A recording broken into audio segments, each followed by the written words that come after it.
2009 You need one? meeting of the Sammamish City Council. Melanie, would you please call the roll? Mayor Don Jaron, Present? Deputy Mayor Jack Barry, Councilmember Lee Fellows, Here. Councilmember Mark Cross, Present. Councilmember Kathleen Huckabee, Yeah. Councilmember Michelle Petiti, Here. Councilmember Nancy Whitten, Here. East Lake Student Liaison, Thank you. Natalie Wang, would you lead us in the Pledge of Allegiance? Sure. If you would please join me. I pledge allegiance to the flag of the United States of America and to the republic for which it stands, one nation, under God, indivisible, with liberty and justice for all.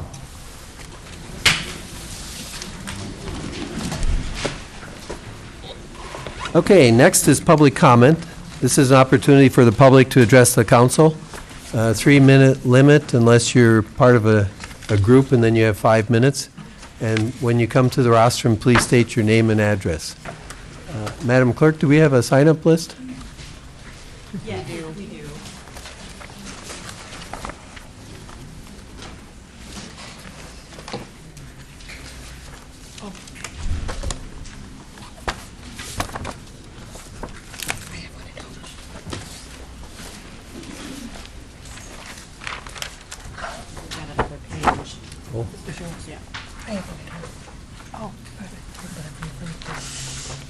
Thank you. Okay, first on the list, Doug Eglinton.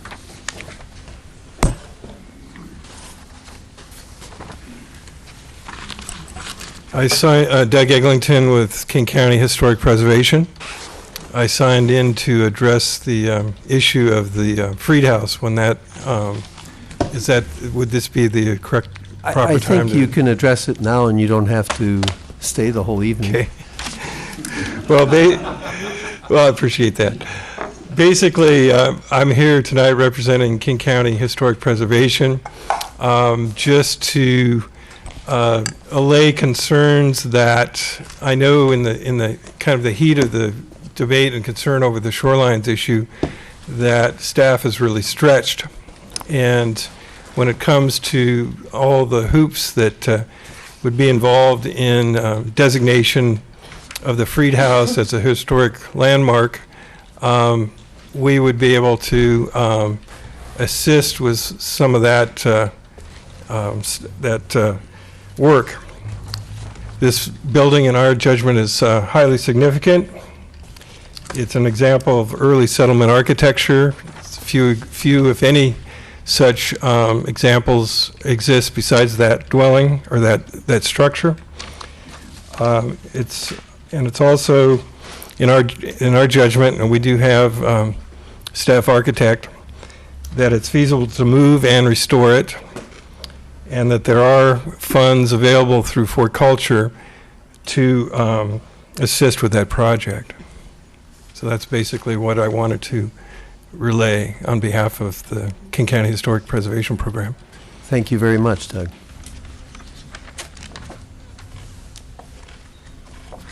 Pete Scontrino.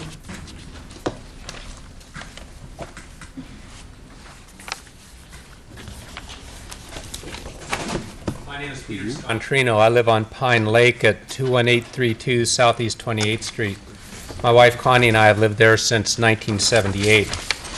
I'm representing homeowners from Pine Lake and Beaver Lake. First, we want to thank you and City of Sammamish staff for the time you're putting into the Shoreline Master Program and for your openness to input from property owners on the three lakes. When I urged you to support a 5-foot shoreline enhancement area last week, I neglected to mention one important fact. The homeowners saw the 80% tree retention and the 5-foot shoreline enhancement area going hand in hand.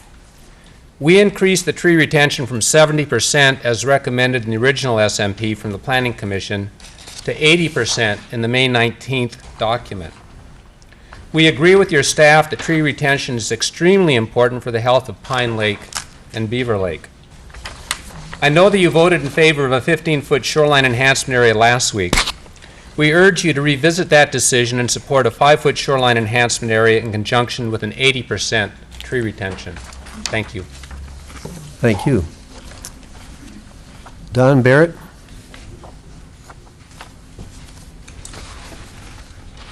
Donald Barrett, 2920 East Lake Sammamish Parkway Northeast, Sammamish, Washington, 98074. And when you start discussing the policy direction for the SMP tonight, I hope that you will be look very favorable on column B, because that really seriously affects my property, and so I hope you will take a very close look at that. Thank you. Thank you, Don. Rena Brady?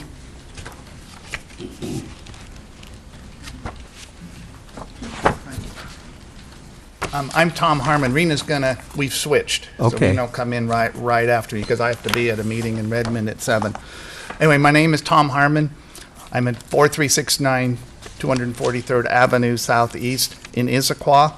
And I'm up here representing the Sammamish Plateau Water and Sewer District, which I'm commissioner of. And what I want to talk a little bit about is the Southeast 20th Sewer Project, which is a $4.2 million project to bring sewers from 212th to 228th along Southeast 20th on the north end of Beaver Lake. And I believe it's very, very important for the protection of the lake and also to extend sewers into an area that badly needs them. Pine Lake, right? I say Beaver Lake, Beaver Lake on the brain. To at least bring sewers to the Pine Lake area, sorry about that.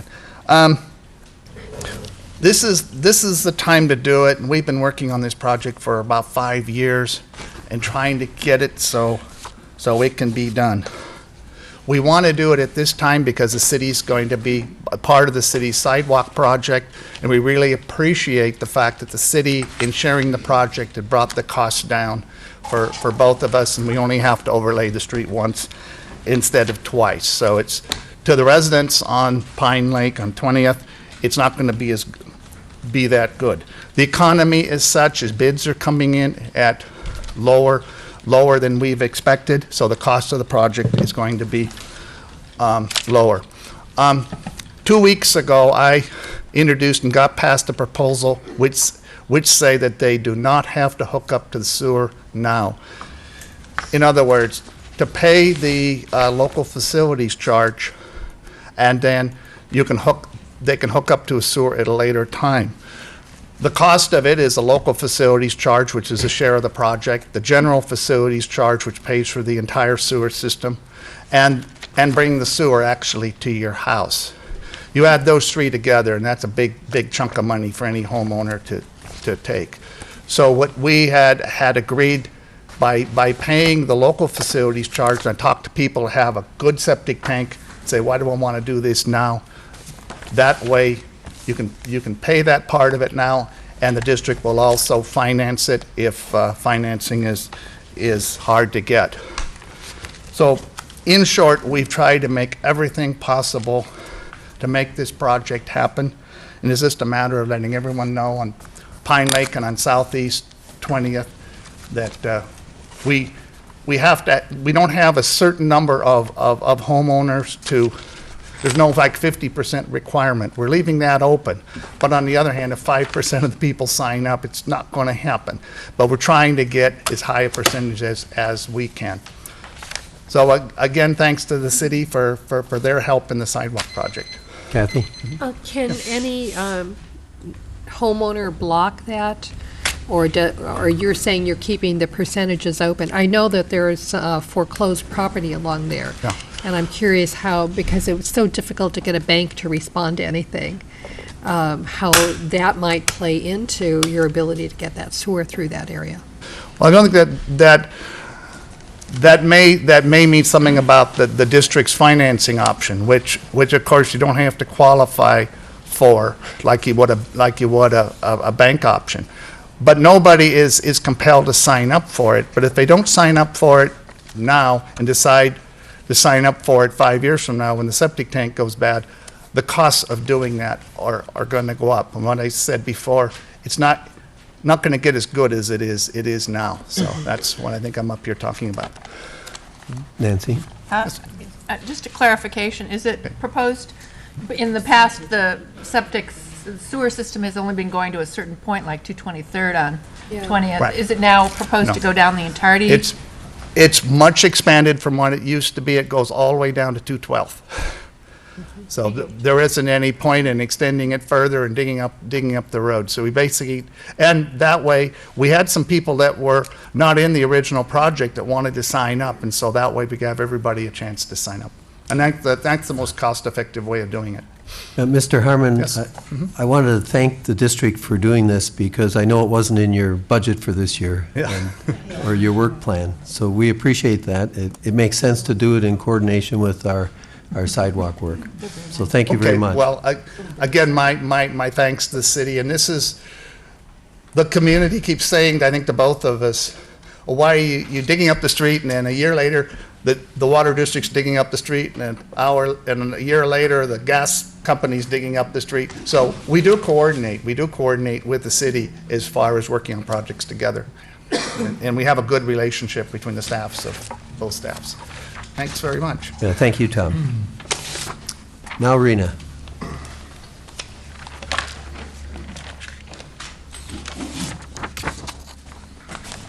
My name is Rena Brady. I live at 1304 251st Avenue Southeast in Sammamish. And I'm here as a citizen in favor of preserving the Freed House. So I'm just here to lend a voice. I understand that it is historically significant, as the first gentleman explained, and also that it is one of two of the oldest buildings in Sammamish. So if we lose that, we lose a very important structure. My understanding is that it is able to be moved safely and that the money has been set aside to do that, and that there would be a huge chunk of work involved in that, including digging the foundation, relocating the house, and putting on a new roof and that sort of thing. So that is probably one of the major expenses, and that money has already been set aside. So I'm really in favor of doing it.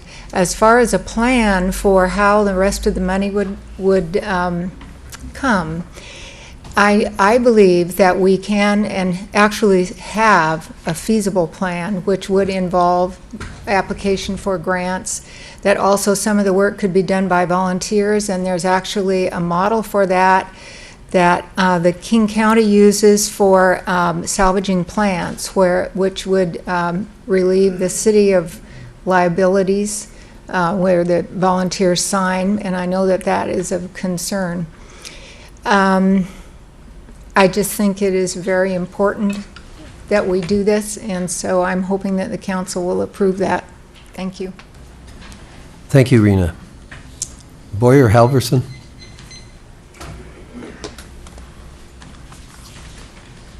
I'd like to give one of these to each of the council members.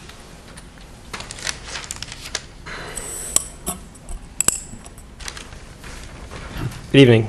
My name is Boyer Halverson. I live at 21928 Southeast 28th Street in Sammamish.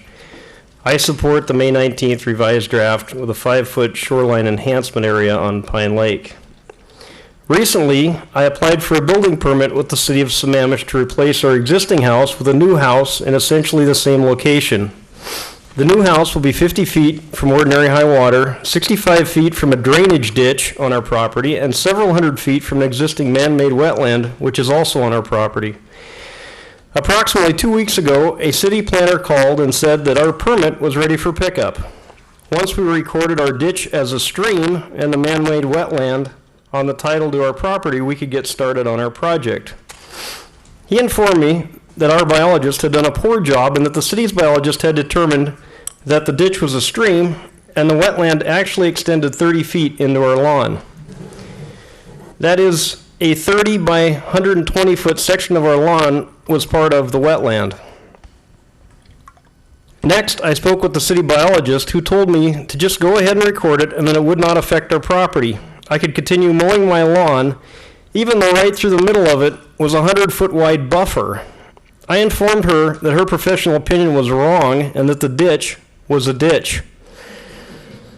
In 1946, Frank Ham graded our property as well as several acres across the road with a bulldozer for farming and agricultural activities. As part of the grading, he dug the ditch.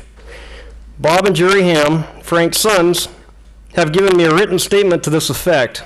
When my attorney sent this statement to the city biologist, it meant nothing. Bob and Jerry Ham have lived on the property since 1943. I would think they would have a good idea of what the property is all about.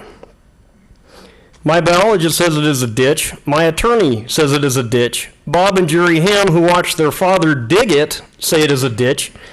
But yet, the city's biologist says it is a stream. In my professional opinion, the city needs to get a new biologist. Not a radical environmentalist who enjoys placing illegal conservation easements on private property without compensation, but a reasonable person who, while respecting the environment, also respects private property and the hopes and dreams of the people who own it.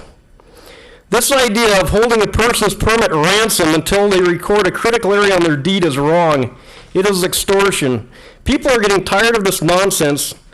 The city should not have employees who are pushing a radical environmental agenda. This will only lead to lawsuits that the taxpayers will have to pay for. While the last thing I want to do is fight this battle, I feel fortunate that I have the strength and resources to do so. Thank you. Thank you, Boyer. Sue Hill?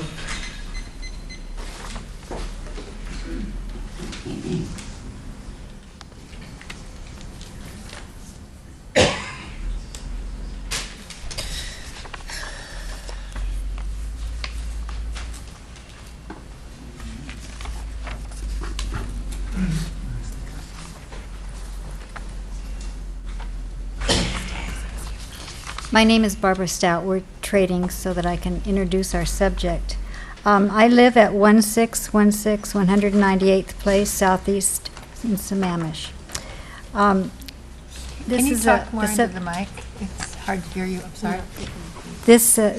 Our subject is about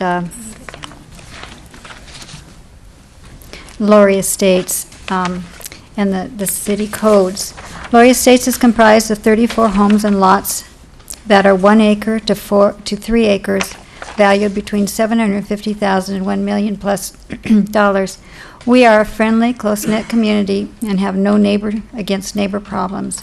We get together for annual picnics, we have garage sales, and other gatherings. It's a great neighborhood to live in. This is not a neighbor against neighbor problem. I address you today because I want you to be aware of what we learned this week. We found out that our adjacent neighbor had applied for and received a permit to cut down 43 trees, build a barn, and populate it with farm animals. This was all to happen on a lot less than 2 acres. Bringing a farm into our residential neighborhood would irreversibly change our community, and the neighboring properties were against the project. The family was responsive to our concerns and has decided since then to be against the plan, for which we are very grateful to the family to have made that decision. The problem is that the city of Sammamish does not have codes that restrict farms on residential lots of less than 2 acres in size. We learned this week that when Sammamish became a city, the officials merely adopted the codes from unincorporated King County. The city of Sammamish needs codes that reflect the city that it has become. The city needs to rewrite these codes as soon as possible so this problem doesn't arise in other neighborhoods. Thank you. Thank you, Barbara. You and your neighbors bringing that to our attention, and I think we will schedule some more code revision work, right? Yes, and I need to talk to council about that to get some direction, but we also learned that the applicant pulled his application or significantly revised since that issue became a neighborhood concern. Shelley Beasley?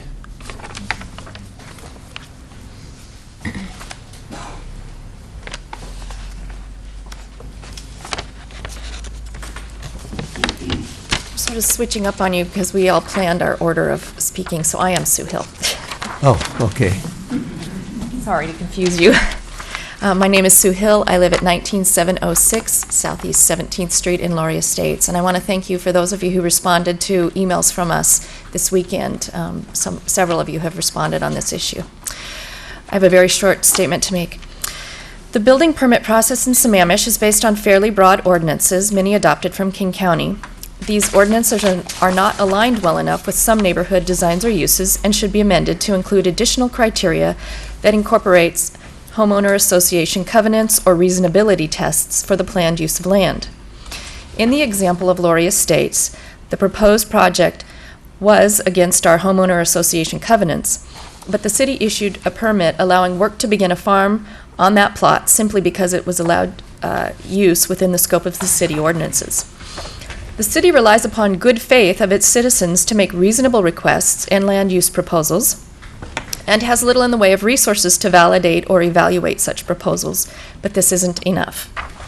Recommendations for improvement include validating permit requests against a list of homeowner association covenants that get filed with the city, or site inspection either by the city or paid for by the permit requester via a qualified independent third party before issuing permits, or a period of notification and opportunity for comment by neighboring landowners before permits are issued, even type 1 permits. Thank you.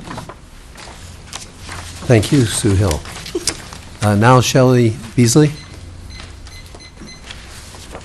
Nope. Oh.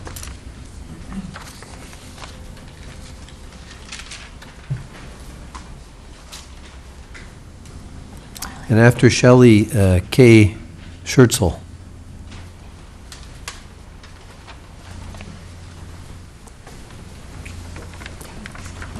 Okay. My name is Shelley Beasley. My daughter and her husband reside at 19706 Southeast 17th Street. I reside at their home a good portion of each month year-round. I was born and raised on a 200-acre ranch in Wyoming with milking goats, chickens, horses, and cows. I am familiar with requirements to sustain a population of 4 goats, 8 chickens, 2 horses, and 2 sheep. The land parcel of 1.8 acres on the particular property is in the Laurie Estates neighborhood cannot support that many animals. Regardless of county or city ordinances allowing farm animals, there are limits of what should be allowed in the way of space requirements for the benefit and the health of the animals. Animals require enough space to be out in pasture. They cannot continuously be enclosed. Any locations in Sammamish that do anticipate having farmland should meet minimum animal space and vegetation requirements. Merely having an ordinance that is a yes or no, meaning Sammamish allows farm animals or it does not, is not adequate for evaluating permit requests. More details and thoughtful criteria should be used in such cases. Thank you. Thank you very much. Kay's next, and then Helen Baxter and Rosemary Carroll after that. My name is Kay Schertzel, 19711 Southeast 19th Street, Sammamish, 75980. I believe this situation raises the need for clear codes and guidelines from the city of Sammamish. If city codes are vague, that requires more oversight. If the need for less oversight is the goal, then criteria must be more specific. There should have been red flags on the Laurie Estates project, whether that is staffing, training, or code issue, or a combination. I ask the council and the city to determine. The issue of farm animals within city limits should be addressed. There are limits on cats and dogs, after all. If a type 1 permit is just a building permit, how did that allow the amount and location of the tree removal, the reshaping of the land leading to probable erosion, and probable urine and manure contamination of the creek and the lake? A Type 1 permit does not require notification, but I ask your consideration that when there is this much of a change in an established neighborhood, notification could have been a simple, inexpensive way to prevent problems for the sake of all parties. A site visit would have been an alert, and perhaps that requirement could be looked at. Sammamish is now a city with diversified areas, and that is good. But where neighborhoods are concerned, one size does not fit all. Thank you. Thank you. Ellen Baxter. Oh, Don? Oh, Mr. City Manager. Thank you, Mr. Mayor. Helen, just for 1 second, please. Is there any other folks here to talk about this topic? There's 2, 3, 4, quite a few. I just want them to know the council is trying to figure this out in our planning commission. Let me speak loud. Any ordinance change that has a land use matter has to go through the planning commission process. So the council is trying to make this as a priority. What Mayor and Deputy Mayor were talking that I wanted to check with the council later tonight, that I will meet with the planning community development director and then the chair of the planning commission to see what the schedule is that we can try to make changes to it. As a new city, we had to adopt a set of ordinances, and you have to have that by the state law to manage, even on interim basis, to lots of things that the city manages. And unfortunately, this is one of those ordinances that has left alone, that hasn't been dealt with it because we never had an experience to address it.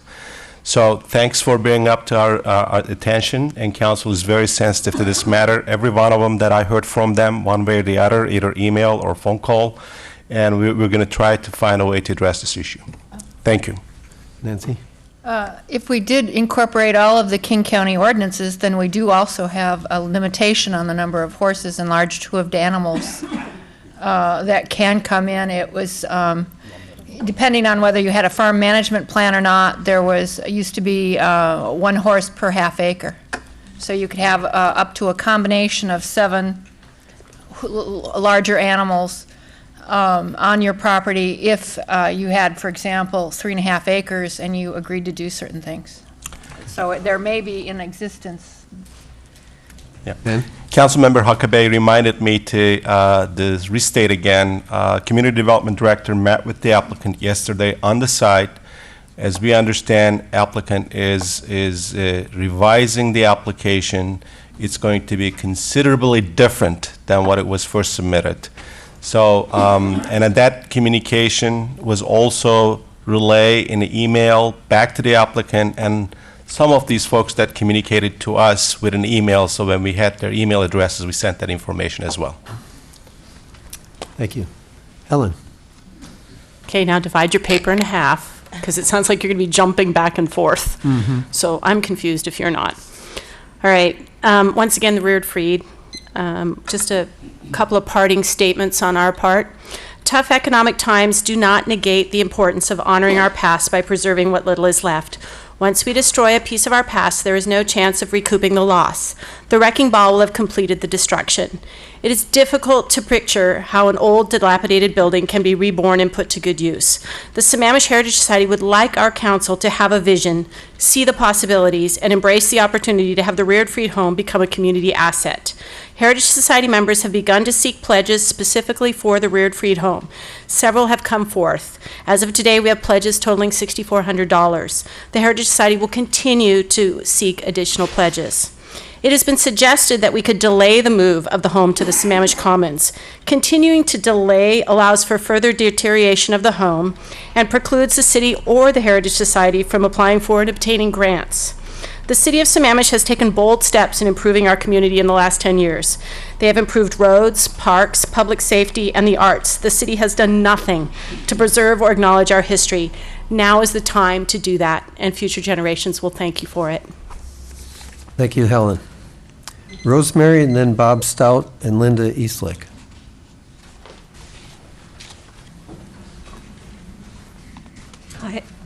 Hi, I stand before you representing 2 organizations, one I am presently a member of and one I have been a member of. I have been the pass officer with the ACHO, which many of you may know, is the Association of King County Historical Associations, and I am also a charter member of the Sammamish Heritage Society. My husband wished that he could be here tonight with me to speak to this cause, but he had another obligation. We have a deep and abiding interest in history. Even though this is a young community, it needs to touch its past. And I have heard this from numerous people just talking to them about what's happening in the community and the historical buildings and historical people that I've met. And they said, you know, the one thing we don't have is a connection with the past. We're such a young community that we're just kind of flopping around. So I would urge you that this would be a very good way to put our children and our older citizens in touch with the history that we all encompass in this community. We have no other buildings in this community that touch us to the past. So this would be a perfect opportunity. As I've heard from numerous people, the monies have been set aside to move the building. I would say that this is the prime time to do it, since the monies are available, and I've sit on another board that we've found that the building that we're concerned with is actually coming in under budget and ahead of schedule because contractors need work. So I would urge the city to go ahead with this, and I would be more than happy to try and contact people to find additional funds. Thank you. Thank you, Rosemary. Bob Stout, and then Linda Eastlick and Susan Brockway. My name is Bob Stout. I live at 1616 198th Place in Sammamish, Washington. That's in Laurie Estates. I am the property owner next to the proposed farm. I was shocked about a week ago to learn from a neighbor of mine while I was on vacation that the cutting of mature conifer trees was occurring on the property next to me. That's the 1.8 acre parcel we've spoken about earlier. I called the permit department immediately and asked how this could possibly be. I was told that the permit had been issued by the permit department to cut 43 mature conifer trees. These trees were approximately 75 to 100 years old. I also asked the permit department to make a site visit, which was not done prior to issuing the permit. I emphasize that a site visit was not accomplished prior to issuing a permit to cut 43 mature trees. I was informed by the permit department that they were too busy, they were understaffed, and their budgets had been reduced. I again pressed them to make a site visit. They said it would be impossible that day, but perhaps the next day. I said that possibly would be too late. The next day, the cutting continued of the trees. I called once again, requesting somebody come out as soon as possible, that this was an urgent matter. Once again, my pleas were ignored. My complaint is that the permit department was not required by any city code to post that logging operation was pending and that there was no time for public comment, and that no site visit was ever required before the permit was issued to cut down this many trees. The city needs, it seems to need, more staff to be able to prevent this from happening in the future, and the review of the codes which allow this to happen at all. Thank you. Thank you, Bob. Linda Eastlick.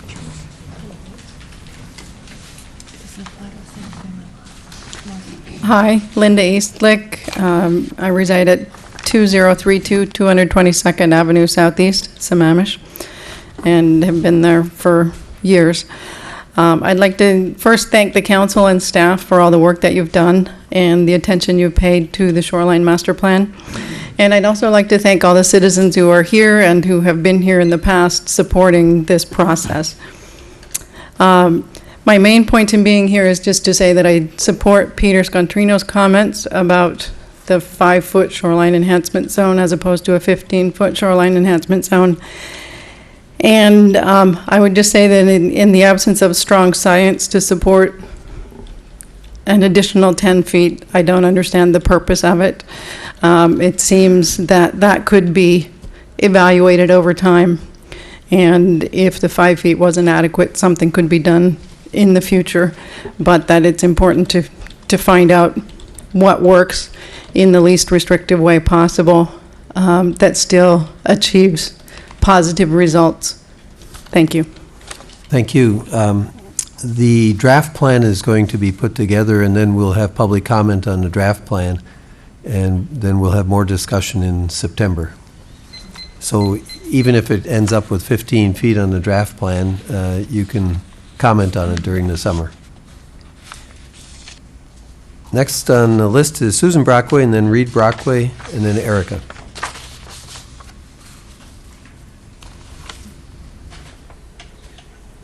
Hi, I'm Susan Brockway. I live at 167 East Lake Sammamish Shore Lane, Northeast. And actually, Reed and I are speaking on primarily the same thing, and I would like to cede my time to his because it takes a little more than 3 minutes, but we're speaking on the same subject, so. Okay. Good job.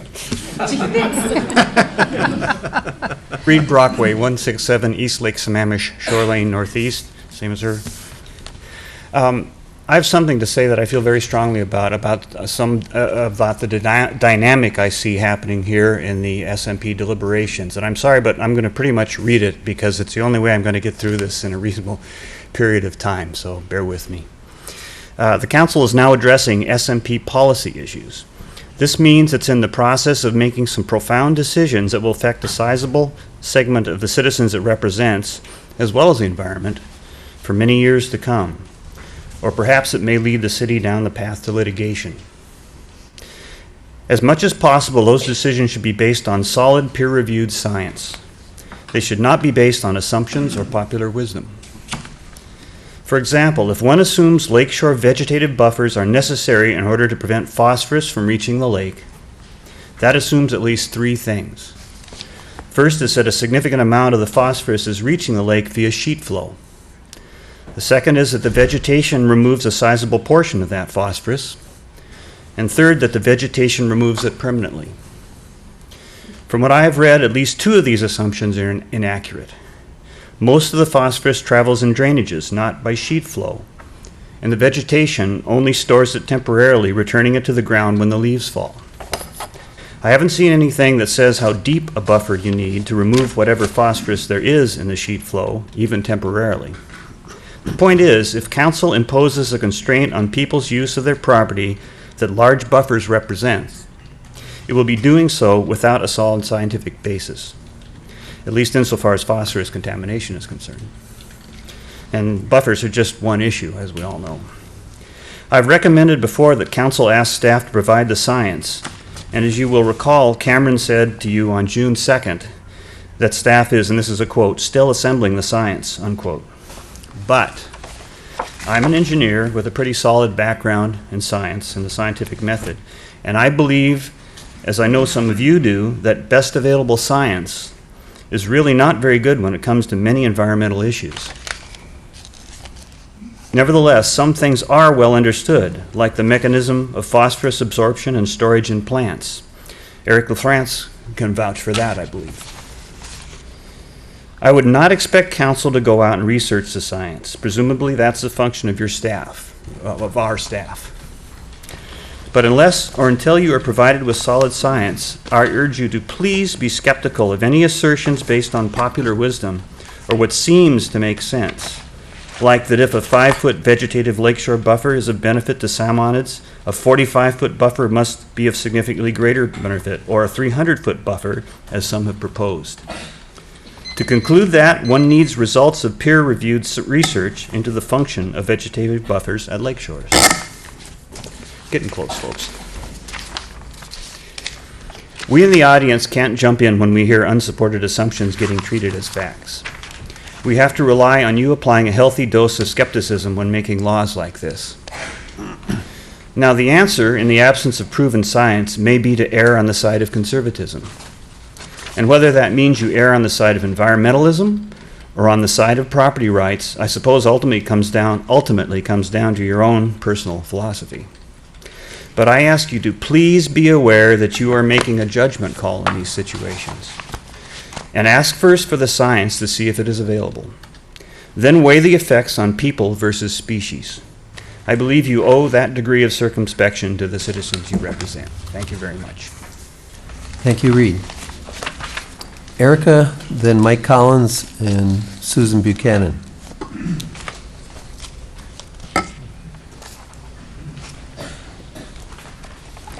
Erica Tiliakos, 1130 Lancaster Way, Southeast. I'm here as a citizen. The attempt to preserve the Freed house began with a development that was going to be built on the site of the Freed farm. The house was intact and was not in the decay that it is in now. It began to be vandalized as the hearings were being held, and the developer had to bring in security to live in a trailer to try to avert further vandalism. The decision by the examiner that found in the Heritage Society's favor indicated that it had the qualifications to deem it a historic landmark. The decision did not, however, legally require any party to preserve the structure. The house was moved and has continued to deteriorate over the 6 to 7 years since the decision. The Heritage Society has had these years to raise money for its preservation, but it doesn't appear they have been active in doing so. How the city assumed responsibility to save the structure is also unclear. The house precipitated the development of the Historical Preservation Ordinance adopted by the council.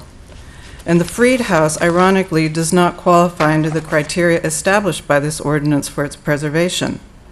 The house, while typical of a mid-century farmhouse, does not represent a unique school of architecture, neither was it designed by a famous architect.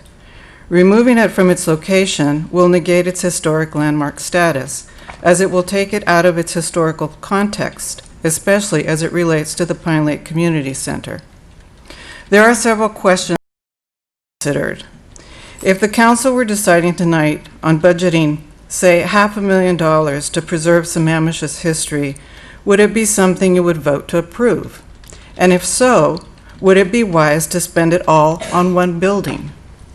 $500,000 divided by 7,000 homes in Sammamish would cost each household $71, all to preserve one house. Are there other ways to preserve some history of Sammamish that could be informative, broader base, and less costly to build and maintain?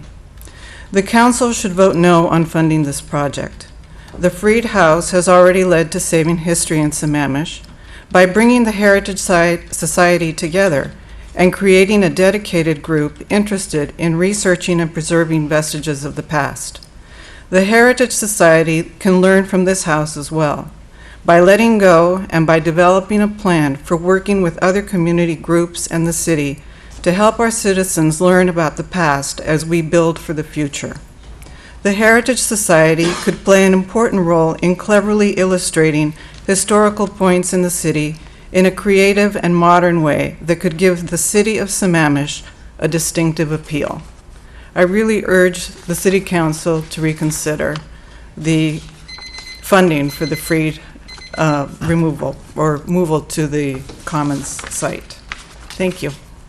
Thank you, Erica. I think there are more than 7,000 homes in Sammamish, so it's closer to 12,000, if I'm not mistaken. Mike Collins, Susan Buchanan, and then Virginia Kuhn.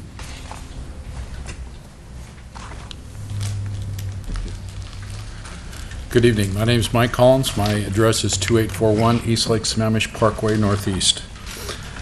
I support great people doing the right things for the good of many. Virginia has convinced me that she is firmly in this grouping. While I do not know much about the heritage business, I have reviewed the site that they have on the internet and have talked to several other citizens. It appears that Virginia is in a chicken and the egg situation, looking for a way to move forward. The representatives of my neighbors have pledged $1,000 to Virginia and offered to solicit pledges from all our neighbors to show our support. Talking and planning takes a lot of effort, but doing work gives all the satisfaction. I hope the council can find a way to allow this project to move to a stage where Virginia's group can do real work. Thank you very much. Thank you, Mike. Susan? Good evening, I'm Susan Buchanan, 813 East Lake Sammamish Parkway Northeast. I'd like you to know I thoroughly support the May 19th SMP draft, and I thoroughly support what the Brockways said tonight. So, thank you very much. Thank you, Susan. Virginia Kuhn, Gale 12s, and Krista Calvert-Lee. Let's see if I can get this right this time. I'm Virginia Kuhn. I live at 21822 Northeast 1st Street. And many of you may have already seen what I'm going to say tonight. The first phase would be to move the house, put a new roof and gutters, new door and window panels, primer and paint.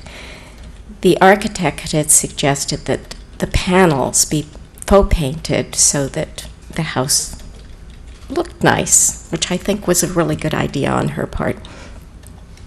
According to the architect, the estimated cost of completing the project would be between $300,000 and $400,000, and that includes about $60,000 to put the kitchen on with a bathroom. The uses of this home could be for heritage storage and office space on the second floor, which would mean that it wouldn't have to have handicap accessible stairs or anything like that. Display of artifacts and historic pictures and meeting rooms on the main floor. Office space for service organizations and nonprofits. Senior activity center. Teen counseling center, small dinner parties and benefits. These are just some ideas. This project would be a public and private partnership. Landmarking would allow great grant money. We would look for pledges from the community and donations of materials. We would look to the community members for work parties, Eagle Scout projects and senior projects, as well as fundraisers. This project would be done in phases. The first phase is in place to happen. Once this is accomplished, there would be a community conversation much like that involved with planning of any other park project in the city. And I personally would like to thank all of you for your hard work, because I know you spend many hours going over many different things, and it's a hard job. Thank you all so much. Thank you, Virginia. Gale 12s, then Christy Calvert-Lee and Jack Rogers.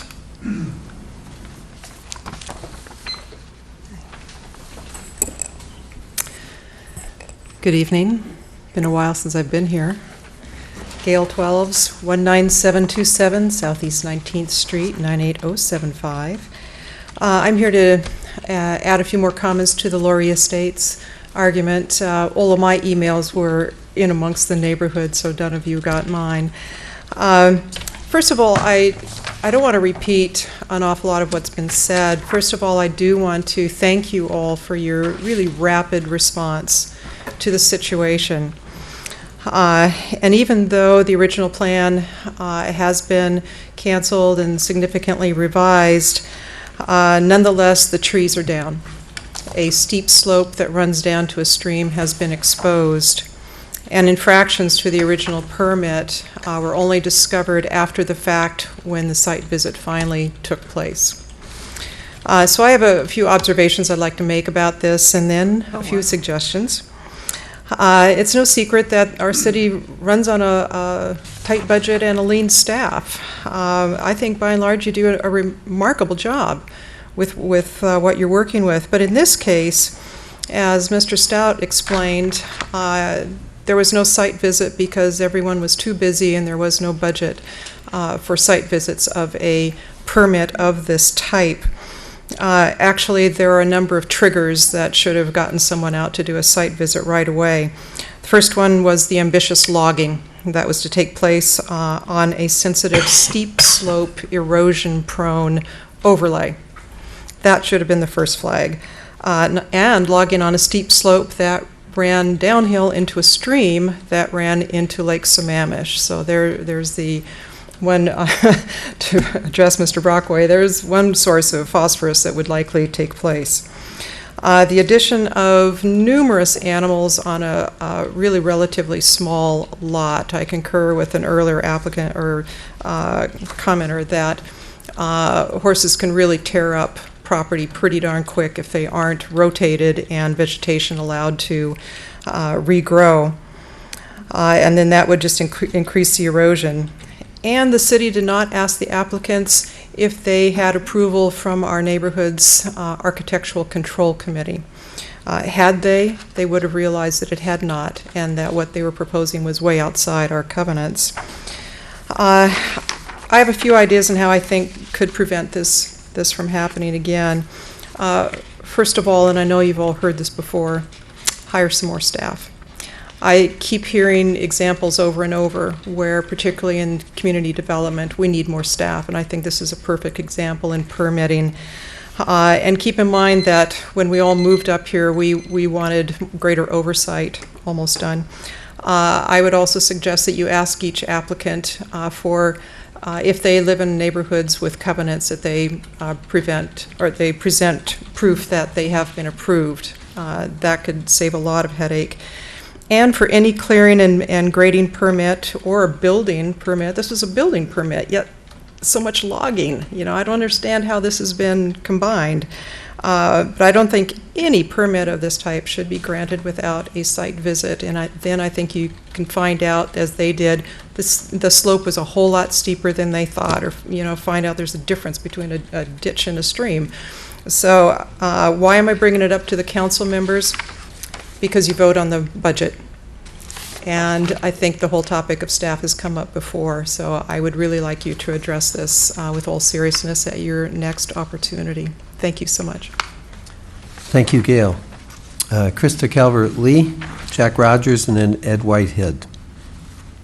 Hi, I'm Christy Calvert-Lee, and I live at 19740 Southeast 17th Street, which is also in Laurie Estates. I agree with what Gail has said. I'm not sure that I can add any more. But as a very happy Sammamish resident, I lived there for 9 years. This has just brought up very interesting points that I know y'all are now aware of. But I was looking at the Sammamish City Vision Statement, and amongst others, it states that you want to maintain a small town atmosphere and suburban character and respect the character and integrity of existing neighborhoods. This project that was slated to go ahead violated both of these things. We are not a rural neighborhood, and we are very suburban, and it wasn't within the character of our neighborhood. I just agree with all the things of the animals. There were 16 farm animals that were going to be allowed on this 1.acre land, 4 of which were goats, and a little bit of research showed that goats need half an acre of land per goat. So there again, right there, 4 goats were taking up more than 2 acres, plus 12 others. I find that very confusing as to how that worked. And I know this is all planning issues, but I don't know where to go with it besides here. So also, this project impacted me because my deck was going to look onto the front of this house, and the front of this house was permitted an 80 by 43 foot animal pen for the front yard. There again, that would affect me very much so. So we are all property taxpayers, and I just feel we all need to have a voice to weigh in on the impacts when it does impact us. And I know this was a building permit that was allowed through, but it was a lot more than a building permit, and it was affecting a lot of people. So I hope that these codes will be reviewed, and that I'm not sure that we want to be a rural area, as our statement for our city says. Thank you very much. Thank you. Jack Rogers, Ed Whitehead, then Nick Whitfield. Oh, okay. Okay. Ed Whitehead, then Nick Whitfield, and then Tom Odell. My name's Ed Whitehead. I live at 1626 198th Place Southeast, Laurie Estates. I was basically signed up to correct or add to anything that we had said incorrectly or hadn't said in our presentations before. I can't think of anything. I think it's all been covered pretty well. So I'm going to give you back 2.5 of your 3 minutes and let you go on. Thank you. Were you here on shoreline management or the Laurie Estates? Laurie Estates matter. Thank you. Nick Whitfield? Nick Whitfield, I'm in favor of shoreline management. Thank you very much. Thank you. Tom Odell? I got to pass, and if you have the length of the comments to make an agenda, my subject to wait for another day. Okay, thank you. Well, that's the last. Is there anybody else? Okay, go ahead. You can start lining up. Well, I had signed in, but I guess. Oh, we have another sheet? Do we Is there another sheet, Melanie?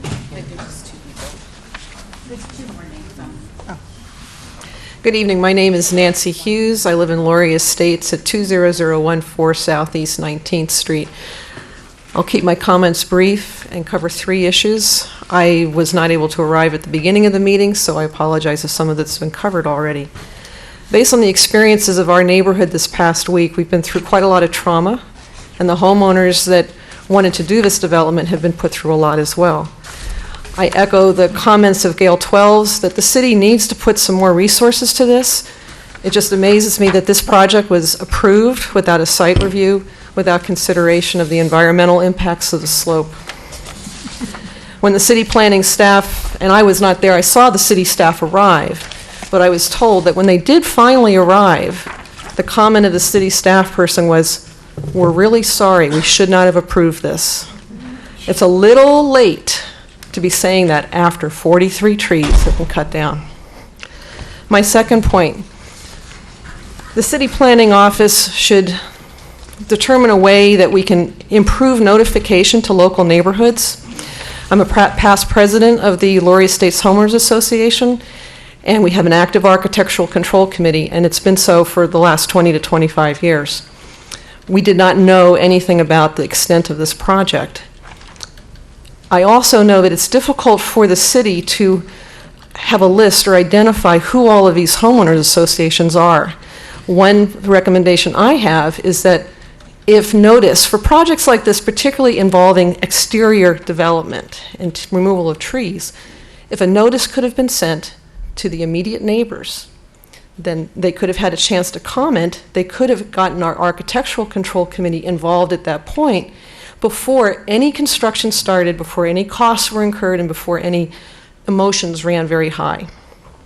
My third point is, and I did send a letter to the city council, my husband and I, that outlined some of our concerns, but one of the things that truly amazed me in this whole process is that our city codes allow for farms and farm animals, livestock, to be on residential lots in a residential neighborhood. And I do believe that the city council should direct the city planning staff to review those codes. My understanding is that when the city was incorporated 10 years ago, it simply adopted the King County regulations. Well, King County serves in rural parts of the county. When you incorporate, you are more urban. That's why you've incorporated. And I really believe that the city council needs to look at our codes to make sure that they're appropriate for an urban environment. If the city codes, like I said, it was just amazing to me. I read a letter from the city planning director, and he said, the city code allows livestock and farms on residential property. I think that needs to be looked at, and I would encourage the city council to direct the planning staff to do that kind of review. Thank you. Thank you. Rory? Anybody else? Okay, you can line up after Rory. Rory Crispin, my mailing is P.O. Box 40443 Bellevue 98015. My lot is at 3023 East Lake Sammamish Parkway Southeast. I'm going to talk tonight about the public access and views across private property in the SMP. I have concern with the public access section of the November Planning Commission draft SMP regarding the subdivision of land into 4 or more lots. The vague wording of this section implies that it may be at the city's discretion to condition a plat to allow physical and visual public access to the shoreline, not the property owner's discretion. In December 2006, the Attorney General's office put out an advisory memorandum avoiding constitutional taking of private property. You may be familiar with some of the federal taking cases that were in violation of the 5th and 14th Amendments, which required compensation, like the 1987 Nolan v. California Coastal Commission, where the commission demanded a public beach access easement across Nolan's beachfront lot in exchange for a permit to demolish an existing bungalow and replace it with a three-story house or three-bedroom house. Or the 1992 Dolan v. City of Tigard, Oregon, where in order to expand her commercial building, the city conditioned the permit on creating a public greenway and a public bike path across her private property. And in Washington, we have the 1995 Luxembourg Group, Inc. versus Snohomish County, which violated Article 1, Section 16, where as a condition for approving a subdivision, the county required the developer to grant an easement to a neighboring landlocked owner. The Washington Court of Appeals held that the condition was a taking, that the interior parcel would be landlocked regardless whether the property or the developer's property was subdivided or not. The November S&P draft is vague and confusing regarding these subdivision matters. The May 19th draft deletes the vagueness out of this section. And regarding to views, you may already realize that no landowner has a legal right to unobstructed light, air, or view from the adjoining lands unless there is an accompanying easement, covenant, or statute.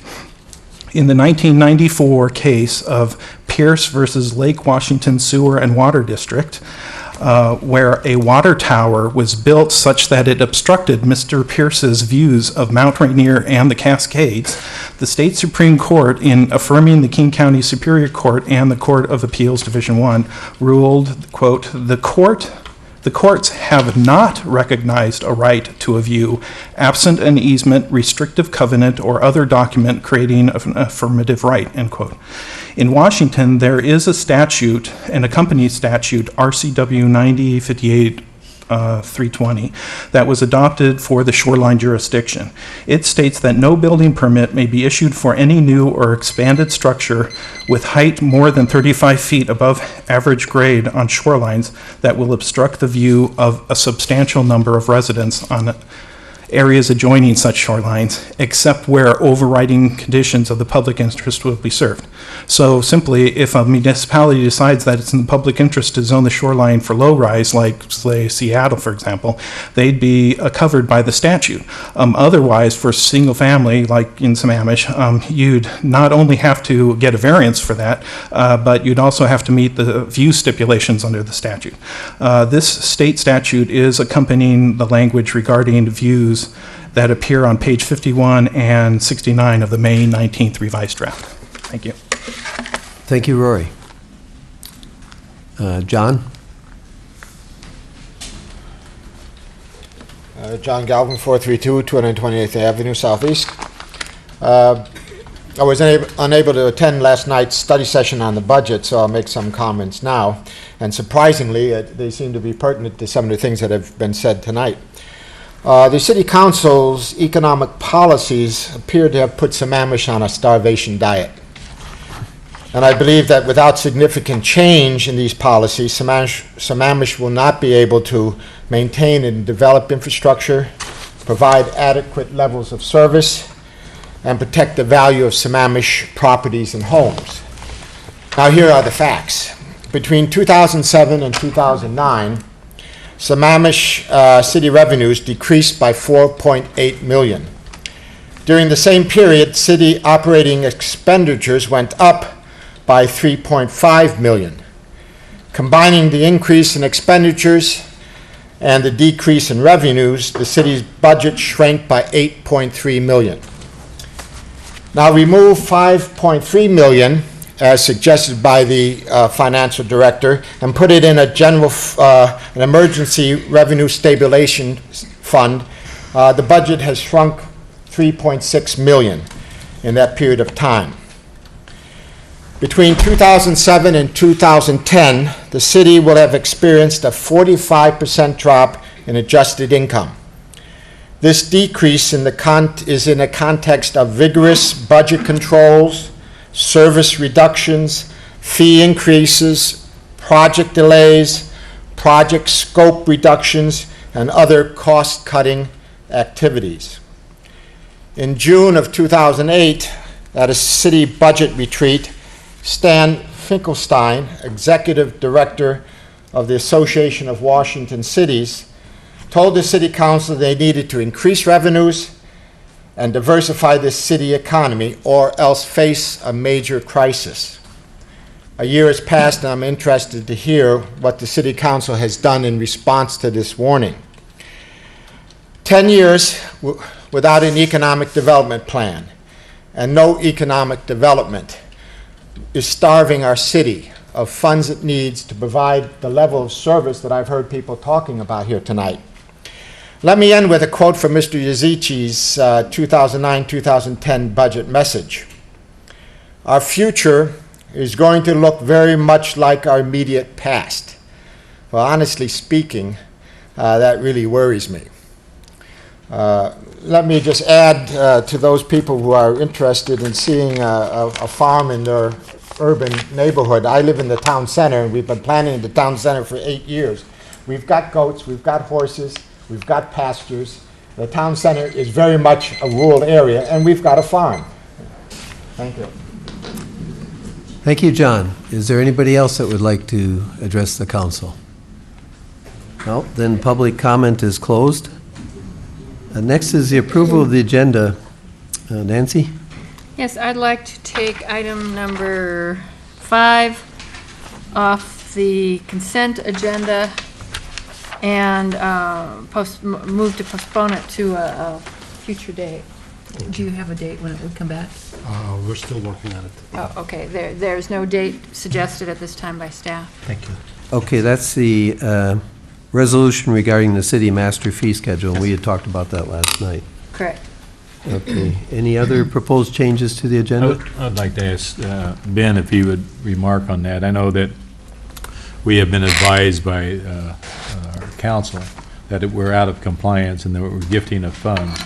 It seems to me that we need to move on that as quickly as possible. Perhaps the plan last night wasn't the best plan, but nonetheless, I would like to see us stop the gifting of public funds, and I'd like to see something on the table as soon as possible so that we can be back in compliance. Thank you, both of you, the council member Whitten and council member Berg. Our intent is to get this work done before the August recess, so we are going to reschedule this thing to at earliest study session, and that looks like the Tuesday, the 14th, July 14th. And right after, hopefully we'll get all the answers provided to the council, the questions that were asked at the study session yesterday. And then we will bring it to for council's consideration at the July 21st meeting. Good. That's tentatively what I'm looking at right now. So when the council member Whitten asked if I have it scheduled in front of me, I haven't conferred that with my departments yet, but that's my goal is to get it done before the August recess. Is there any objection to the agenda as amended? Hearing none, the agenda is approved. Next are student liaison reports, and we have Eastlake representative here. And Natalie, would you give us your report? Sure. Well, there's actually not much going on. We have 3 days left of school. We're all just focusing on finals this week, and our seniors graduated last Friday at Cree Arena.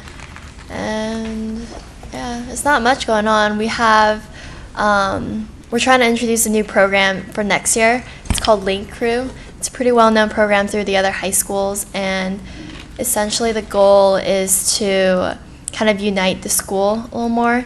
Like, we have any juniors or any current juniors or sophomores that can apply to be leaders, and so we have this group of leaders that are the Link Crew leaders, and they get partnered up with one junior and one sophomore. And so it'll be male and female partners, and they'll be leaders of a group of sophomores. And so it's just to help them ease into high school and just have like a person they can look up to, someone they can ask for any questions, and just to help unite the school a little more. Good. Sounds like a good idea. Yeah, we did try it this year. It was called Wolfpack, but it didn't work out so well as planned, yeah. But it's a little more structured this year, so we're hoping it'll turn out well. Good. Now, I understand you have a math final exam tomorrow, Oh, right? yeah, that's right, for my final. And pretty sure my teacher will mention about the math quiz that's on the Sammamish City Council website, right? Yes, I'd Which like... I'll look into also. I would like you to tell your teacher that we're getting a lot of response from the Skyline High School students. None from ours? No. And Really? and Eastside Catholic is negligent also. Really? So- Well, I'll talk to some of my AP friends also. Okay. Now, Natalie, for your outstanding performance of the duties as the Eastlake High School Student Liaison to the Sammamish City Council for the school year 2008-2009, we have a certificate of accomplishment. Oh. And we also have put your name on the little plaque there that goes up in our lobby window here. Wow. So you'll be here for quite a while. Yeah. And you're only a junior, right? Yes, that's right. Okay, so are you coming back next year or someone else will? I will unfortunately not. I'm part of the senior triad next year, and we have another gal, Ashley Beamer, will be covering for me next year. Okay. Well, we'd like to thank you very much for your participation. Thank you for your time.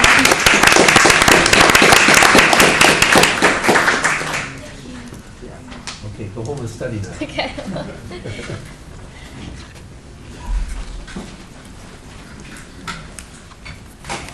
We also have a plaque for Skyline High School representative and the Youth Council. They don't seem to be here tonight, so we'll reserve those for when they show up. Now, I don't think there's any other presentation proclamation, so next is the consent agenda, which item 5 has been removed. Going down the list of the consent agenda, the payroll for the pay period ending May 15th, payroll for the pay period ending May 31st, and then approval of claims for period June 16th in the amount of $1,391,237.02.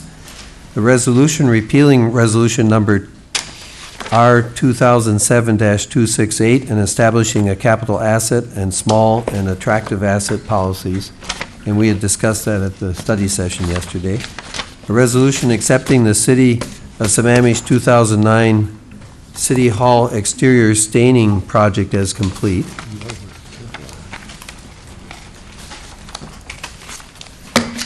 And that's resolution R 2009-375, and the previous one was R 2009-374. Then we have a resolution granting final plat approval to the plat of Illahee Tract M subdivision. That's resolution 2009-376. Item 6 is the amendment regarding the consortium for cable TV franchising. Item 7 is the bid award for the AM radio project. Item 8 is the contract with H.W. Lochner on the 244th Construction Support Services.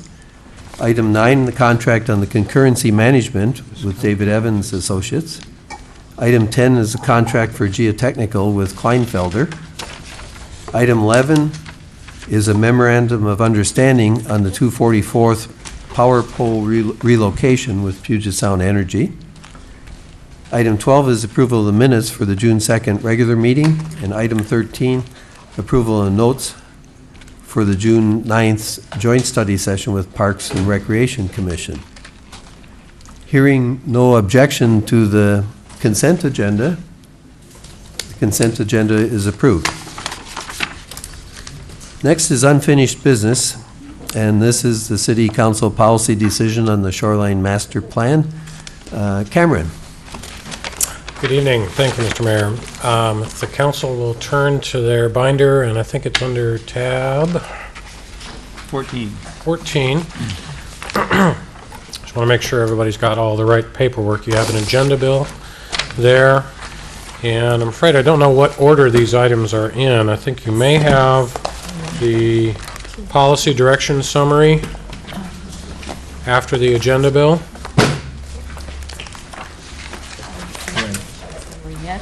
Yes. The 4 pages starts at lower right-hand page number 3. Remember, we got through pages 1 and 2 last time, so now we're starting again on page 3. Unfortunately, we took 2 steps forward, we're taking 1 step back because we added a page 6. We started out with page 5, with 5 pages, and so now we got 6, and I think we're going to be adding some additional pages before we're done. After the policy direction summary, you have a single page of notes, staff notes, from your June 2nd session, where you gave us policy directions on a variety of different areas on those first 2 pages.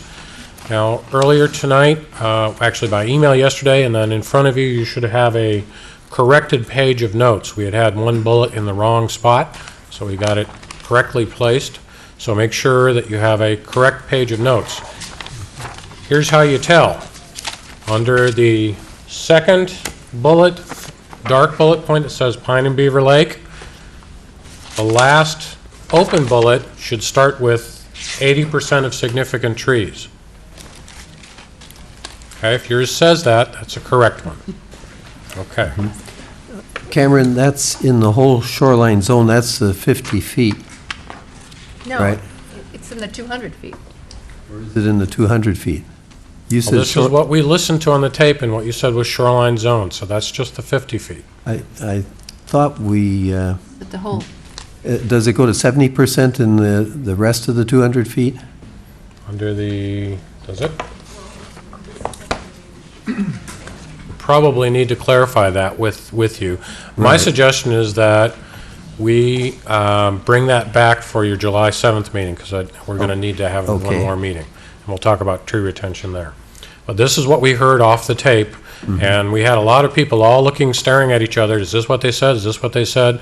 And then we ended up going back and doing that research and making sure that this is what you said. So if you want to make a slight adjustment to that, if you didn't quite mean or use the wrong term, we can come back to that on July 7th. Okay, good. Last item in your binder under this tab is a 3-page document that is called Community Beaches, and this is a summary of what we've heard and what we know about the community beaches that exist in Sammamish. It's not intended to be a thorough, exhaustive scientific survey, but it does represent everybody who's interacted with the city over the 2.5 years we've been working on this project. And so it characterizes the kinds of things we have. And we have a very wide spectrum of different uses. I'm going to walk you through a handful of PowerPoint slides just to make sure we all know where we are and where we're heading here tonight. My goal is tonight to give you the overview. Now we know what's in the binder. To talk about the council process so far, public comments, the policy direction that you've given us, and the next steps. Okay, so far you know all these bullet points here, starting with the Planning Commission, and then bottom bullet point culminating with the last meeting you had on June 2nd. That was also your public hearing session number 2. You then continued that public hearing to September 1st. So we'll come back on that date and you'll reopen that public hearing that night. Council policy direction that you gave us on June 2nd will guide the revisions that we make to the Shoreline Master Program. So we're going to have another version of this document. We'll call it a council draft document. And that's the one that's intended to come out at the end of July, beginning of August. We completed policy direction on buffers and setbacks and non-conforming uses. That's what's on that 1-page set of notes. Now, we actually drifted into a lot of tangential or related policy areas, so you'll see things in addition to that shown there. But those were the 2 pages we completed. Tonight, we have 3 more pages and actually a fourth page on community beaches, where we still need your policy direction. I understand both from individual council members and from the public, there's a desire to also deal with some additional subjects, and so earlier this week I discussed with Ben and we discussed with the mayor and deputy mayor the fact that we look like we need the July 7th meeting to cover some of those additional issues as well to complete the council's policy direction. Things like shoreline stabilization, the bulkhead issue, the ordinary high water mark issue. And now that I've heard here tonight, perhaps we need to make sure we know where we're going on tree retention. And there may be a handful of others before we're done. So hopefully tonight and July 7th will complete your process. That's my goal for orientation here tonight. Using our process that we started with on June 2nd, my suggestion, Mr. Mayor, is that we start walking our way through the policy direction summary table, starting on page 3, which relates to impervious surfaces. Okay, and then we'll do community beaches at the end? We can do community beaches at the end. Okay, so if we're all on page 3, the impervious surfaces, the first row, what does the IS stand for? Yeah, that's a... Impervious surfaces, I guess. Impervious surface. Becky has been doing all of the heavy lifting and organizing all of this, and for her to keep things straight, she assigned a row and kind of a little naming system to the rows, so you'll see that as an addition to the tables this time. So I think on each row, maybe you'll give an introduction, and then we'll go down the row of council members if they want to comment on it, and each row will start at a different council member. So could you start with the introduction of it? Sure. Any other questions about process before we get started? Lee? One other thing that might be helpful, we've had a lot of discussion about the strength of best available science on many of these issues.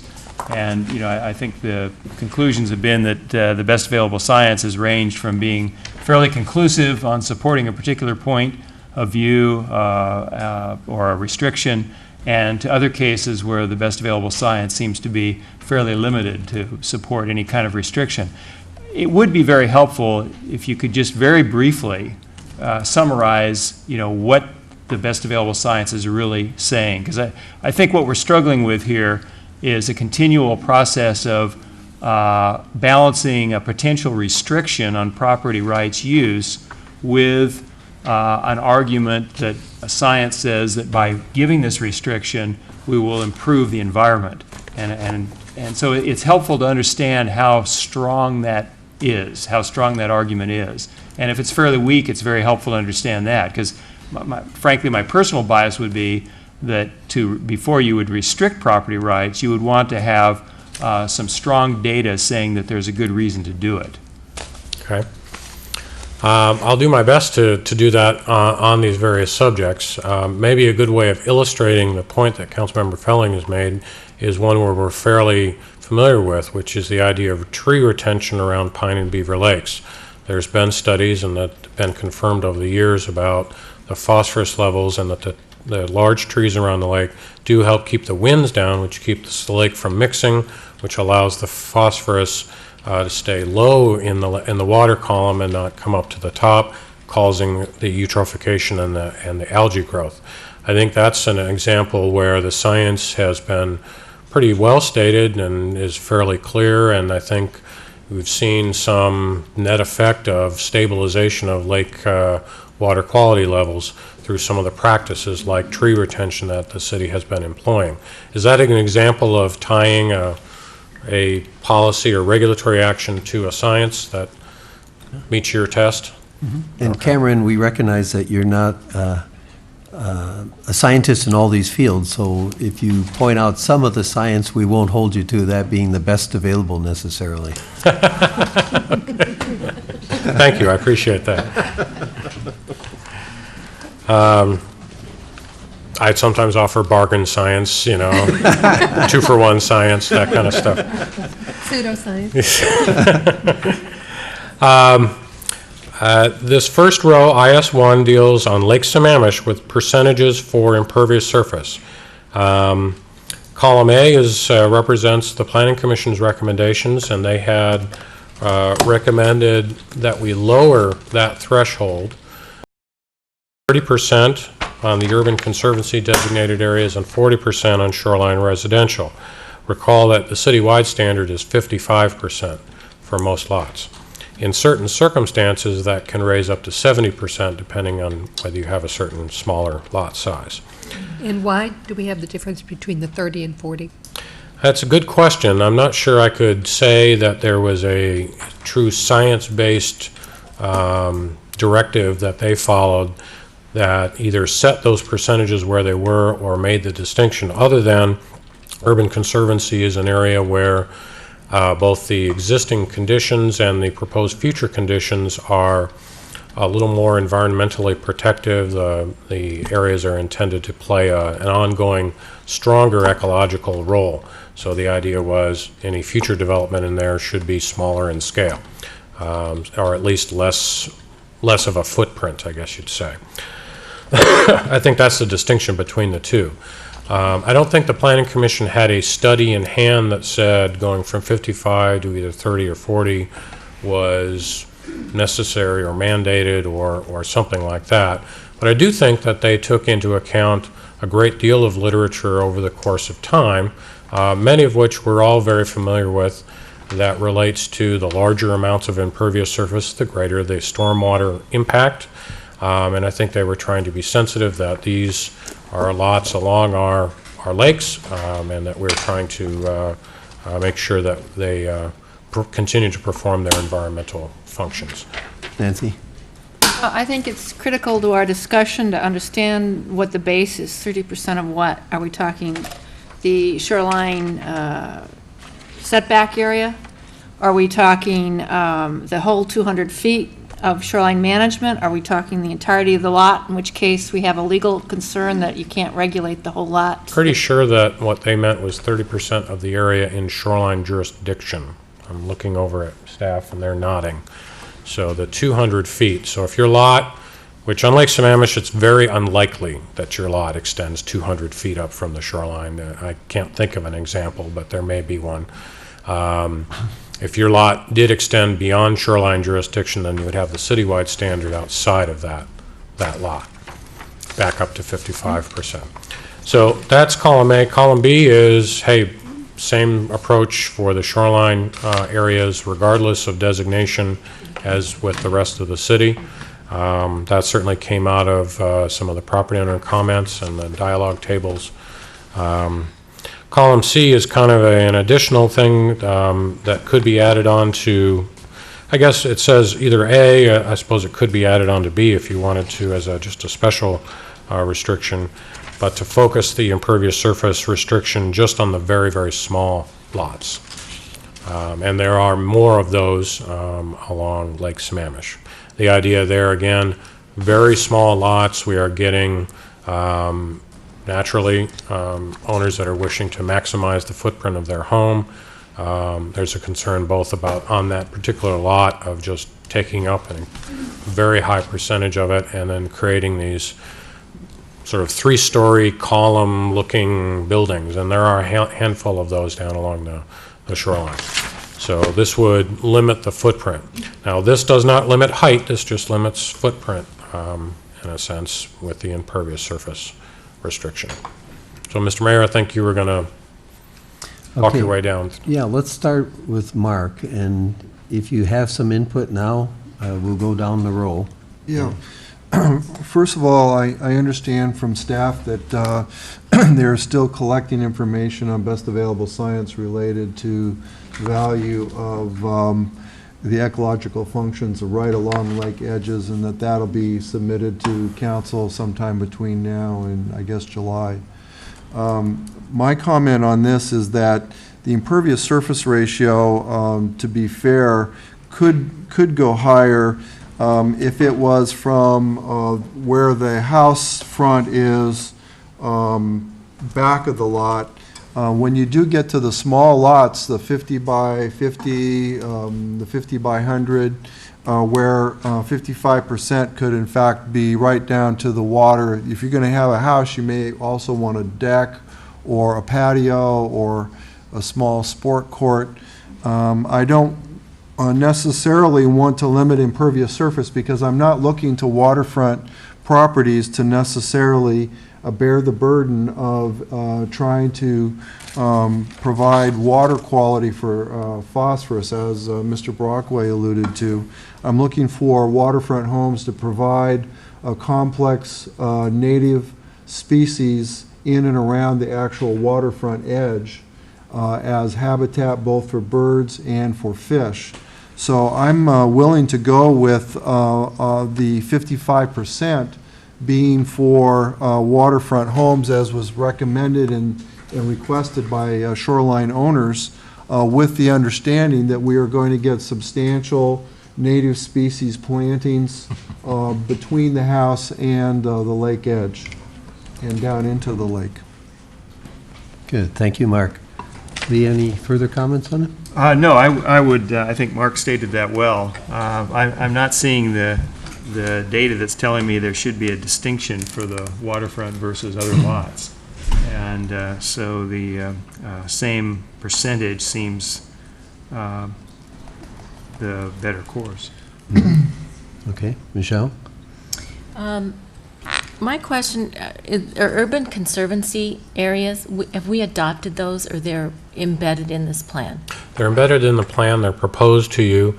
You recall that our current plan has two shoreline designations. One's called conservancy, one's called rural. By and large, the conservancy areas have been reclassified or proposed to be reclassified as urban conservancy. That's the nomenclature that we're allowed to have under the DOE rules. Right. The rural areas are proposed to change to shoreline residential, and I think it's a better descriptor of the intended use there. In a handful of cases, the existing conservancy actually doesn't go to urban conservancy, it goes to shoreline residential, because those conservancy characteristics have been lost through to development since the plan was adopted. Okay. I still have questions about the designation, and I think it can be overly restrictive. In regarding impervious surface limits, again, we know that the runoff is coming from all over the plateau. It's not coming just on the lots along the lake. And so having an arbitrary number where we don't have any science talking about 30 and 40% until I can see some body of information, doesn't make sense to me to set those limits. And that we should reflect upon the same for any building lot. Thank you. I guess I'm next. A couple of points I wanted to make. One is that I looked at the Redmond proposed shoreline master program, which is into the state already, and they have actually 60% as allowed impervious surface. So our 55% is not out of line with Redmond. And the other comment I have is with regard to the Urban Conservancy. We've had some examples shown to us along Lake Sammamish of Urban Conservancy, and near as I can tell, it was designated to those properties that aren't developed yet. And some of that land is in between developed properties, and what we're basically doing is penalizing those people that are coming to the show later. And so I'm a little hesitant to even distinguish between urban conservancy and shoreline residential. I think that the advantage we have with the urban conservancy, I guess now, is that it won't get developed the way the other lots had get developed. It'll have the vegetation along the shoreline because it's going to be a new house. So I agree with column B with basically having the 55%. Jack?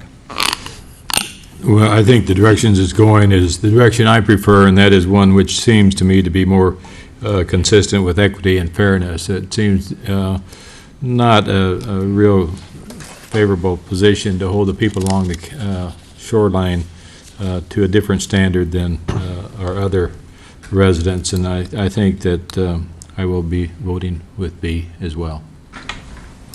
I'll be voting for B unless you bring some information to us that would indicate that would not be appropriate. I've been involved in Pine Lake water quality issues for almost 30 years, we had impervious surface limitations go in the 80s into the mid-90s. What the Pine Lake Water Quality Study says is open space covered with native vegetation is Pine Lake's best friend. It is in the best interest of Pine Lake that open space within the watershed. Nancy, we're on Lake Sammamish. Are you going to tie that to I'm Lake sorry. Sammamish? Well, the same thing, I think, applies to all of them. Okay. I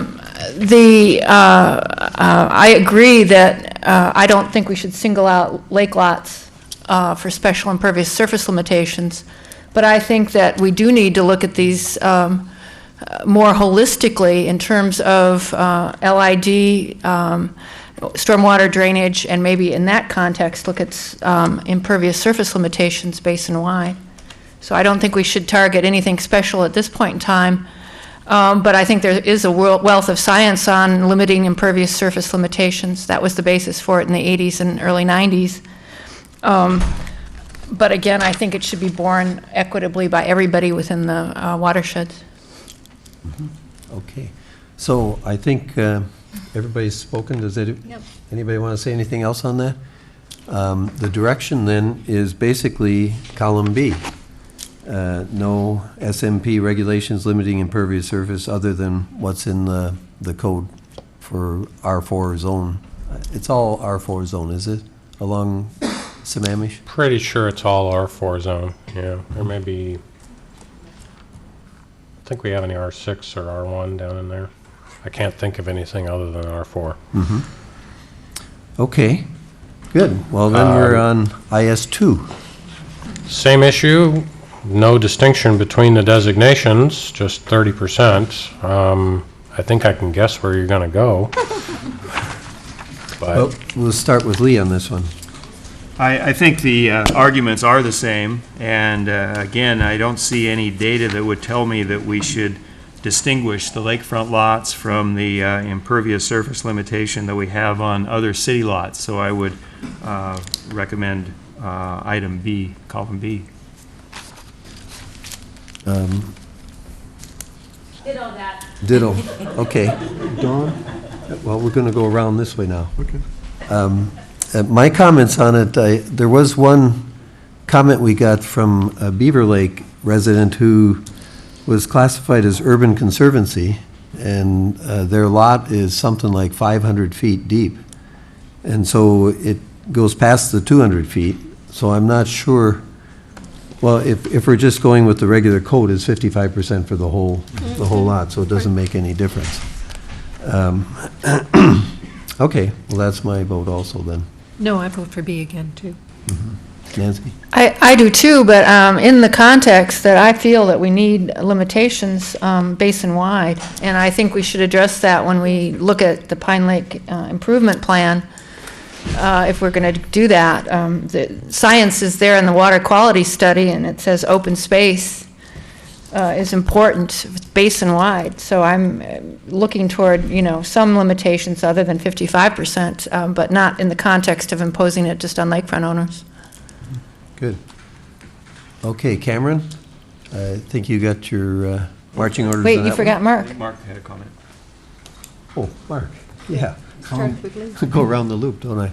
On, Sorry, Mark. On Pine and Beaver Lakes, we have had information provided to us about the importance of the tall trees in shielding the lake from wind, which has the effect of, the wind has the effect of stirring up phosphorus. If we go to 55%, it still has to be understood that we have tree retention and that we've established that.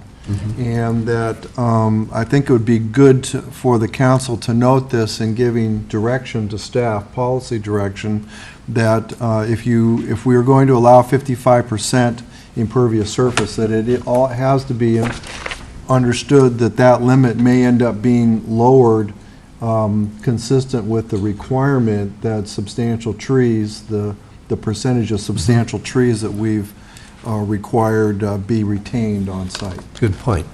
So maybe we'll focus in on that on July 7th, is that when it is? That's right. Can I make one comment, because I won't be here on the 7th?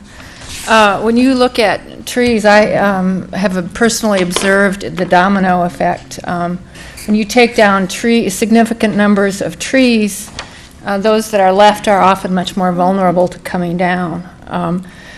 So I think we need to look at the tree retention, not just in terms of the 200 feet, but in terms of maybe a whole lot, I think for those right on the water, at least, I think we need to look at a broader area, so that would mean our general tree retention ordinance. And also you need, if you're going to do an 80% on a larger area, you need to permit enough flexibility so people can move things around and replant some of the trees if you're going to do a larger area.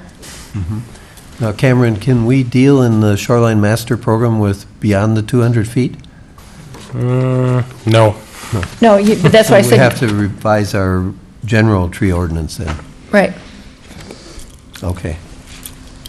Okay, is that it on that one? Right, we're moving right along. Okay, so turn to page 4. This is a page that attempts to capture the key issues related to subdivision of property and public access. Public access often would be provided through the subdivision process. First row, SP1, has to do with all lakes, and this is, do you get to subdivide or don't you? In the case of the Planning Commission recommendation, they thought that subdivision of parcels is not appropriate within the Urban Conservancy designation. Under column B, that restriction would no longer be there. Column C is an additional idea that we heard somewhere in the public process, which would restrict subdivision on Pine and Beaver Lakes, but when you don't have public sewer. It's future-wise. Again, I would say I don't know that there's a scientific report that sort of stands behind this, but it does reflect the overall, thank you, Susan, overall direction from the Planning Commission to recognize urban conservancy designated areas as having had and continuing to play a probably stronger environmental role. These are areas that, as the mayor said, probably haven't been developed as intensively. The setbacks historically have been different. They've been larger for new homes in the conservancy environment versus the existing rural environment. And they, I think, were also identified in areas that had some additional environmental opportunities, either in the land area that we're designating and regulating, and or in the offshore areas along Lake Sammamish. So that was, I think, behind the thinking of the Planning Commission, is just take a more cautious, and see less intensive development into the future. The likelihood for subdivision on Lake Sammamish, I think, is essentially none. I can't think of an example. There may be a couple of examples, maybe one or two handed. Well, maybe I wouldn't say exactly none. I'm going to give out permits if that's what the code allows me to do. But the potential for a lot of subdivision is pretty small. And even on Pine and Beaver Lake, the potential is modest at best. We're talking in the tens of lots, I think, total. The next line will probably get to that issue a little bit more in terms of the actual yield of subdivision. So back on the first row, that's what we have as the spectrum of options. I'm happy to hear the council's comments. Okay, we'll start with Michelle. I don't agree with the Urban Conservancy designation. I think it penalizes the latecomers to the plan. I think it tips the scale on taking of property with being too environmental, and I would not support that. A. I'll go with B.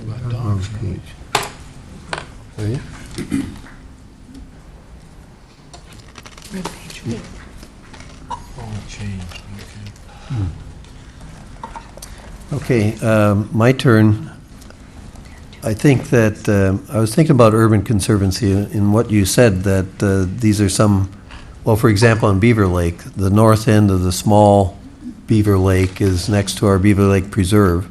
It's also near this bog, which is most fantastic bog I've ever seen. And I grew up in Wisconsin. We have a lot of bogs. So I can see that it's a more sensitive area. I also hear from the people that live there that they're on a lot which is like 500 feet deep, and at some point they might want to carve off the lot out by the road, and it makes common sense that that should be allowed. So I have a hard time with urban conservancy also.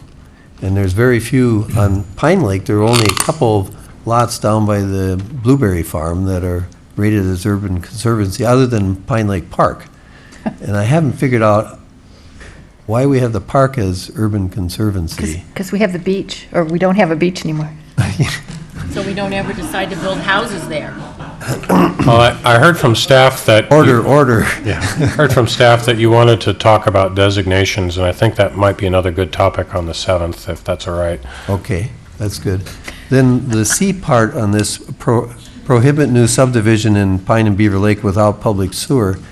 Actually, at first glance, I thought that made a lot of sense, but then having dealt with the county on the septic code, I realized that you really have a lot of protection built into the county health code already. So I don't, and actually the Pine Lake report, both the recent report and 20 years ago indicated that there wasn't significant failure or damage, deleterious effects to the lake caused by septic fields, even the old septic fields. So I guess I don't agree with C, and I'll go with B. Jack? You know, I appreciate the role the city and the council are put in, and as we go through this policy direction and trying to protect the water and the shorelines and everything. But as I looked at this particular one, and I looked out at the audience and I saw one finger go up, I'm reminded that this is probably an area where council members and government need to be careful. Although perhaps the intent is one thing, and this particular thing, to my knowledge, it doesn't affect very many people, maybe one. And I think that one person probably, I'm with that one individual. I think it's important that we make a policy that is good for what we're trying to do, but at the same time not take of land, and it seems to be that we're doing that. So I'm going to go with B. So my understanding is that even if we have a lot that's 500 foot deep, that the Urban Conservancy would cover the entire lot, not just the 200 feet. Is that correct? No, just 200 feet of the shoreline jurisdiction. So if you were an Urban Conservancy and you had a lot that was more than 200 feet deep, you could potentially carve off the non-Urban Conservancy lot. Is that correct? That's correct. Okay. But like the others, I have a lot of difficulty with the definition and the implementation of the Urban Conservancy. And I'd be more comfortable with A if I knew that the designations on the lots were accurate, that they indeed did have some special ecological function as opposed to simply becoming latecomers. And I understand we're going to go over these designations later. So can you give me a little bit of background on C? And the reason I ask that is I recall that in, contrary to what Don said, Issaquah had significant issues along Issaquah Creek down in, it's the development south of town. Mm-hmm. And they were not able to get those septics condemned and get sewers there. So what are the issues surrounding if septics fail, and does the Department of Health indeed force people to either fix that septic or to go on sewers? Yeah, if a septic system were to fail. They didn't in Issaquah. It was an old system. They do. Didn't work. Yeah. Yeah, if the septic system were to fail, it could create a public health hazard, and the health department would not allow that to continue. In my time here with Sammamish, I've seen, I think, 2 of those happen, one actually almost across the street from us here, and in that case, that gentleman did hook up to sewer. And it was readily available and from a cost standpoint, more feasible for him. There are certainly circumstances where someone would have to extend that line. That would be costly and difficult to do. So when we go through the process to approve a subdivision, whether it's on septic or sewer, we make sure that either the health department or the relevant sewer agency has approved the plan, and that in the case of septic development, there's both a drain field area and a reserve area. So if the drain field is compromised somehow, the reserve area is available. Both of them need to meet the PERC test so that they can actually function. And that's an approval that the health department, that review and approval the health department provides for us. I feel a sense of confidence that if they've approved a set of plans, that even with bad management by a property owner or unforeseen circumstances, that there are some fail-safe mechanisms built into that. There are, of course, additional techniques these days, beyond techniques that have been employed in the past for mound systems or other types of more engineered systems that can allow a site that previously didn't qualify for septic now to qualify. So that probably increases the options for a property owner to get a property through the county's approval process. We don't pretend to be the experts, they are, but we do take and incorporate their review into our process, and we don't approve a subdivision until that review has been completed. Does that address your question? It does, thank you. So I would support B. I have several comments. First of all, the Pine Lake, when they did the 1980 study, they thought it would be failing septics, which were providing the phosphorus problem. It wasn't, it was the wetland. I was told at that time by the experts that the septic drain field systems are one of the best mechanisms to filter out phosphorus into the lakes. The problem isn't with the septic systems, it's what happens if you fail. The older systems didn't have a reserve drain field. Also, there's a big difference between Lake Sammamish and Pine and Beaver Lake. We don't have sewers throughout the basins in Pine and Beaver Lake, so a lot of properties, if you extended it beyond the conservancy, would become unbuildable. That was the suggestion by FutureWise, that there be no new development of that type without a connection to sewer, and that would make a lot of the lots unbuildable. That's not acceptable to me. Septic systems are very well established, good mechanisms for addressing septic waste, so I don't think that C makes any sense whatsoever. And it would be punitive to the smaller lakes if it were extended beyond the conservancy zone. So I'm not in favor of C. In terms of subdivision of parcels, it just depends on the lot. I'm not comfortable with a general ban on it for the reasons everybody else has stated. I mean, it doesn't make sense to me. There may be some lots that are very inappropriate, but I don't think a general ban is the way to get to that. Mark? I have 2 thoughts on this. One is that people can, if you allow subdivisions, I don't think that is the key driver here.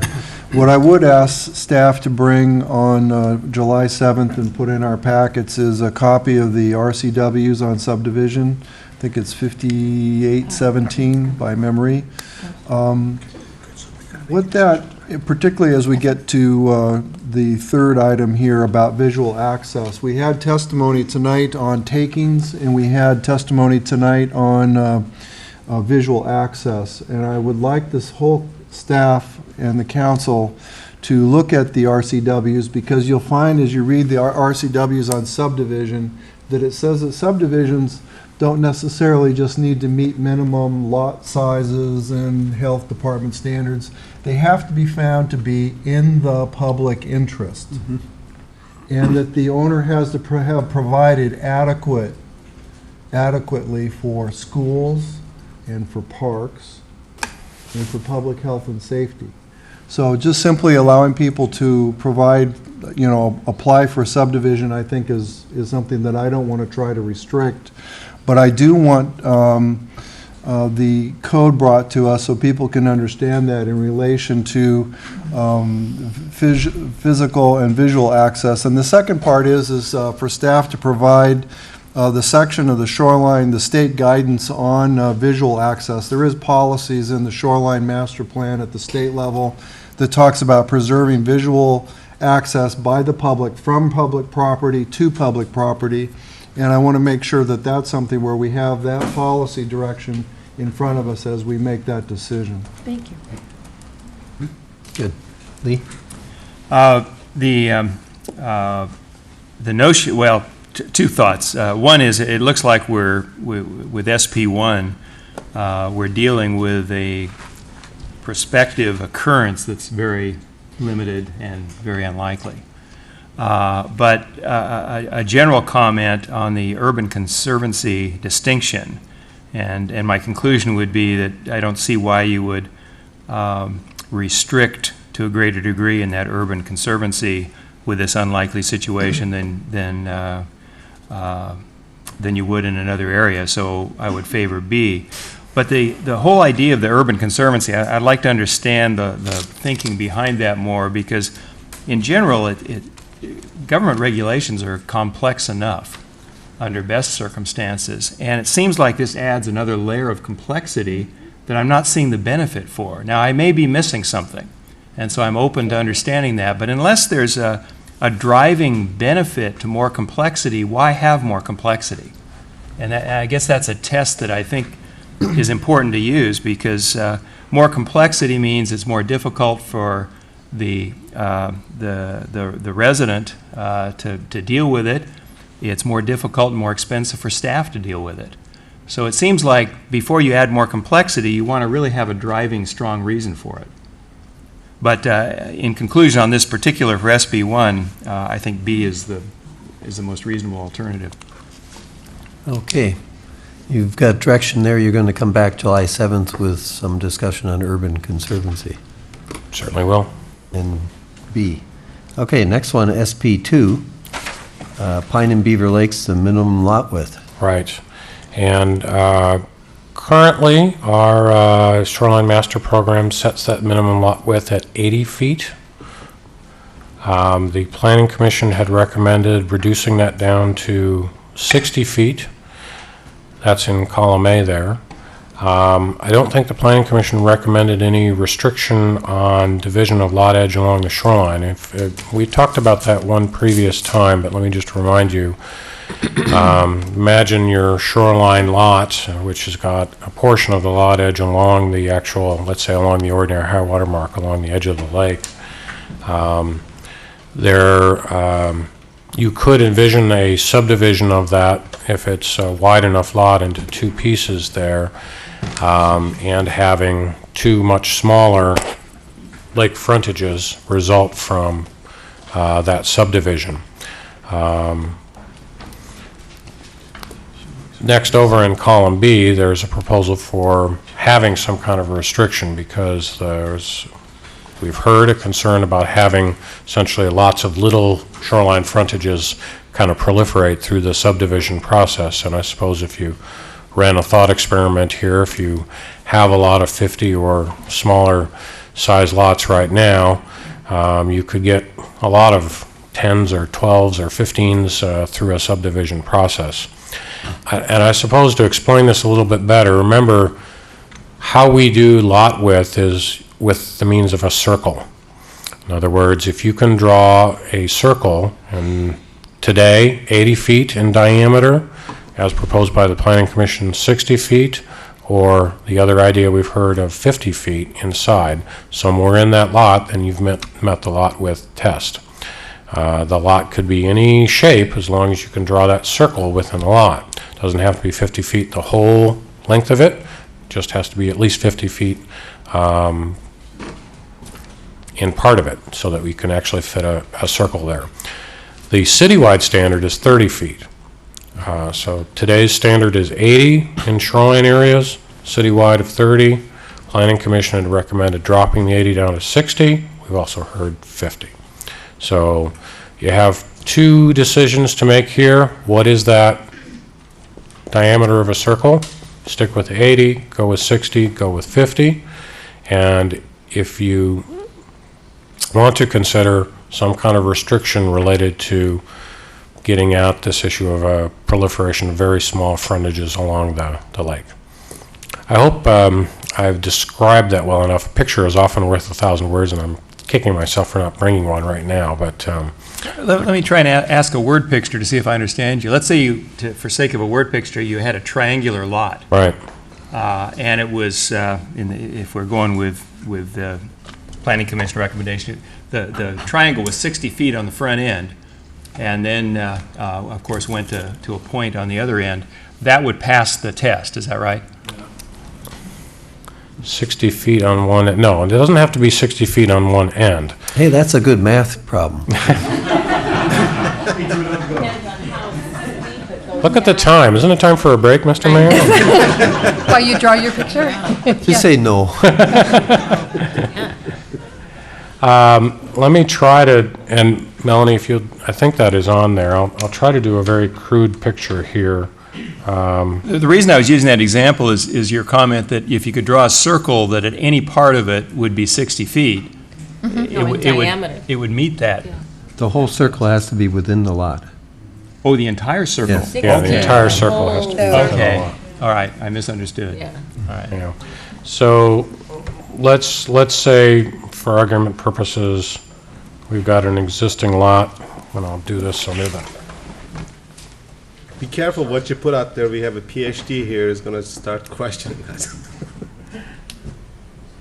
So here's your shoreline down here. This is the water.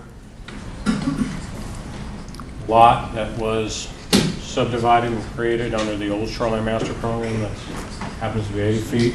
So you can draw a circle within that lot, 80-foot diameter. In fact, in this case, you could draw it and put that circle almost anywhere Any in the place. lot. Mm-hmm. Similar lot next door here, if you change that standard to 60 feet, well, maybe there could be a subdivision of that lot. I'll just draw it simply here, where a 60-foot circle could fit in two of those lots. Does that make sense? And the smaller that diameter, well, the more lots that might be able to qualify for that subdivision. And what you were saying earlier is you could put doglegs down to the lake so that you have a bunch of 60-foot lots with maybe 10 feet on the lake. Which is what I've tried to illustrate here. So maybe this has got, 70 feet of lake frontage here and 10 feet of lake frontage on that lot. Now, I'm not sure we'd see someone do this as a subdivision proposal. There are alternatives to this. They could cut this lot off here and simply have an easement for access, as opposed to that last little bit being part of the lot. I think the more of these little individual ownerships that you have along the lake, the more conflicts we probably will have. We also have to be careful about how this comports with your policy decisions you made on June 2nd that relate to the shoreline zone and the shoreline enhancement area. There are some allowances for development within those areas. Are we going to try to do a shoreline zone and shoreline enhancement area on that little 10-foot sliver? So that's kind of the motivation beyond some kind of a restriction on the lot edge. Question? Yes, I was following you along through that whole process until you got to that little 10-foot square. Okay. And why would you create a separate lot? No, I'm sorry. Or I'm not understanding. It seems like we have two lots there. Yeah. And so why would we? What I was saying is that someone could propose to subdivide that piece of property, and that would be a new lot line. So you have Right. an edge down here, separate piece of property, and then this would be, the edge for the original piece of property. Right. There are other ways of accomplishing what presumably is a goal to allow this property owner to have access to the shoreline. They don't actually have to own this piece of property. It could also be accomplished through an easement across this piece of property. So instead, this lot boundary might go just like this. So this Right. is not two Okay. ownerships, but one ownership. And why would that complicate the shoreline zone and the? Well, I think I guess my observation, trying to manage a shoreline zone and a enhancement area and access on a very 15% small and piece all of that property stuff, is going to be very tough to try to, we've all been thinking about kind of a reasonably sized piece of property. No, I understand that, but we've given the easement. Isn't the owner still responsible for? Well, two scenarios. I Yeah. simply was illustrating. I'm looking two at the different ways of easement doing piece, it. yeah. If it's under an easement, then this is all under one ownership. Right. That owner would have a shoreline, let's call it the shoreline zone, some kind of enhancement area, presumably would extend along the whole area. Now, Right. if this easement is also there, then that's not going to be a candidate for enhancement because it's going to have to be an actively used area. You have to have people going across it. Right. Remember, within this enhancement area, there was, I think, a proposal for 25% of that Right. to be active. Well, you'd have to think about that easement area being part of that 25%. It's a little complicated. The other thing you have to think about is, with an easement, you can't put another dock on there. So you may have one dock because an easement doesn't give you the right to put another dock according to our code, right? Nancy? Couple of things. We have 25% or 15 feet. So if you create separate legal areas of all these little things, there would be no enhancement area left because everybody would have 15 feet. So you basically have the potential to do away with a setback or an enhancement area anyway, not a setback. Docks currently have to be set back 15 feet from an extension of the uplands. And so you have to, if you have 30 feet minimum, you still can't build a dock. If you have 35 feet on the water, you could build a dock that's 5 feet wide under current code. So, Is that under current code? and you have to, remember, somebody said before, why don't you extend it out to the sidelines? Well, I've been involved in several litigation matters over the years. Your legal boundaries on your sidelines in the water are an equitable averaging between the high water mark and the low water mark. And so they'd be very different than an extension of your uplands. And by having a 15-foot setback, you avoid a lot of conflict with neighbors about where your dock can go and all these other things, especially if you're on a cove like this, where your docks are going to go like this. Docks is going to be our next page, and that issue is on the page, so we might want to. But in this context, what you're trying to do is have an active use area that's reasonable, but still give a certain amount of each waterfront lot a reasonable area for some kind of a vegetative buffer. And if you let them break down into real little ones with a 15-foot minimum, you might not have that. It might defeat your policy purpose of trying to have some native vegetation in there. Okay, I think we have all the questions, so we'll start talking. It's my turn to start. Did the council have a question about what the current code allowed? Well, I did have a question. Was that related to the current setback requirement for a dock from the side property line? 15 yeah, it's feet. 15 feet. So you would have to have a certain amount of frontage in order to be able to fit a dock and meet the side property line setbacks for a new lot. So if you made a bunch of little lots, it would preclude having docks on each one. That's correct. But as Nancy pointed out, it still would have your 15 feet of clear area, right? So it would do away with the vegetated buffer Right. potential. Okay. Well, to start the discussion, I do know that on Pine Lake, there's something like 60 properties that have lot widths of around 50 feet. And a whole bunch of them on Southeast 20th are 50-foot wide lots, but some of them hundreds of feet deep.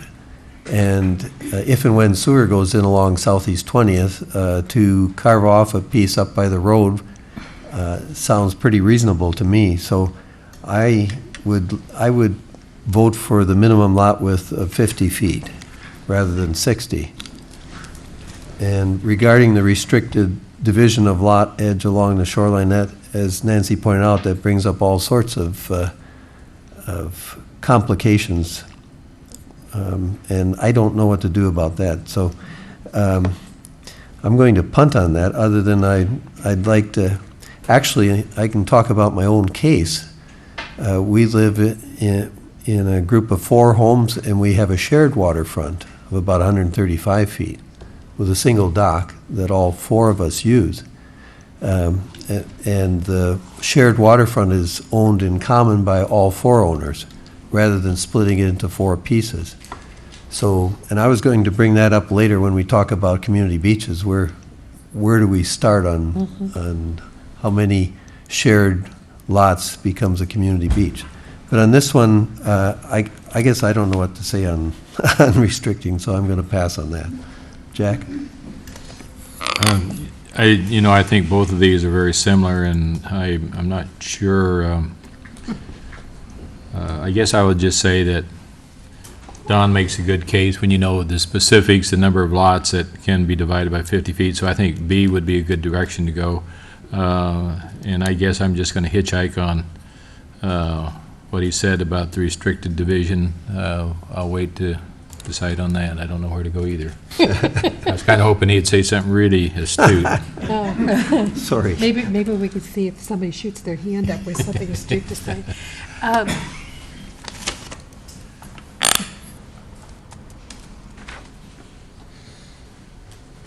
I apologize. I was having a sidebar with the city attorney. Jack voted for B. Thank you. With 2 Bs. With regard to B, what about the owner that does have waterfront width of more than 100 feet? We'd be essentially restricting them under B from dividing that property because of the shoreline. Is that Are you talking about the restriction of the lot edge restriction, piece? the division of the lot edge? Here's my suggestion is that council go through and decide on the number first, and then we'll come back around and deal No, I with want to them. do both because I'm not. No, I'm okay with the 50 feet, but again, I want to make sure that where the property is wide enough at the shoreline, that we don't impose this sort of artificial restriction, which we're trying to eliminate the small lots. Well, we wrote it generally, restrict division. We didn't articulate a standard. Your example of 100-foot wide, if they couldn't meet 2 50-foot sections, if one was 49 and one was 51, that somehow we would disallow that. I don't think that's what we're trying to get at. I think we're trying to get at something a little closer to the example that I drew there of the very small. That's right, and I don't want that to create the unintended consequence of denying the that. 4951. Right. So I think what I would take, if you were to support the statement of restrict division, it's not intended to get at the 4951 issue. It's intended for staff to figure out some way of preventing the consequence that I described on my picture there, but in a way that harmonizes the rest of the policy direction that you've given us. Is that a fair statement? A fair statement. Nancy? I'm concerned about the number of lots on the lake proliferating as these super small ones. If somebody wanted to carve off a lot to serve multiple homes, if they were subdividing, that would be a different issue for me. But if my view is if you keep the number of lots to a minimum of the small size on the lake, that you don't do something that will permit them to proliferate, say under 50 feet for new lots on the lake, why not use a 30-foot standard for the subdividing the back part of it? Remember, we can only regulate 200 feet of shoreline management, And yet, if we impose a subdivision requirement on a lot that's 1,000 feet long and 45 feet wide, let's say, we're extending the regulation effect of shoreline management beyond the And we can't do that. 200 So feet. It's only the 200 feet is what we're talking about here. So it's just the 200 feet we're talking about. Right. It is. Yeah, that's what I asked It is. earlier. So if there's a lot that's 300 feet by 45 feet, they could subdivide it because under the code, it's only required 30 feet for that beyond the first 200. Is that what you're saying? That's correct. Ah. I didn't- Well, and again, remember how I drew that with a diagonal line there? There's a lot of ways of figuring things out there. So, yeah, if you had actually a 45-foot lot, you were actually restricted there. So That's what I asked. Susan's going to help me. She does this more for a living than I do, so. Okay. Let me make sure that We'll she get gets the- it right. We'll get the Yeah. definitive answer. So my objection then would be, if you have a 45-foot by 500-foot one, don't create a new lot along the water, but let them chop off the 45 feet if they can otherwise do it. Anywhere let them divide back of the 200 feet any way they want, and even with a 30-foot circle, That's what Susan's going to answer, Yeah. because that's the question I asked under Urban Conservancy. was Right. only It actually 200 gets a little complicated because when you have a single lot that's partially in shoreline jurisdiction and partially out, the lot width requirements would apply in that first 200 feet that you're contemplating in this exercise, but then the 30-foot lot circle applies outside. Now, where it gets complicated is that the new lots that you're creating in shoreline jurisdiction would not meet the lot width requirement if it's 45. Those would have to still fit the 50 or 60-foot lot circle because they're new lots. And so it does get a little complicated when you have a lot that is short in width and you're trying to carve off shoreline lots, which would not comply, yet the one in the behind could. So what you would need to do is create a lot width that would work for those shoreline lots, and then the non-shoreline lot would be subject to the 30-foot lot width. Does that make sense? So you might have to go back more than the 200 feet in order to get the 50-foot width. Yeah, to the create lots that you're shoreline lot. creating in the shoreline would still have to meet the 50 or 60-foot lot width. So if it's only 45-foot wide, because they're new lots that you're creating through the subdivision, they wouldn't comply unless the lot width were smaller. So my response would be, I am concerned about no new waterfront, dividing up the waterfront widths is my concern. So if it's 45 feet, as long as they don't create a new portion of waterfront, I think they should be able to subdivide that waterfront lot off. I think the 50-foot is too restrictive. In other words, if somebody's got a narrow parcel that's narrow and long, I think they, as long as they're not creating new waterfront lot portions or segments, that they should be able to subdivide the back portion of it.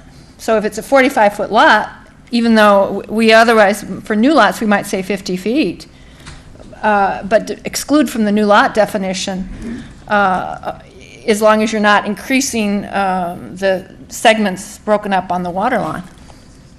So I think what you're saying is the original lot will be the waterfront lot. It's not a new lot. It's just shortened now. Right, well, exclude it from the definition of a new lot having to Is it excluded now, Susan? Susan, would you? No, because when you take a single lot and you do, say, a short plat with 4 lots, all of those lots are new lots. The original lot kind of goes away and you're creating 4 new, differently configured lots. So what would you, You see, it wasn't that simple. what do you do?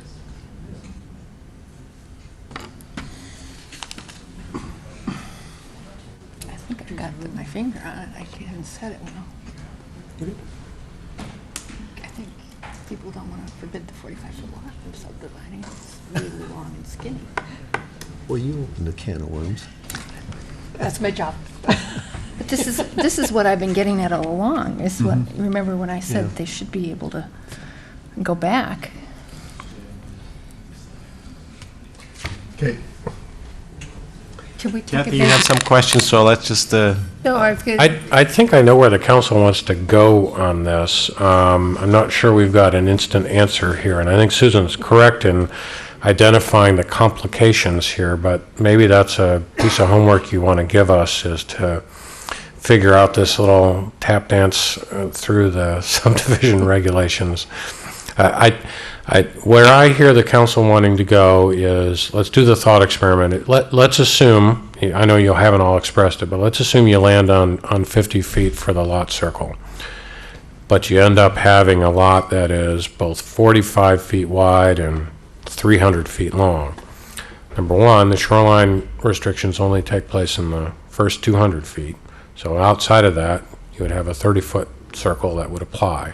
But inside of that, you would be okay with subdivision within that area, so long as the portion that's 45 feet wide was one of the new lots there within the shoreline jurisdictional area. Now, Susan just said no, because it wouldn't be 50. He's saying. Not 50 feet. What I'm saying is we have to figure out a way of allowing both of those things in the code. Okay.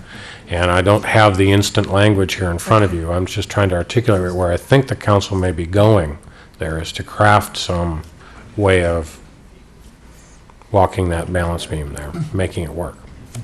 Okay. And I guess I'll look for nodding of heads or shaking of heads as we go We'll along. wait till we hear some voices on the left here. Mark? Thank you. voices from left. One of the things about subdivision is, and I think Nancy's onto something there, is that even if you have circles, if you had a 30-foot circle or 50-foot circle, the potential is there for people to then extend stems or flag lots down to the lake, where you would have, if you had a 100-foot property, you could create several lots in the back, all with very thin stems down to the lake, giving people 10 and 15-foot ownerships, which we've all agreed 15 feet is what you can clear of all vegetation. So you could end up with 50, 60 feet of cleared vegetation in 4 different ownerships if you have enough property to create all those little stems. So to me, the circle isn't the problem. The problem is the actual lakefront, the subdivision of the actual lake frontage. And Don, where any other property, if you have 4 lots, maybe eventually with sewer, it could be 6 or 8. The point is not to end up with 6 or 8 10-foot ownerships, individual separate ones, all that have the right to clear their total property on the lake edge. So what I would ask, one of the options be that we allow the circle, whether it's 30 feet, 50 feet, or 60 feet, or 80 feet, that you limit the division on the lakefront edge. And simply say that if you're going to have additional lots out of a subdivision, they can also have rights to the waterfront, but you're going to do it by easement rather than by actual creating small slivers, stem lots. Right. New stem lots. Is that a head nodding? Right. Well, wait till Lee. Well, because what Cameron drew earlier, it was the easement, not a new lot, Well, that that's what- created the problem. That's what didn't create the problem. doesn't solve the problem. Yeah. No, he said that the easement that they could clear. That's what I was trying to. Well, it would be part of the 15 feet for the whole For the whole shore. shore. Okay, Yeah. that's not what Yeah. I heard, and you guys were talking over here, and that the creation of the easement would create a problem. No, it was creating of the stem lot that creates the problem. He just showed an easement. Okay, let's hear the other two first. Lee? On maybe the easy one, I think the fact of the existence of a lot of 50-foot lots would suggest that the minimum lot width required for subdivision would be 50 feet. So that seems to make sense. And the general notion of if you can find some clear way to do it, of having some restriction on the lot edge along the shoreline so you don't create these secondary conflicts, that also makes sense. You know, the challenge seems to be, how do you do that? But one of the things I'm thinking about is maybe a different, well, let me ask a question. Does the R4 designation of this area limit you in producing postage stamp size lots? As long as you can draw the circle, whatever size you designate within that lot, we don't have a minimum lot size, except, oh, now that I remember, in the shoreline, there is a, currently, okay. I started to answer your question citywide, and since we've been talking about things both in the shoreline and outside, let's make sure that we distinguish. Outside of shoreline jurisdiction, it's a 30-foot lot, a 30-foot circle, and we don't have a minimum lot size. Within the shoreline jurisdiction, currently, we have is it 5 acres? 12,500? Well, 12.5 for, can I get Susan again? It's kind of a tiered thing. Tiered The basic minimum lot size is 5 acres, but no, in practice that doesn't really get applied because it allows you to reduce to either 20,000 square feet with public water and septic, or 12,500 square feet with water and sewer. And the current proposed SMP retains the 12.5 minimum lot size right now. So, one notion of thinking of R4 is you can have 4 lots per acre, right?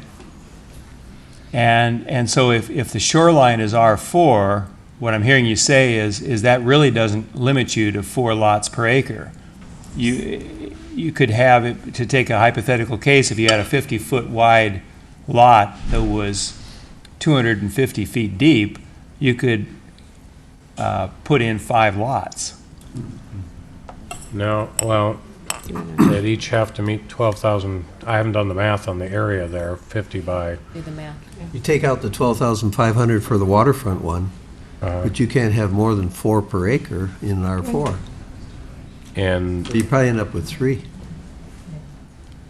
Well, recall it's a net density calculation as well. So we would take the property, subtract the critical areas and buffers, and figure out how much is left of buildable area. And then you would figure the allowed number of units based on an R4 per net acre.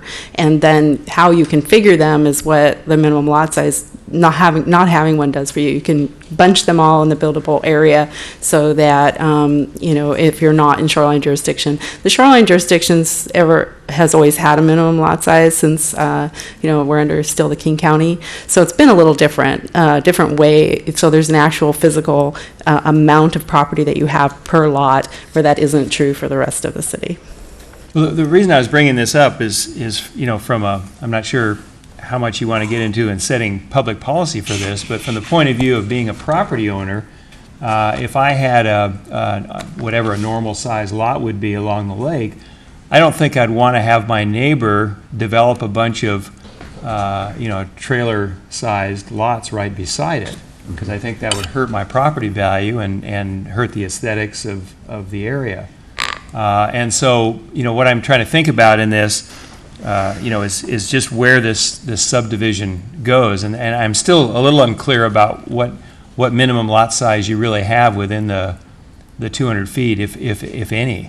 Yeah, it's currently, in our current SMP, the bottom line, if you're having water and sewer, is 12,500 square feet, and that is carried forward currently in the Planning Commission recommended draft to keep the 12,500 square foot. And what that does is it prevents the kind of clustering of the very small 3, 4, 5,000 square foot lots. You have to have each lot have a minimum area of 12,500. And that's a big lot nowadays. My gosh. Not on a lake, it isn't. Illahee, we just approved the lots were 5,000 square feet.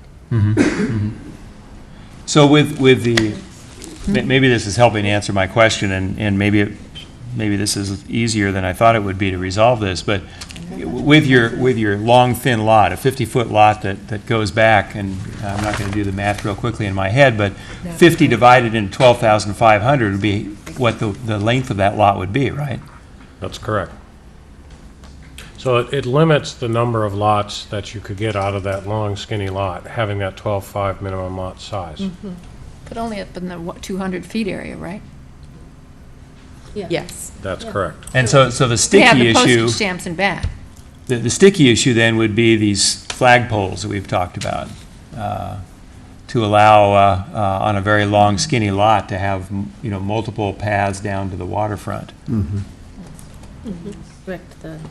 that would get back to the rationale of having some restriction on the division of lot edge along the shoreline. Right.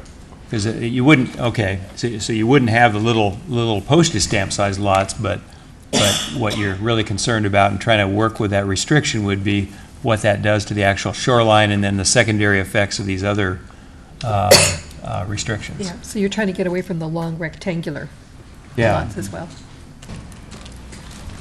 So anyway, to the 50 feet, I've got that one. The challenge of trying to craft the restriction, the philosophy of having a restriction makes sense. The challenge would be, how do you craft one that doesn't cause you to get tied up in your shoelaces?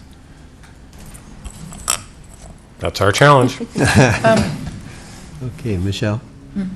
I think we've beaten this to death. I think 50 feet minimum sounds good to me, especially since hearing that there are so many properties already at 50 feet on Pine Lake. And I'm in favor of restricting the division of the shoreline to protect. Maybe you say including. Maybe you just add the word including. So 50 feet, minimum 50 feet, including the shoreline.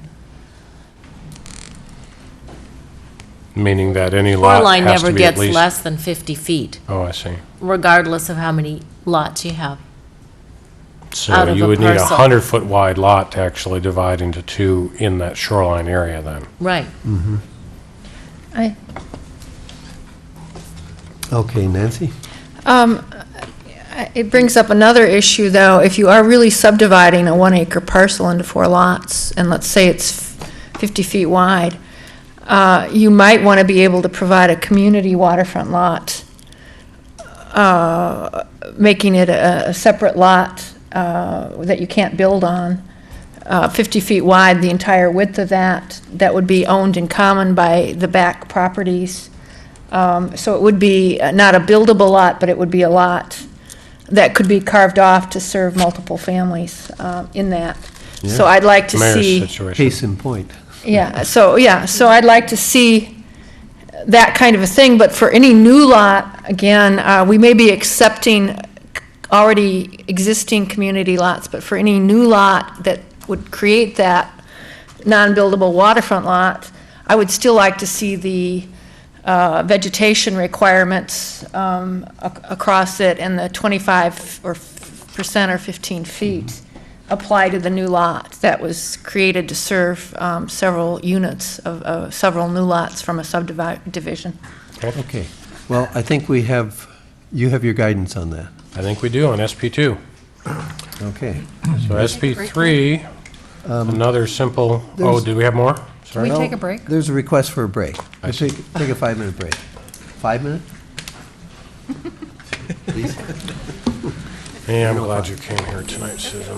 Done. Physical access is actually being able to physically get to the water. The Planning Commission recommended a policy that's been summarized in column A there, which is a city may require access during the subdivision process. The threshold for visual access would be 4 parcels, for physical access 10 parcels, but physical access, which is the most controversial, only required where it wouldn't create or impair an existing function, as you've seen there. The city could also find that physical access was not required because an existing public access was already provided for in the area of the subdivision. This policy replicated as best we could what we saw Redmond doing and seemed to be consistent with the direction the state WACs were pointing us when we were crafting it during the Planning Commission phase. It has resulted in a lot of concern from property owners. about kind of a mandate for physical access.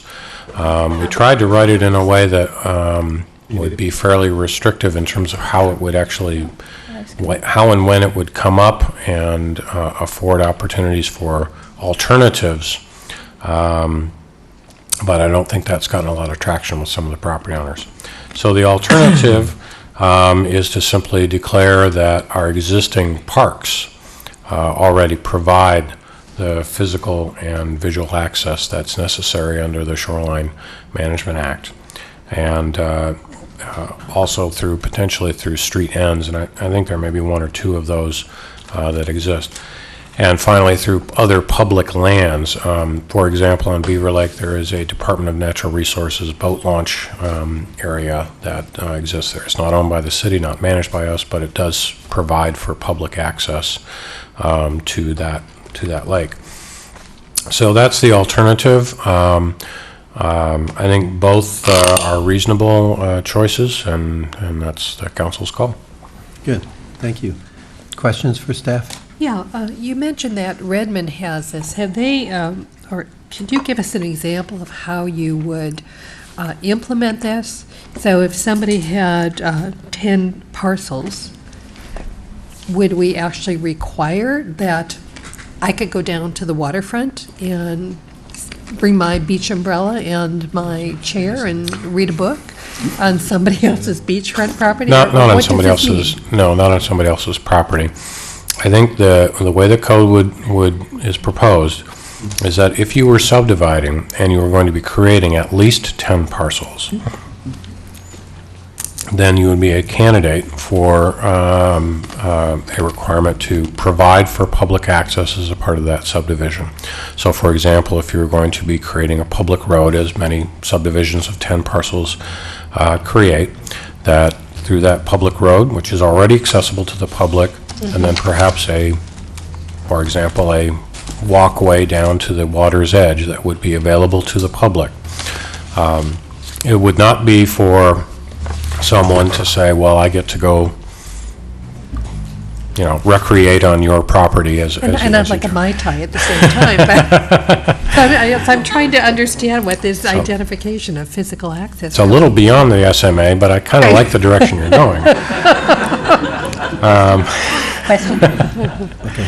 Nancy, you have a question? We haven't finished answering mine. Oh, I'm sorry, go ahead and finish. So answering. the physical access could potentially be an easement, a walkway? Yeah, an easement or like a little walkway that would be provided, and it's not unlike a trail connection that we might provide for in a subdivision elsewhere in the city that is outside the shoreline jurisdiction. And in fact, we do occasionally run into an opportunity like that, and I think that's something the city wants us to do through the subdivision process. We don't want to have a new development. This gets back to Mark's point about public interest. You don't want to have a new development frustrate a public interest. For example, a trail connection that, everything except this last little piece that's now going through subdivision can be done. And so since you are dedicating other public infrastructure when you subdivide property, like roads and stormwater, we can make provision for that kind of thing. So same idea that we would do in a trail elsewhere, in this case, a trail or a walkway down to the water edge. Now, it would have to be properly designed. Certainly wouldn't want to have it turn into kind of a party spot and create a problem for the local neighbors there. But that is a technique that is authorized under the State Shoreline Management Act. And we have a local example where they've put that into place. I'm afraid I don't know what Redmond's experience is with that. If that's a homework piece, we can certainly check with them to see if they've had any experience. Question, the WACs talk in terms of connecting public access with public waters, do they not?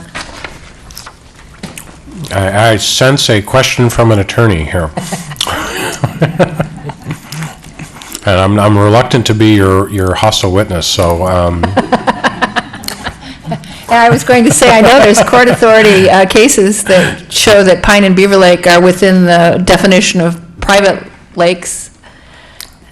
And we've had that discussion here before, but I think you're talking here about whether we would make provision for this to occur in the circumstances that we've provided for here. I would observe, kind of like what's been talked about before, the cases where this might actually occur because you've got a subdivision of 10 lots within an area subject to shoreline jurisdiction. We're not even sure there's even a single, or there may be a handful of cases where this might occur. I don't think this could occur on Lake Sammamish, for example. I don't think there's any parcels large enough for that to occur. There may be one or two on Pine Lake that I'm aware of. I don't know if that's true on Beaver. And just for disclosure, it's possible that Councilmember Witten's parcel is one of those. Yes, in fact, it would be.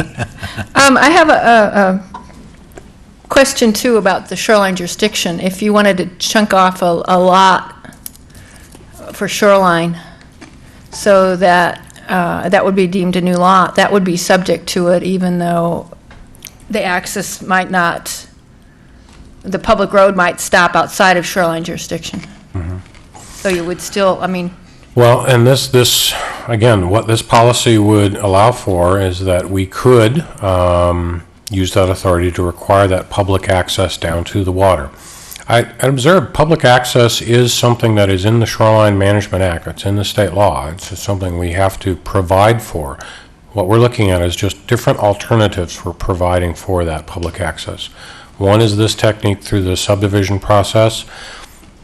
I guess my own observation, the Planning Commission recommended this. If we were in a city where there were many lots that would be available to be subdivided, so we were in a very different circumstance than we're in today. Imagine the plateau, I don't know, 50 years ago or something like that, before maybe 100 years ago. And a lot of these lots are quite old. Before 1931. Well, there you go. So, something like this might be a little bit more highly used, might be a better technique. Now we're down to just perhaps one or two examples where this still could happen. I guess the question that you have to ask is it worth it to go through that for those one or two examples there? And maybe it is. Or should we just look to our existing public access points, both the parks, any street ends that exist, or other public lands, as satisfying that need?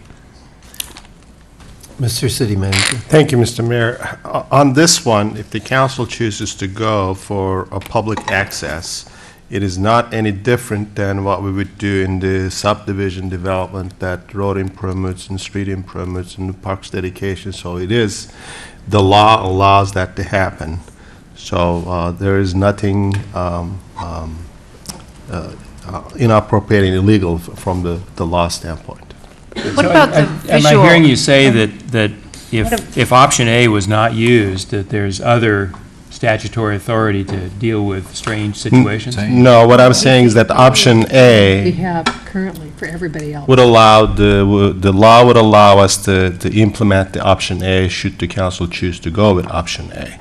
What about the visual access? How would that be interpreted, and what would be the criteria for that? That would involve any subdivision of over 1 acre, 4 lots. Four lots, that's right. And that's the threshold the Planning Commission recommended. Visual access, again, is from a public right-of-way to be able to maintain a visual connection to the water. So, for example, you'd want to make sure that the arrangement of the lots didn't result in the big giant house sort of the only thing you can see from the public right-of-way, that you should be able to still see the water somehow. So that might mean some kind of a visual easement from the right-of-way down to the water that could be provided during the subdivision process. That would mean that you would restrict structures within that. You'd want to have your lot arrangement, and you'd restrict any building of structures or placement of vegetation, such as to block the visible access. Okay, let's make the rounds now. I think we've had some good discussion, and I think basically what I've heard is there's very few opportunities for us to take advantage of this division, lot division? And is the effort worth the effort to do it, or should we leave the access through public parks, et cetera? It's been pointed out that the city has alternative ways to do that. I'm familiar with those alternative ways, and they're never very popular.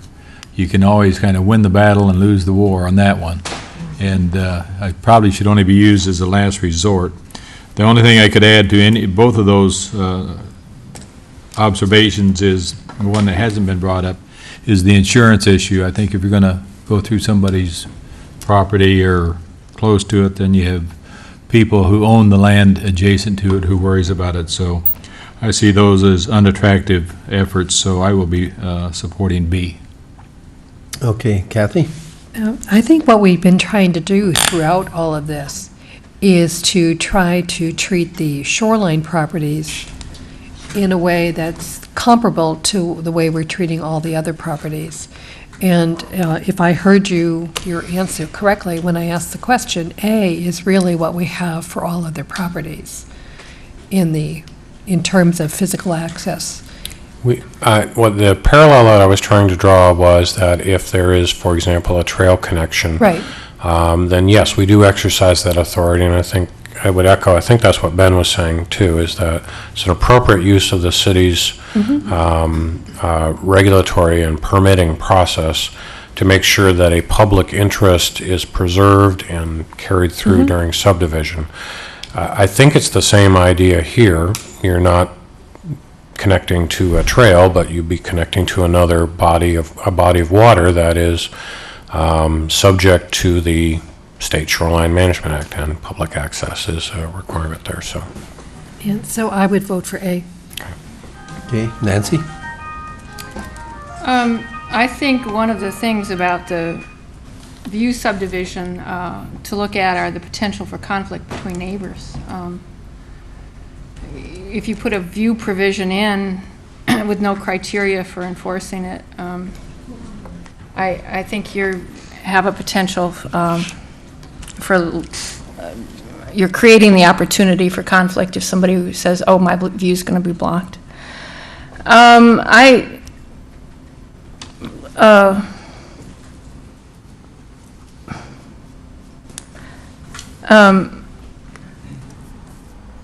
not, well, I think I'm going to abstain from voting on this at this time because I do own property that would be impacted by both the visual and the physical. Mark? I want to focus on alternative B here, which is physical and visual access is available to the public by way of existing public parks, potentially through street ends and other public lands. I would note that, for instance, East Lake Sammamish Parkway is public lands, and that the city could simply do a better job of making sure that the city controlled plantings on public lands so that private property could be developed, you know, to the height limits that are set in the code with the side yard setbacks as we've talked about.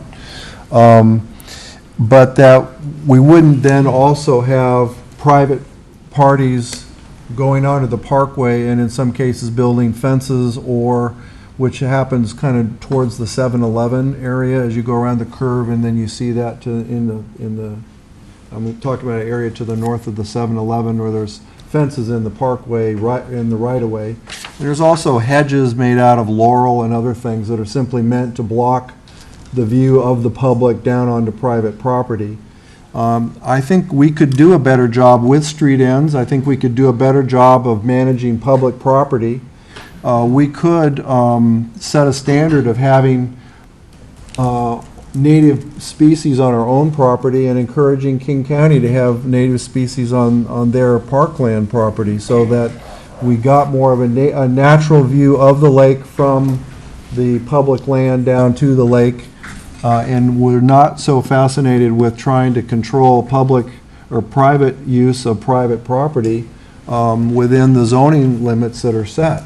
But I would like to see us over time have the discussion about how we could either acquire some additional places to have visual corridors down onto the lake, where we would purchase those, and also where we'd work with King County and their public parkland to try to have public parkland used for, specifically for public park uses, not to have the King County providing easements for private visual buffers on public property. So I think there's a lot we can do with public property if we are simply good stewards of public land for the public interest without interrupting or interfering with private use of private property. So I'm going to suggest B, but I think people have to also understand that in asking the council to go in that direction, that I actually think that we should find some ways to be assertive in the direction of B, that would provide us with long-term visual access to the lake and prevent private property owners from using public land for screening of private property. Good, thank you. Lee? Cameron, I wanted to ask a question of clarification, because I think I perhaps might be confused on the comments that you had made and that the city manager had made. I want to be sure I understood those correctly.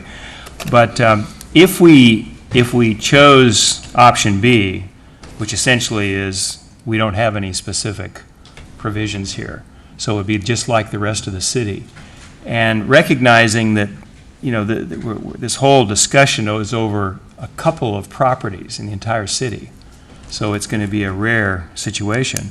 But if you had a subdivision of 10 parcels, through the subdivision process, if I'm understanding what I think I understand from your comments, you have some control over the design of that subdivision. So that if there was a public interest in having physical access to the lake, that as part of the condition of the subdivision, you could accomplish that. And I'm seeing you're nodding your heads.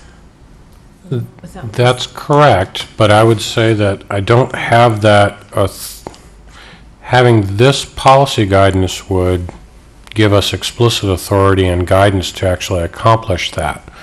Lacking this, I don't have anything very specifically to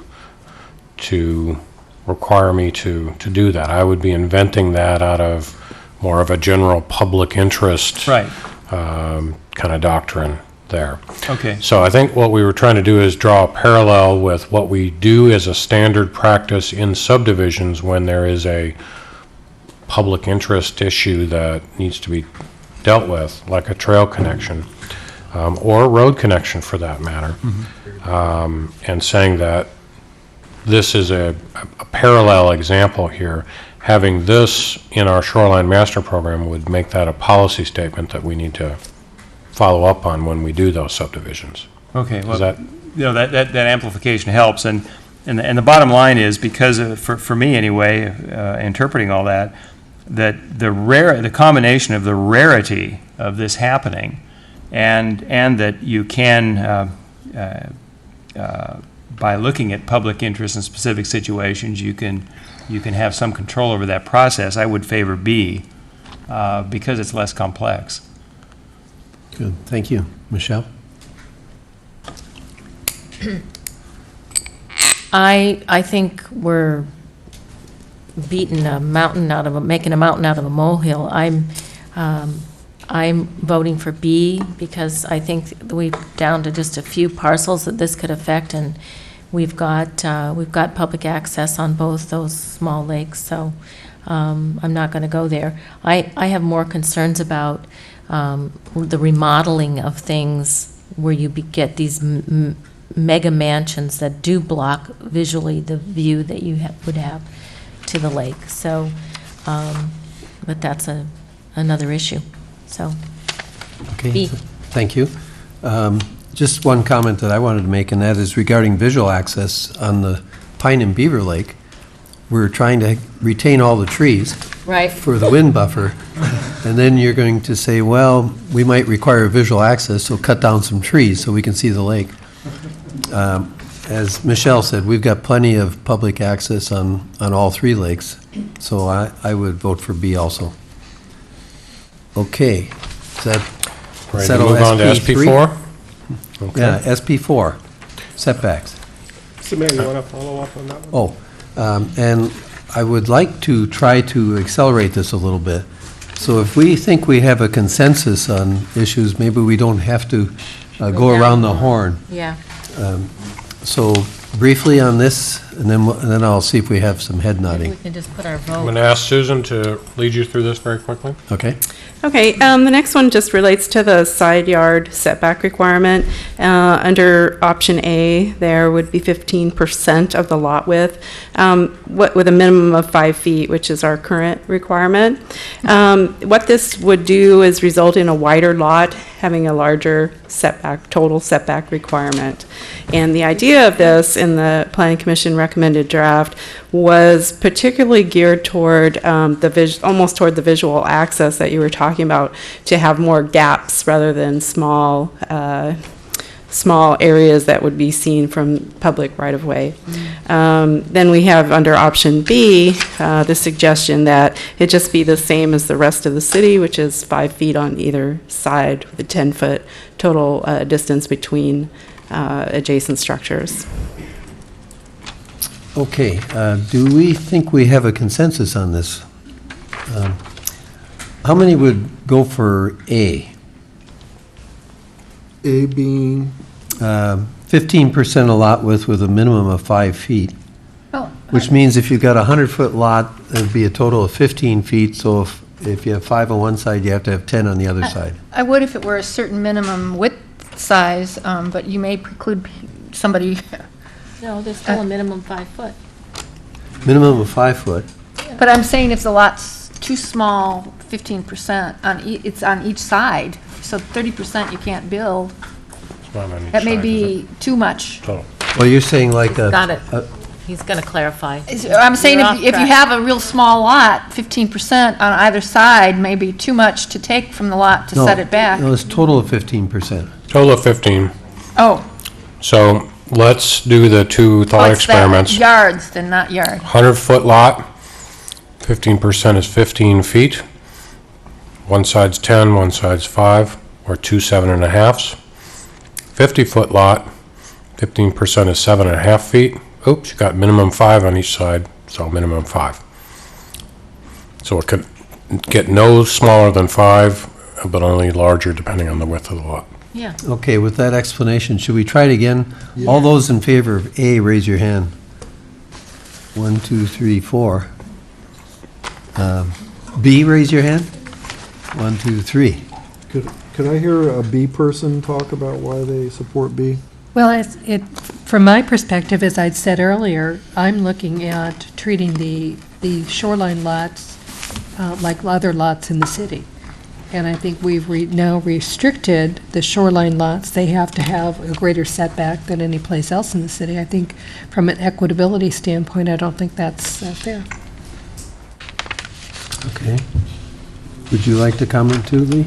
No, I think Kathy's captured the thought that was in my mind. Well, are any A's wanting to change their votes? Nope. No. Well, then I think we've got a 4-3 for A. There aren't any for the smaller lakes? Like Sammamish? What wasn't proposed for the smaller lakes? So it's 5 feet. I think you voted for A, 4-3, so But Vote I on meant the 5 next feet one. for the small lakes. it's the standard, citywide standard for small lakes, yes. Okay, we're on D1, on docks, I'm going to treat them the same. all lakes. Quick note, I was just looking on the previous page, page 4. The topic is titled impervious surface, but I am believing that should really be saying subdivision.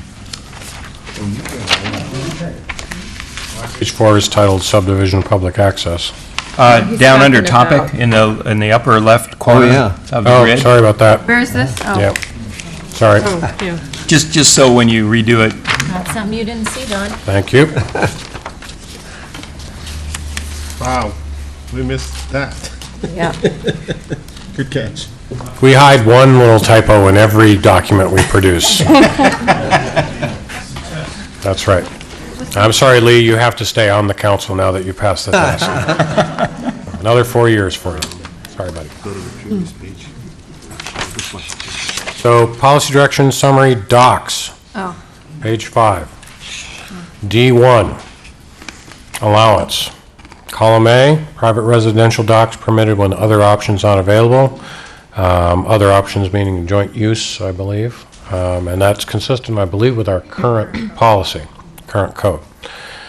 B, docks permitted outright.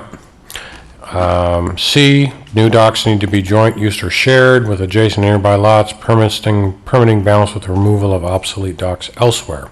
And I assume C came to us through one of the public comments that processes that we had there. So it's a kind of combination idea there.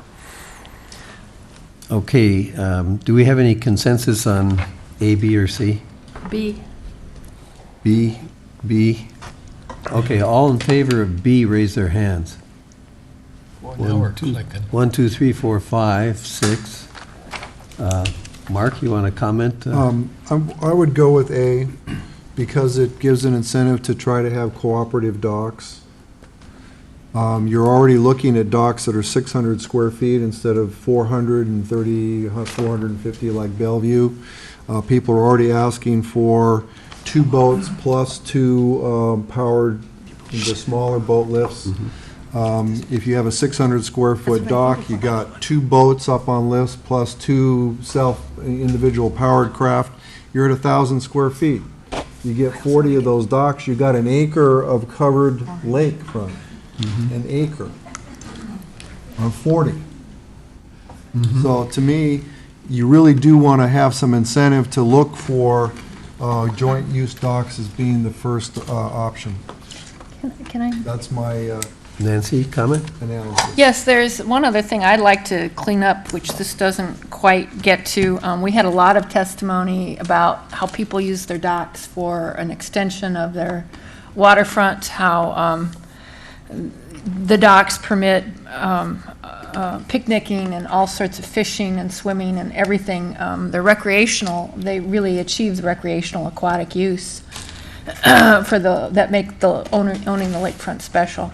The plan that we saw had some language in there that the only purpose of docks is for moorage and last resort. And I really think that we need to recognize the reality of the docks, consistent with the testimony, that they perform a lot more.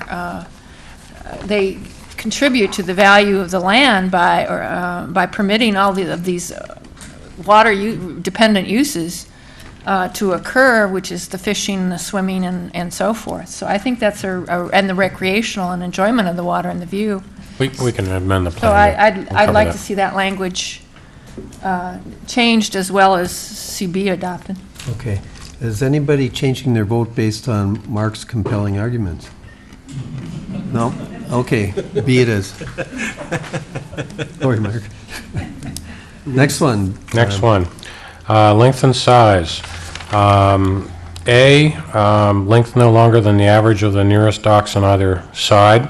That was kind of a technique that's been used in a variety of other jurisdictions pretty successfully. Minimum size to provide for moorage. I don't know what that is. Is that also 600 square feet under A? Not defined under Planning Commission? Okay. Oh, okay. And height not to exceed 3 feet above extreme high water. Since we don't know the. We'll come back again on July 7th with the ordinary high water definition and all that stuff too. So for right now, let's just go with the wording. B is the length no longer than the average of the nearest or water depth of 8 feet. So whichever would be longer, you would be able to do. And then dock size is 600, height not to exceed 3 feet above ordinary high water mark. Now, I would note that the Sammamish Homeowners Group has brought to our attention correctly reminded us that, we're not the only regulator of docks out there. The Army Corps of Engineers also regulates them. Another good reason to have Susan and others here tonight, just to make sure that if you have any questions about some of those restrictions, either in our code or what we see from the other agencies, we'll try to respond to those. But there are going to be restrictions out there that the city doesn't have direct control over, and that will limit someone's dock coming out of the Army Corps. Nancy? Does this apply to replacing an existing dock? So in other words, if I have two questions.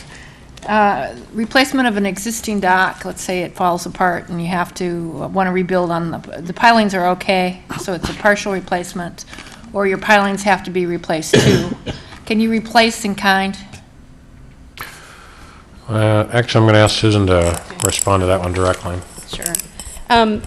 This would apply primarily to new docks. If you have a dock that does not meet these requirements, it then would be treated under your non-conforming section. So whatever you end up with in that, and I think you've got replacement in kind is allowed generally in your non-conforming section. The other thing is, there's places, for example, on Pine Lake that don't get to 8 feet, like in the Cove where Don used to live. I think it's only 6 or 7 feet throughout most of it. You could have a dock, if it can go to 8 feet, that might be 200 feet long or 1,000 feet long. You can walk across the cove. So, I mean, this is probably appropriate for Lake Sammamish, but I'm not sure the 8 feet fits for Pine and Beaver Lake. I think you should have a maximum length limit, because you're going to be competing with everybody else around the lake if you get the docks too long. Yes, actually, that's an issue that has been brought up, and there has been some discussion as to whether you might want to leave. Currently, our code has a no more than 1/4 the distance from one shore to the other, and that could be something that we could leave or transfer into the new code. That's what's in our current. I think that would be important, because otherwise you may be blocking boats and other activities. I don't see why we need the water depth of 8 feet anyway, because you've got so many docks on Lake Sammamish, and I assume that most of them there go to at least a depth of 8 feet. So when you average the distance between your neighboring docks, you're going to probably end up at the right depth. Well, plus the little lakes have canoes and little watercraft. They don't have speedboats. That was the other point I was going to make too. 8 feet. Yeah, you probably only need 1 foot on Pine Lake. Well, the issue that we heard was an issue of safety of someone diving off an end of the dock and sort of head first into the mud.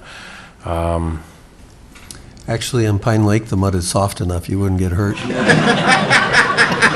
in the mud and drown. Once you get beyond the pebbles. Maybe a handy way of...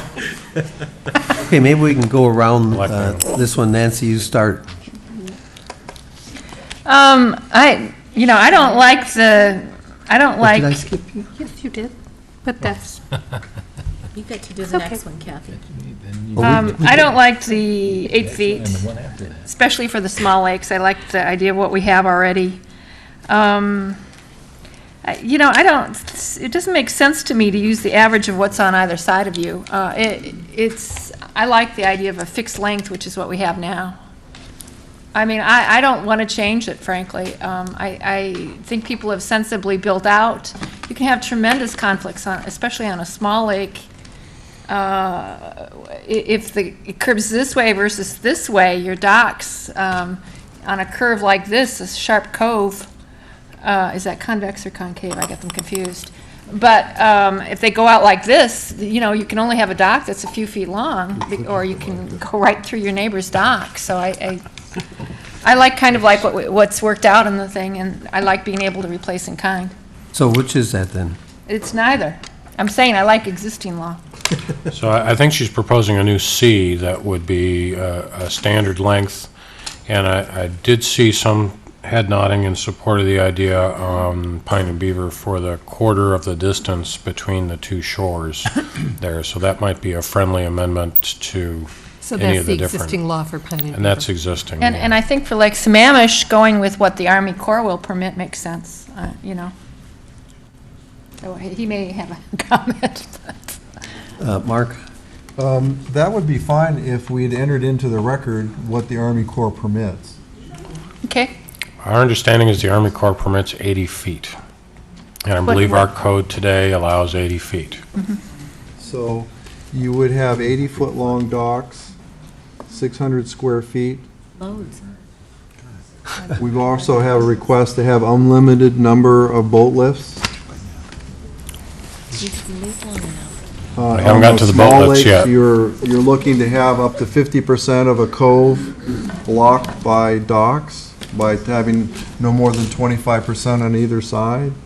I think that in this case, it would be good to have in the record the experience, or at least not the experience, but at least the requirements of a couple other jurisdictions, so we can see whether these are similar to or greater than what some other jurisdictions have done. The other jurisdictions, including Bellevue, also put a limit on the size of the L that can be built at the end of the dock, so that you don't end up with a large shaded area in one big block out at the end of this dock. I'm sorry, what, Mark, would you repeat that? Platform They it, limit yeah. the what? The L, or the when you go out, at some point you want to turn and go another direction across the front of your property. The depth, how square that area can be and how big that area can be in width, so that you don't end up with a dock that just goes out 10 or 15 feet and then has a huge rectangular area that provides a huge shaded area in the lake. That's really not good for the battle between the bass and the salmon. And I think the 600 square feet is overly generous, given the experience in other places, and we haven't had that entered into the record here. So it's fine to talk about, well, let the Army Corps regulations go. I would suggest then delay until you have those rules in front of you before you make a decision on this.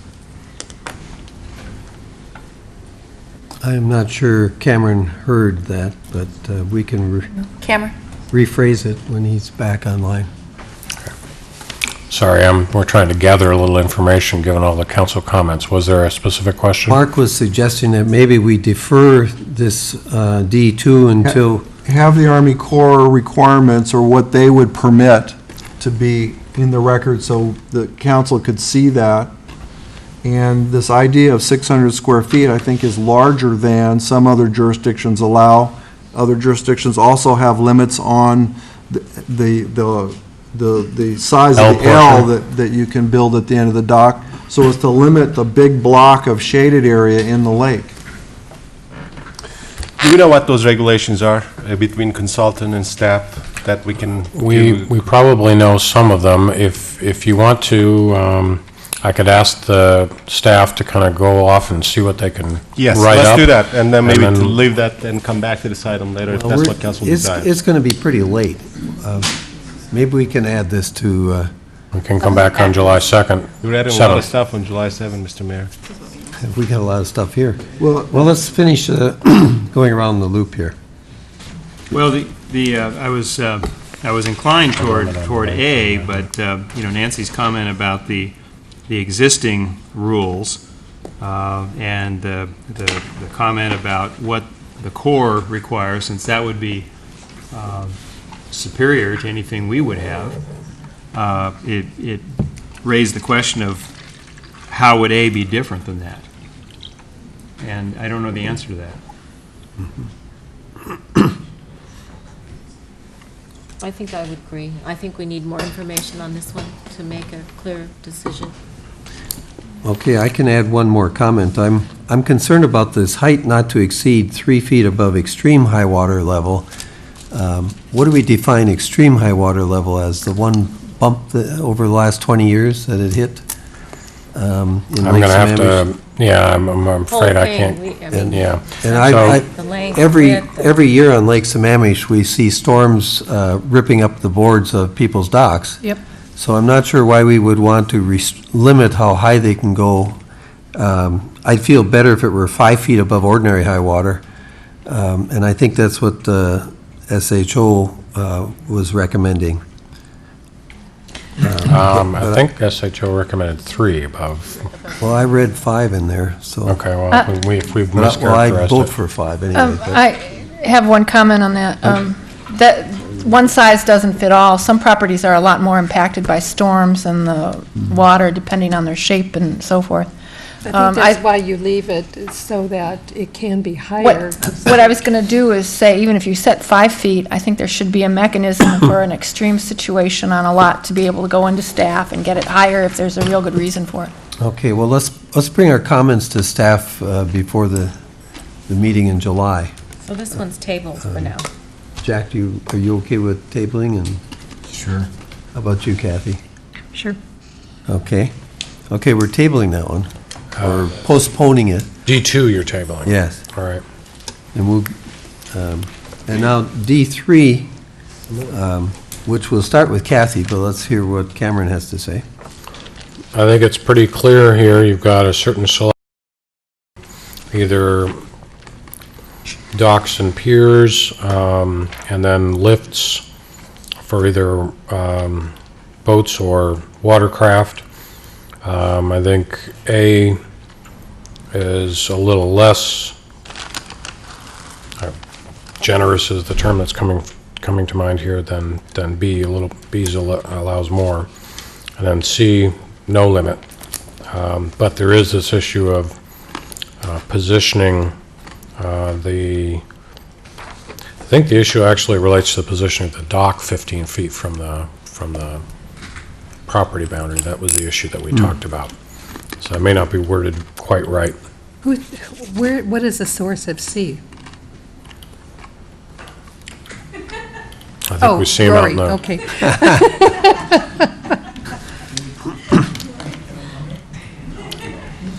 Okay, Kathy? I'm not sure we can get all the lifts perpendicular to the beach. In this case, I would favor B, because I think what we're trying to accomplish here is to get more of the activity away from the shoreline.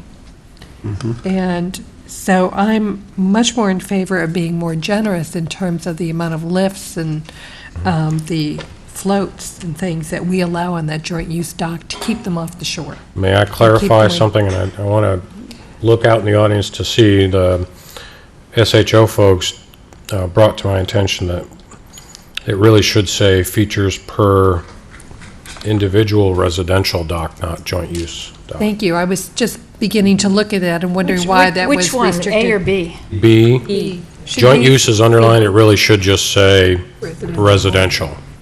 They're not joint use, either of them. It's just any dock, that's what you get. Right. Whether, I'd say the same would apply with a joint use, but this would also apply for the more frequent. Per lot, not per dock. Per lot. You can have a lift without a dock.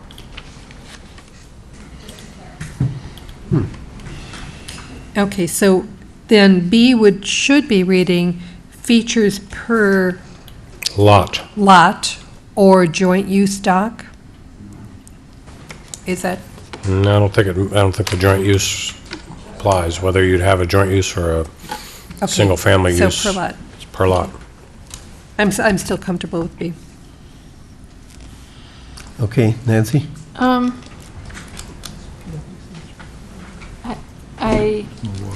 First of all, I'm going to a hybrid between A and B. I think for an individual lot, one float would probably be sufficient. I like the second bullet point. If it's joint use, I'd like to see even the B one increased. We're not doing joint use on B, it's per lot. Well, I understood that it applies to both. I think we need some clarification on that, though. Cameron? It does apply to. Is D3, A, and B meant to apply to both joint use and individual lots? So if you have an individual lot with a joint dock, Okay. Under A, is that meant to apply to that? A would apply, as it says in the first line, features per residential or joint use dock. Okay, and What about B? what about B? B applies, B is a different principle here. It's features per lot. So you're not measuring per dock, you're measuring per lot. Okay, then I'd like to see staff come back with a hybrid. I think I want to be generous for the single lot, all right? And I like B's for that, but where it's a joint use, except I don't like the 2 floats, I'd rather have 1 float for a single lot. But where it's joint use, I'd like to see the 3rd bullet point in A shifted over to B. So you get even more lifts and so forth, but not to exceed 2 lifts. I'd like to strike that. 1 extra boat lift and 1 extra private watercraft lift. But not to exceed 2, well, that's what you already have. No, she crosses that off. I crosses that off. Oh, So take the 3rd bullet and shift it over to B, but strike in the 3rd bullet not to exceed 2 lifts per dock. And I'd like to see 1 float. So should we just change it to 3 boat lifts or 3 personal watercrafts lifts instead of the 2? Are you saying the extra is in the case of a joint use? Yes, Ah, okay? So if it's joint use, I think you get more. But if we're doing it per lot, and we have a joint use dock that serves 3 lots, aren't we essentially saying what we have in B is per lot, so we multiply that by 3? How I took it. I don't see how I administer that. I mean, theoretically, you could have, Well, if it's per lot, The waterfront lot. per waterfront Yeah. lot, but then you have a joint use dock. now we're starting to trend into what is becoming a community beach, I think. Almost, Yeah. almost. But if it's 2 lots Too and much. 2 people are sharing a joint use dock, Yeah, does I guess I'd deal with that as a part of community beaches when we get to that page and really try to deal with this on the single-family lot. Either you've got a single-family residential dock or a joint use dock. So tell us what you think. Joint use means with the adjoining Joining waterfront property lot. owner. Right, Rather but than- then B, if that's a joint, if it's per lot, and you have a joint use dock between 2 lots, doesn't that imply that you would multiply what you have in B by 2? Mhm. Okay, that's what I said. Well, I'd That's not how we meant it. suggest you be cautious about that, but it's your call. I had one other question. Does the Corps regulate these things also? Yes, they do on Lake Sammamish, and there are, I think we need to gather all that stuff and put it in a format that the council can see easily, so I think that's my task for the 7th.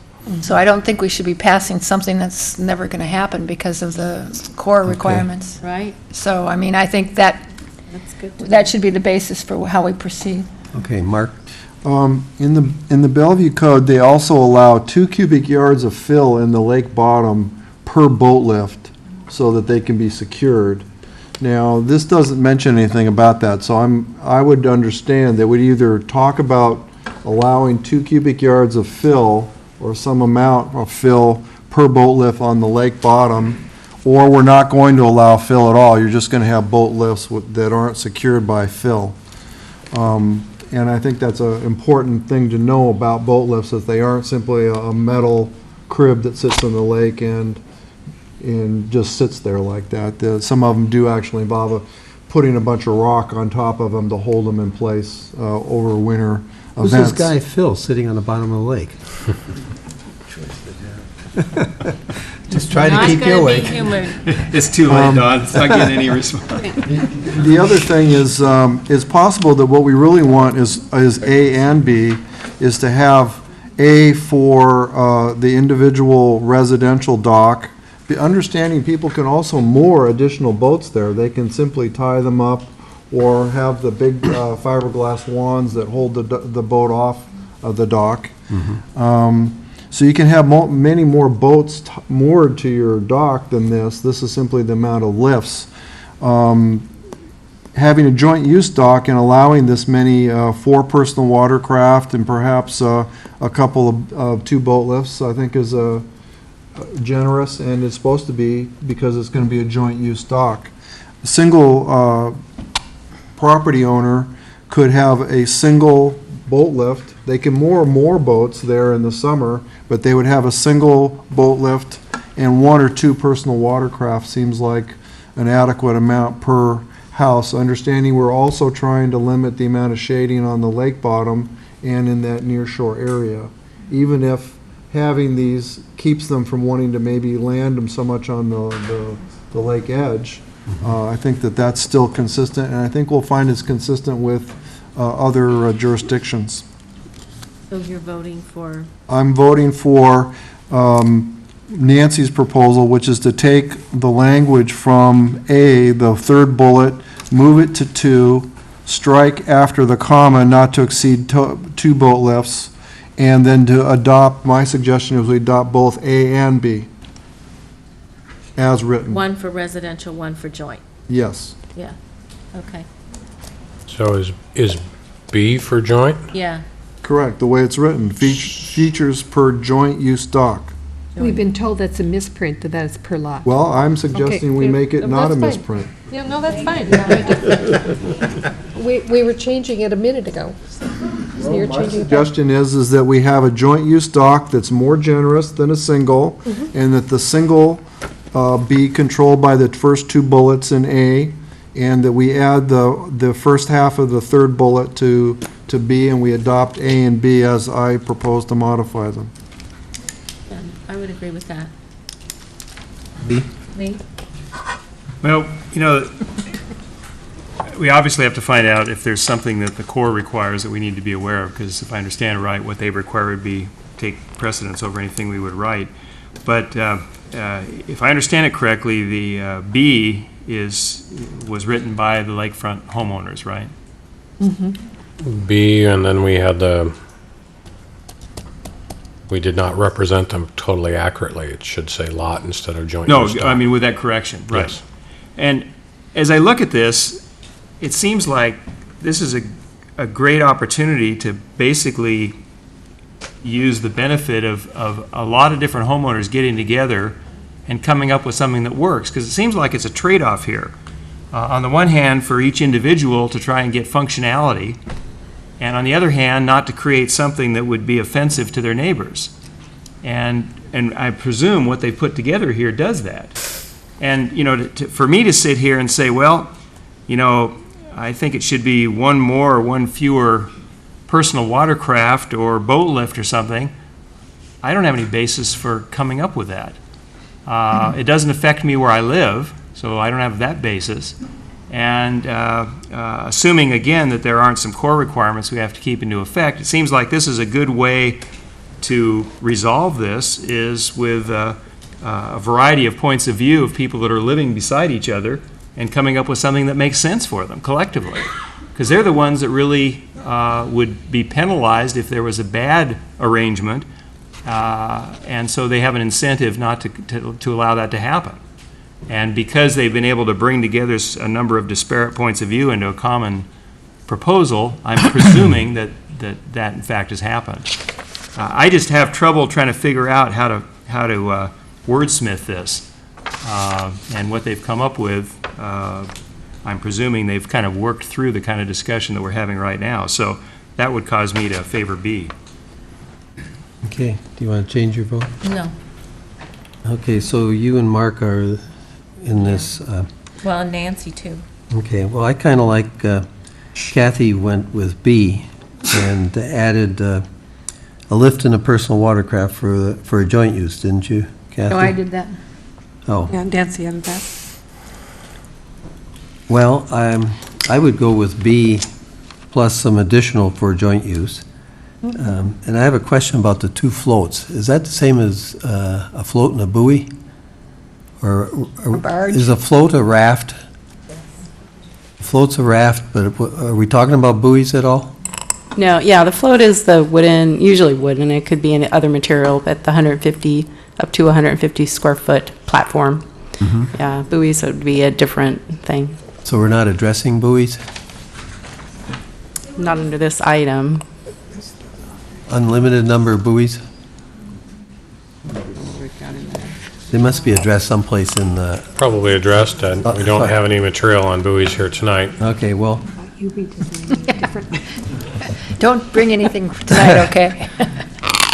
Lee, were you saying B, which is 2 floats, 2 boat lifts, and 2 personal watercraft lifts for a residential lot?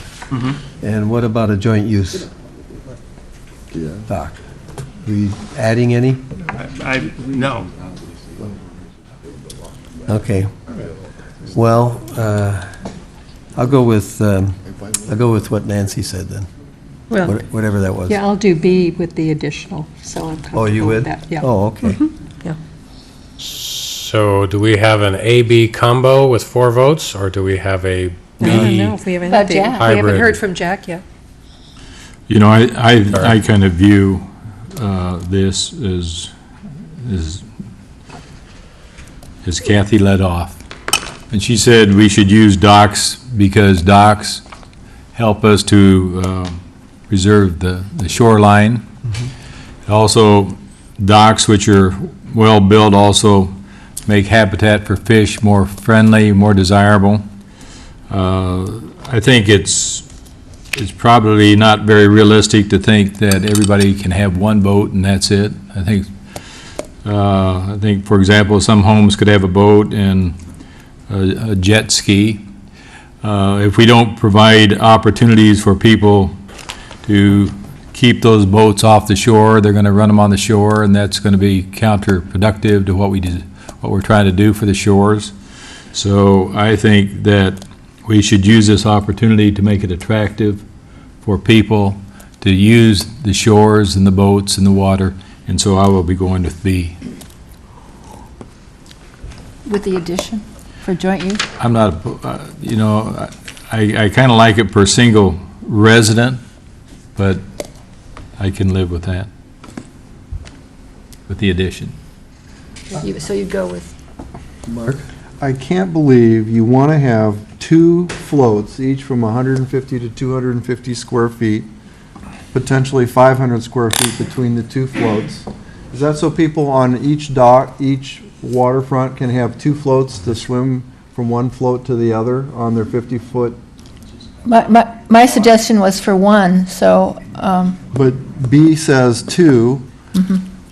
And so if you have a 600 square foot dock and you've got the 500 square foot in 2 floats, you're already at 1,100 square feet of shaded area before you add the first boat or the first jet ski. These numbers are just beyond. I think if you're going to have it, you'd have 1 float and the 1 lift for a boat and 1 or 2 these jet ski lifts, and that would be it for a single family. And if you want to be more generous on a joint use dock, then you could do that. But I still don't understand how a single house has 2 floats. yeah, I agree with Who that. has 2 floats that you know of? Everybody might have a float, but who has 2 floats in front of their house? Cameron, you have 2 floats? But Cameron has the big piece of property, and we all has the big piece of shoreline. I wish I could come up with a good response to that.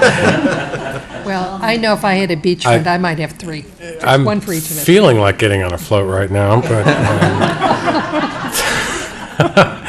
I believe Councilmember Witten said that her proposal was for a single float, and I don't want to misrepresent Mr. Toski, but he clarified that it was 1 float in the SHO proposal, so we misprinted that the second way, too. So that may help moderate things Very good. to make it a single. So it's 1 float, and then in the second bullet point, it's 1 lift? Or 2 2 lifts. 2 lifts. 1 float, 2 lifts, And 2 Or- PWCs. or 4 PWC lifts. Joint You okay with that? I'm fine with that.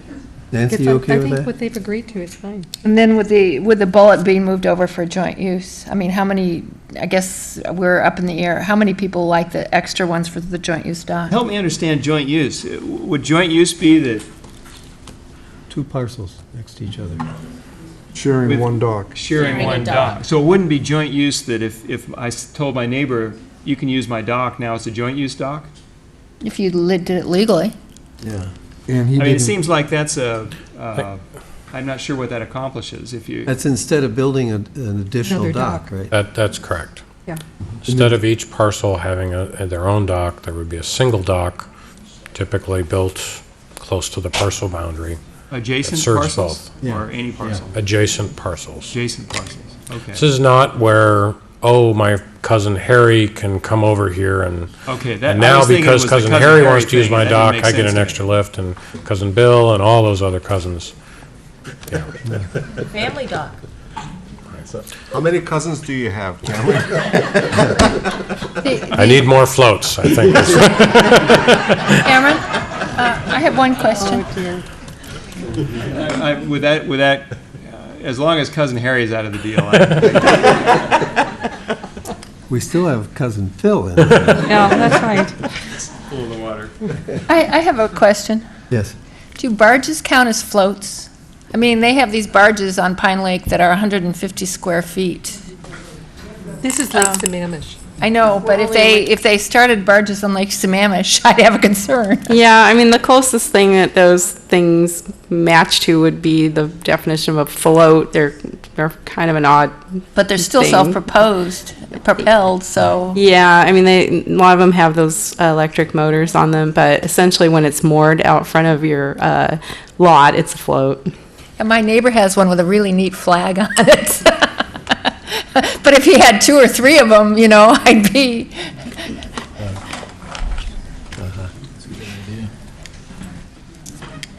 Okay.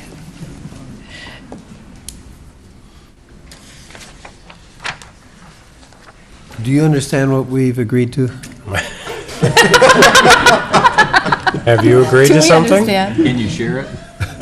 Haven't we agreed to B, Do you- changing the Agreed to floats B with the from 2 addition to of the 1, joint. and then the adjoint, Yeah. the joint?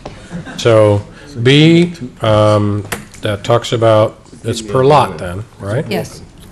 And 1 float, 2 boat lifts, 2 personal watercraft lifts, or 4 PWC lifts. Right. That's for a single family residential dock that would be there. If there's a joint use dock on that lot, then you would get Extra 1 boat extra lift boat and the lift and 1 extra PWC lift. So that's more generous than the That's what- homeowners want to. That's what we agreed to, I guess. Okay. No, it's Okay. not.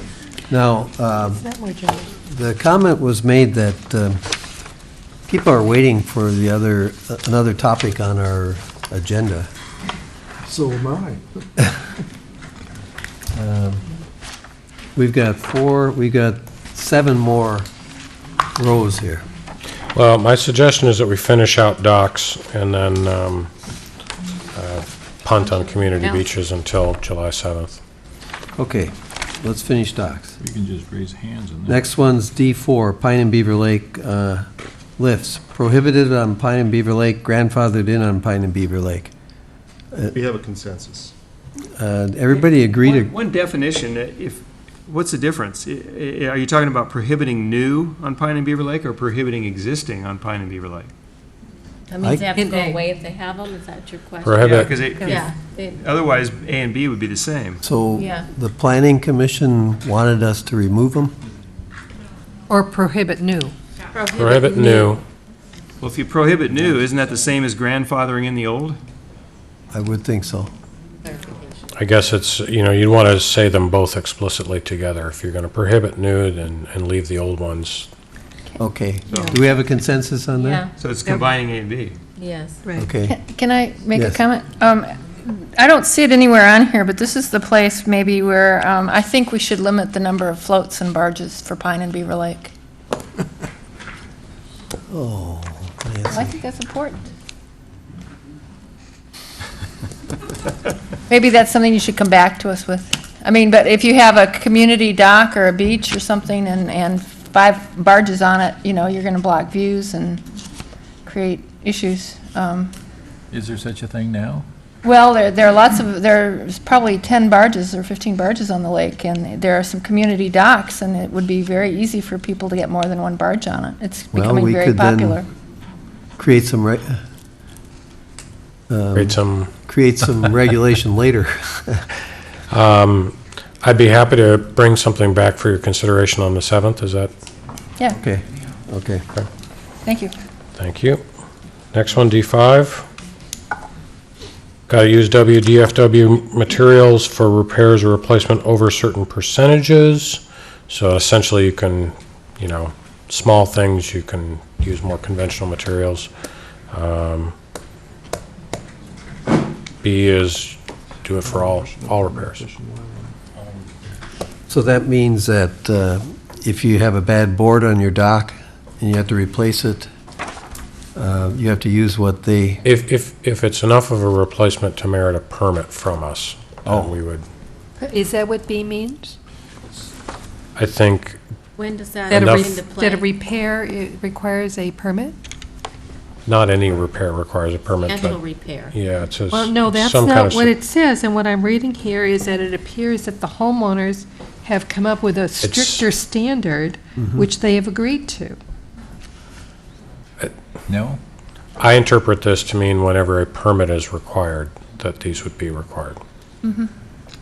Let's say that then, if a permit is required then. I mean, that's going to be true in any case. It's going to be true Materials. in any case. Okay. Okay. So are we okay with B? No. It's the same, isn't it? No. Nancy? If you change it with a permit, it's the same? When we looked at the code itself that was proposed, it was very concerning. All the percentages and stuff would have, for example, forced you to replace pilings that were still perfectly good shape. I don't see that this policy, the way it's stated, gets to that issue. It seems to me that we should just do what, does the Department Sounds of... like you'd favor more of an A approach then as opposed to a Well, B no, approach. I hated what was in the code. I mean, it was, Yeah, it very was, it was complex. awful. It was, okay, you've got 30% of your dock that's gone, but you have to replace 100% of it, and your cost went from a few thousand into, 20,000 or more. I didn't like it at all. So I don't think this statement gets to that issue. And I think we needed to really look at that more closely, and my understanding... Well, B says with every repair, you use the approved materials. That's what I'm... It doesn't say you have to, it doesn't say But- anything but about what- replacing it over a certain percentage. But that's in the proposed code, so I don't know. This doesn't address that, is what I'm saying. There was a lot of concern that we all discussed at our very first meeting Yes. in dealing with the replacement and repair issues, and this, what we're doing here doesn't get to that. No, and all these items were supposedly major items. The details hopefully will show up in the But draft I mean, I wouldn't plan. want to replace a few boards if I'm over the dollar limit with metal grating, if I don't, if, Susan has told me that it's not a dollar limit, but it's more a distinction between, I guess it's called structural work, which would be the piling. It probably is the, White would know the name of the term, a stringer board or more like a support board underneath the decking. If you're just replacing decking, we probably consider that to be normal maintenance. So, but I think we're going to get wrapped around the axle on a lot of details here tonight, and I wonder whether we should just come back with this one too. Come back with more details? Yeah, if there's a desire to kind of get into this a little bit. With the, I don't know, I guess I'm missing the need for getting more details. Me too. If we go with B, when a permit's required, I'm assuming permit's required for other than normal maintenance. And so it's going to try to go to the other extreme where you would try to control things that are normal maintenance. First of all, it's unenforceable.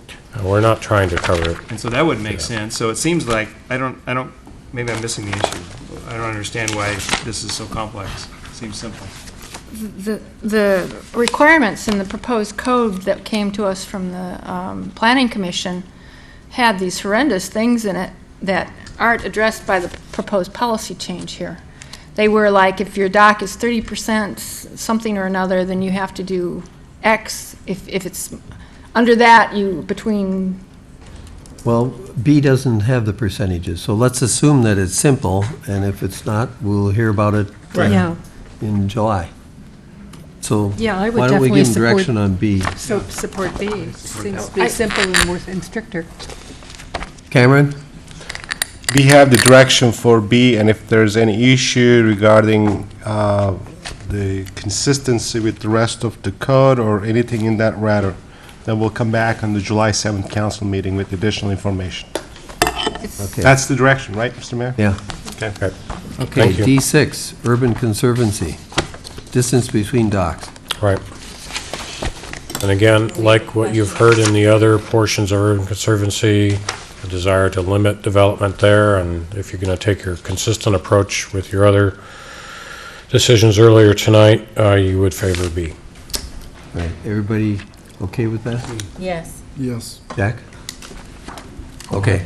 That's a vote. Okay. Well, that's it for tonight then. Okay. It's okay with what? Hey? We gotta get Mr. Mayor. Community beach. What he said was Mr. Mayor, we have consistent with what we voted on. Yeah, we have to continue on, so we're not going to take public comment at this I time. believe you're in favor of B. Right. I didn't hear him say that. Yeah, I'm in favor of consistency. Well, I don't know where to go. That's okay. I'm very much in favor of What or what? I consistency. don't Okay. think my 2 files though, than right here. Item 15. Okay. Mr. City Manager. Thank you, Mr. Mayor, and this is an item related to council's goals and objectives for Lower Sammamish Commons project. It also includes the Freed Farmhouse relocation, so I got a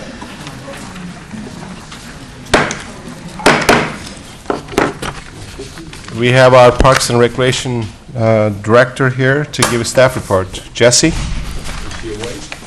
Oh, we're on 16. I'm I sorry. was napping in the back, but I am awake now, thank you. As Ben just mentioned, this is the Lower Sammamish Commons Improvement Project, which includes the Freed House relocation. The agenda bill in your packet, which is item number 16, outlines your 2 separate items, the Lower Sammamish Commons parking lot and access, and the Freed House relocation. I don't have anything to add based on what we chatted about last week, so at this point I would turn it back to you, Mr. Mayor. Thank you. I think, of course, the issue here, Well, let me rephrase the issue, maybe that will help the council Okay. discussion. We have a bid in front of us, and the bid bond is valid till the end of the month, so we need to award this contract. What we need to hear from council is that, do you want us to award the contract with the Freed Farmhouse relocation, or you want us to award the contract just for the Lower Sammamish Commons improvements? We're running out of time, we can't wait anymore on this thing, so we need to get a direction from council to one way or the other. I think we've heard impassioned comments from the public, actually both ways. So let's start a little discussion here. Who would like to start it? Lee? Well, I've been listening to the discussion we've had on this for quite some time, and I'm also remembering some of the discussion that occurred even before I was on the council when this issue first came up. And as I've gone through all this, I've focused on 2 words that start with P. The first one is passion. We've really heard some very passionate comments about the value of maintaining a historical perspective for the city. I think the Heritage Society members were very impressive in not only the comments they made about the value of that, but the sincerity that they made in expressing those comments. The notion of preservation, I find I very much support that. I've been involved in, through historical, being a trustee of a historical museum, a lot of issues on preservation and the general notion of supporting a historical past I find value in. To be fair, there's also passion against the idea. I've heard passion expressed basically that from people who hold the belief that we should not be using taxpayer money to move and restore an old house. And as I remember the discussion from, again, back before I was on the council, the compromise after some pretty passionate discussion on that is that the city would pay for the move, and then all the restoration would be funded privately. And so I've always felt that was kind of the commitment that was made by a previous council on this issue. What the other P word that I focused on is plan, or lack of a plan.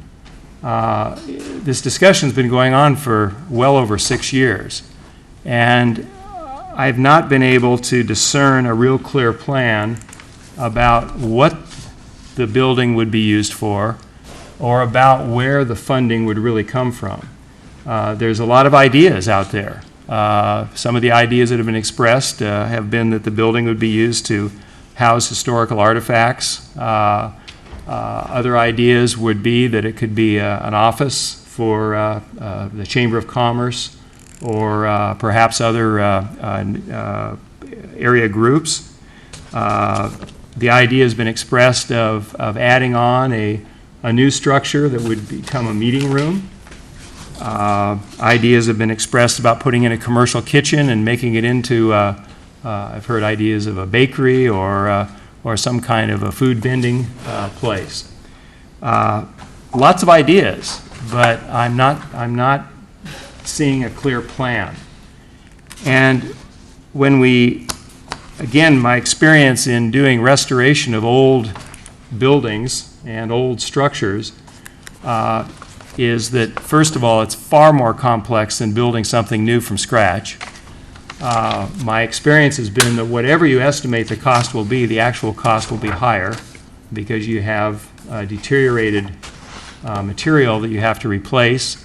You have to do a lot of rebuilding. In many cases, you're faced with a choice where you're really not restoring it, you're really building a whole new structure and then putting some of the original around the structure. I don't know what the real situation is of the condition of that building. I some time ago thought it'd be kind of fun to go in there and look at it, and was told it was too unsafe to do so. So I never could look inside. I'd like to see what it is, but my suspicions are that there's a lot of deterioration. And when I look at the, I don't know how the contractor made the bid to put a new roof on, because my experience in building is you don't want to put a new roof on a deteriorated structure. You want to build from the bottom up, not the top down, because you may have to just rebuild it again. So I'm concerned about what the real cost of rebuilding to whatever level is decided would be. There's questions I don't know the answer to. If you put add-ons on, have you really destroyed its status as a certified historical structure? I don't know.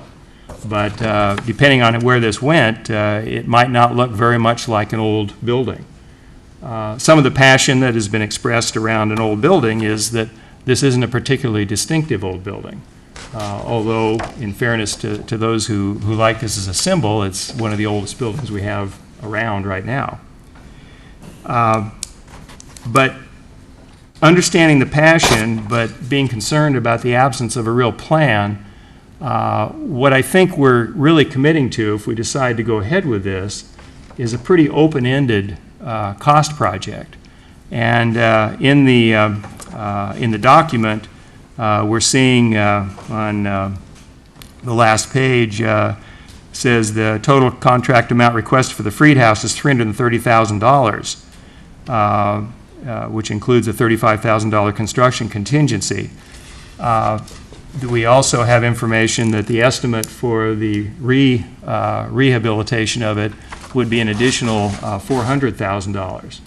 So with those two numbers together, we're looking at $750,000. And again, my experience tells me that when all is said and done, it's going to be a larger number than that, if that's an accurate first estimate, just because of the difficulties you have with restoration. So the question becomes, with the absence of a real clear funding plan, are we going to essentially commit to the taxpayer paying upwards of $750,000 for what I think, in fairness, is a controversial use of tax money? Now again, there's I think some very sincere and well-intentioned efforts to try and do fundraising, but this is a tough environment for fundraising, and how much will actually be raised, I don't know. Once the city moves it, the city owns it. I guess technically somebody was telling me you already own it. But once it's moved to the lot, there's going to be a huge amount of pressure to do something with it, and there may be problems with it. I think the contingencies, I mean, I doubt if the movers are giving any guarantees that things won't get damaged in the move. So again, there's there's a potential of additional costs. So I'm just really troubled by making essentially an open-ended commitment of taxpayer money that's far beyond what I understood the original agreement was, which was kind of a compromise agreement to move forward on this. So I do have that very strong reservation. Other comments? Mark? I'd like to hear from people, maybe Michelle or others, that want to support this. I have some comments, but I'd like to hear a positive thoughts on this first, if that's possible. Otherwise, I'd be glad to give them to you. Jack? Yes. I have given this a lot of thought, and I have found that being on the Sammamish City Council is sometimes very exciting, and sometimes it's a little bit of a burden. Because there's times that you get excited about things, and sometimes you kind of wonder why. I think one of the things I've enjoyed most about being on this council is learning from my fellow council members. And you don't need a history, but if you go back in time, some of the things we struggled with, for example, the trail. When we originally put in the trail, I was one of those people that said, you know, we ought not to put the trail in until we have the restrooms, until we have the parking, until we have the water fountains. And this council told me, you know what, let's go ahead and do it. And they convinced me. Well, today, we still don't have the parking. We still don't have the restrooms. We still have what I call J. Johns, and they are still problems to the people that live along East Lake Sammamish Parkway. And then I remember, I don't know when it was, maybe you guys remember better than I do, but how long ago it was, we talked about that on the city council, that being the Freed House. Well, again, that was a learning experience for Jack Berry. As I remember, myself, the city manager, and one other council member said, no way. And the rest of the council said, you must be kidding. It's a part of our heritage. I remember there used to have a council member around here, maybe you guys remember him. He said, why don't we give it to EF&R and then use it as an exercise? And we all kind of laughed. But it was an embarrassment of a laugh rather than a laugh, ha ha.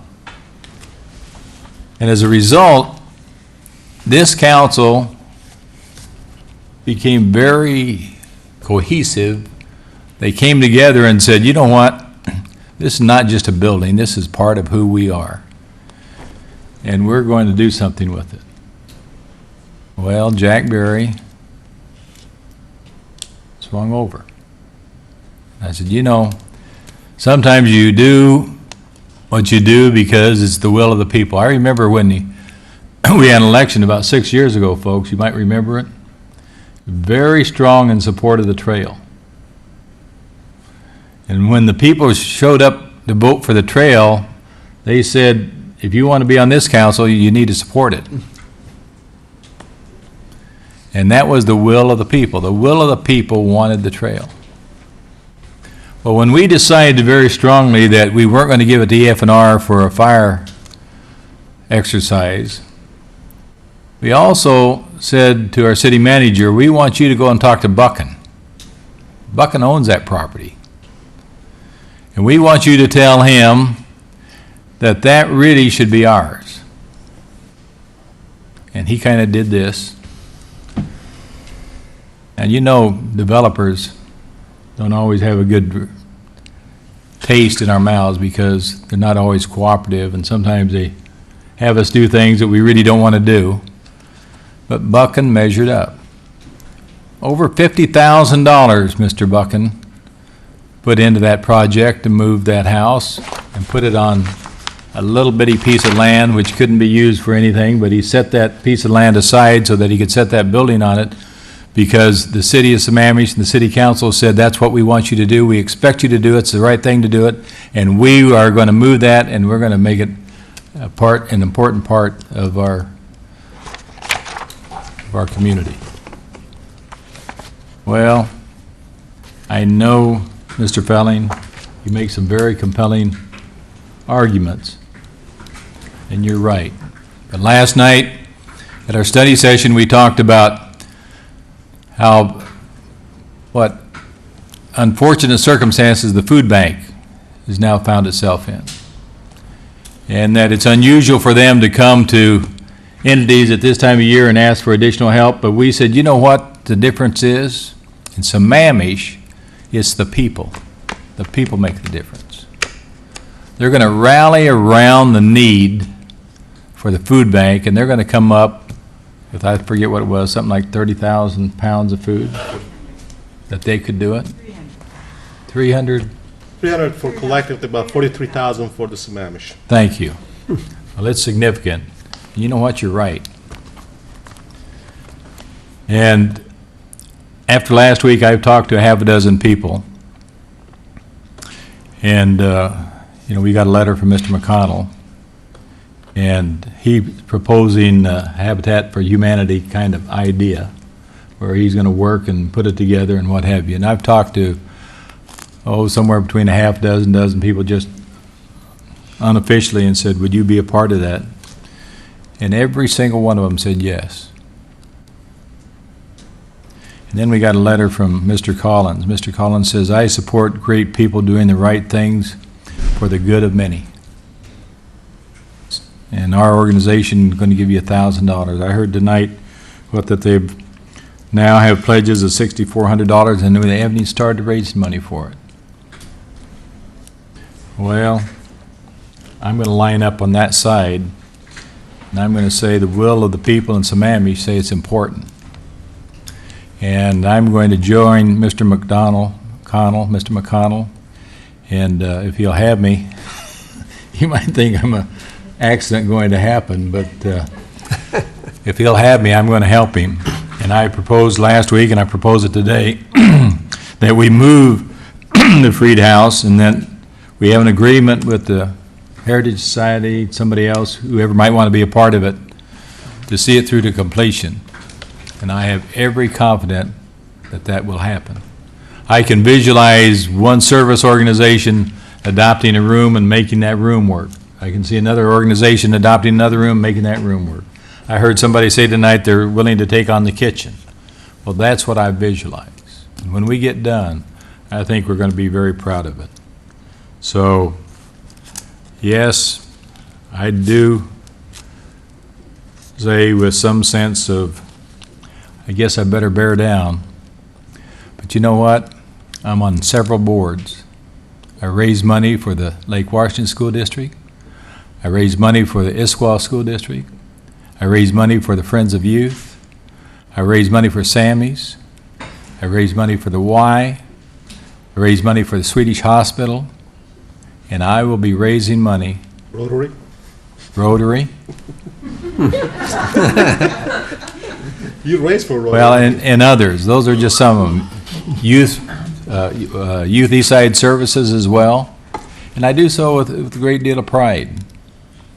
And I think it's important that this community has its roots and understands where it's going to be. So with that, you know where I stand. It's not easy, but I think it will be easy if it becomes a collective effort and not an individual effort. And I'm staying proud to be a part of that effort. Thank you, Jack. It's interesting that I reflect back the 6 years when we first started talking about this. I think I was on the side of the retired fire chief at that point, because I grew up in a town that had half the houses looked like this house. In fact, the house I lived in was within 10 years of the age of this house, and I couldn't quite see the reason for preserving a house like that. But actually, before we had that discussion, I do remember the house because I saw the movie that was filmed there. And we heard from actually the water commissioners that the first water commissioner was Mr. Freed, is that right? And we also had some interesting history of the Reard family before that. So there really is a history to it, even though it may not have been by a famous architect or an astounding design. There's a history there, and we have very little history in this city. So I've gone over to the dark side. The bright side. The bright side, right. I've listened to the Heritage Society. I've listened to the citizens that have stepped forward, like Jack mentioned. I've also recognized that we made a commitment back there 6 years ago, and I think as a council we made that commitment, and I'm willing to stand by it now. And I think it'd be a good rallying project for volunteer programs, and also we've got a lot of electricians, plumbers with time on their hands, and carpenters. So we might be able to get some perhaps better nailers than Jack to help us on the project. So I'm going to support it. I don't know if anybody else wants to talk now, or do we want a motion one way or the other and then discuss it? Mark?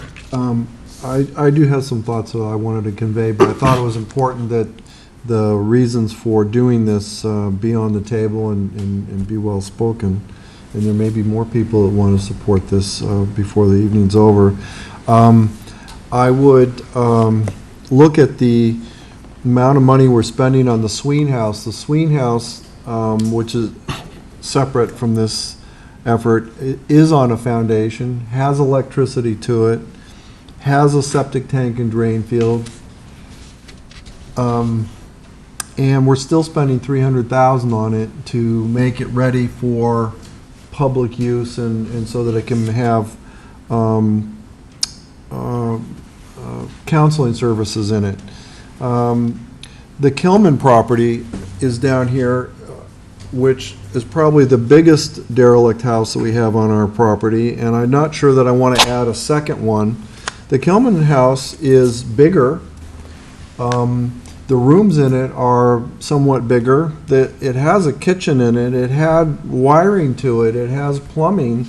It has all those things. We still haven't been able to find an outside source that suggested that we use it for weddings or other things, because the shape and the configuration, it just wasn't, the rooms just weren't working for what we needed to do. And it was 2 stories. Part of it was upstairs, and we had problems. We don't want to use it for teen center. We don't want to use it. We probably will end up using the property for some expansion of other public space or other public needs, maybe extra parking, which I think we're already running out of here at City Hall. So I just have to express the concern that we would be bringing this house to our campus. We would have it up on a new foundation with a new roof on it. It would be painted, and that would stabilize it. The major thing that I've really wanted to, the 2 real big objections are not even any of these. It's not even the $300,000. The 2 things are, one is the other things that we have competing for both our money and our attention. And the leading one is teen center, in my view. But we've also have other things we want to do with Public Works on revising their codes. We have, we've wanted to have different lighting standards for, I don't know, 3-4 years. There's a whole bunch of other things that we want to spend staff time and our time on, and we're not getting anywhere on teen center. We've got 1/3 of the population below 18 or below, and we're just not moving towards that. And I haven't heard a plan. Maybe it's going to be the library that we'll buy. Maybe it's some other facility that we're doing. But I want to see that we have at least one burner turn on under the teen center before I could consider spending this money and pulling some of our time and some of our attention and our ever more precious public resources towards this effort, which I see as a time suck as well as a financial suck in the future. And I just don't want us to add this to our list of things that got to be done at this time when there's other key things that I think we need to focus on. Michelle? Well, I don't know whether I should go at the end or not, but everybody's heard from me. Most people know where I stand on this. I've supported this project since day one. I actually started working on it before I was on the council and tried to save the homestead. And to me, having a sense of place is important and is a public good, and I'm in public office to serve public good. And while I like to build trails and parks and roads and things, I think that as a community, there are good communities and there are great communities. And when I look around at what I think is a great community, I think it's a community that pays attention to not only roads and parks and community places, but also adds in art and culture and history and ties all of that together somehow to make it a great place and a visionary place. And to me, the last 100 years of what the plateau was is just as important as the next 100 years. And so to me, it's important to have a place that school children could go to and see more than just a picture on the wall, but people could be invited in there. Like the 4th of July, it would be so fun to open the house up during 4th of July and have the displays there and have people dressed up in period costume and talk about what, the first 4th of July and how did the people on the plateau celebrate in 1865. It could be a really cool element.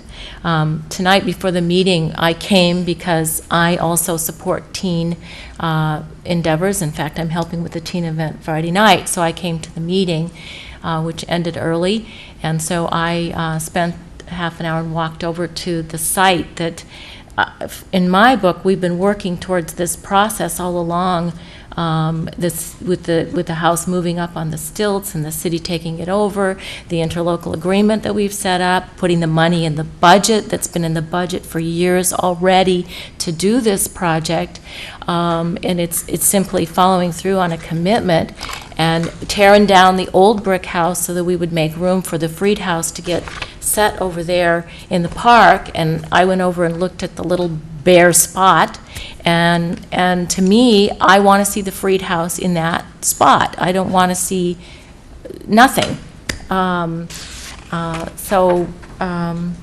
I think it's important, and Don, I'm sorry that you haven't gotten famous enough that they don't want to save one of those houses with your name on it in Madison, Wisconsin, where was you grew up? Marionette, Wisconsin.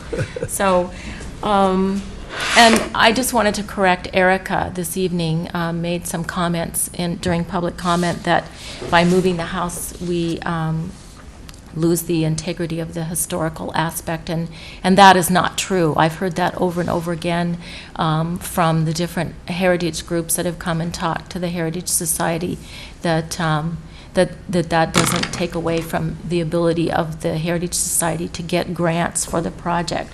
So I wanted to clarify that. What else?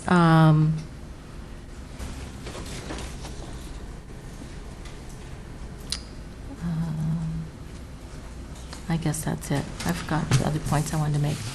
So, Any other comments, or should we entertain a motion? Well, I think this is one of the most difficult decisions we've all had to make, because it really is a decision of the group that is very impassioned about this project.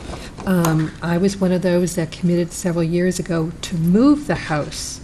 I think we're doing significantly more than moving the house. We're putting a lot of extra dollars in to put the roof on. Those were things that I hadn't anticipated. I had thought we would just simply move it.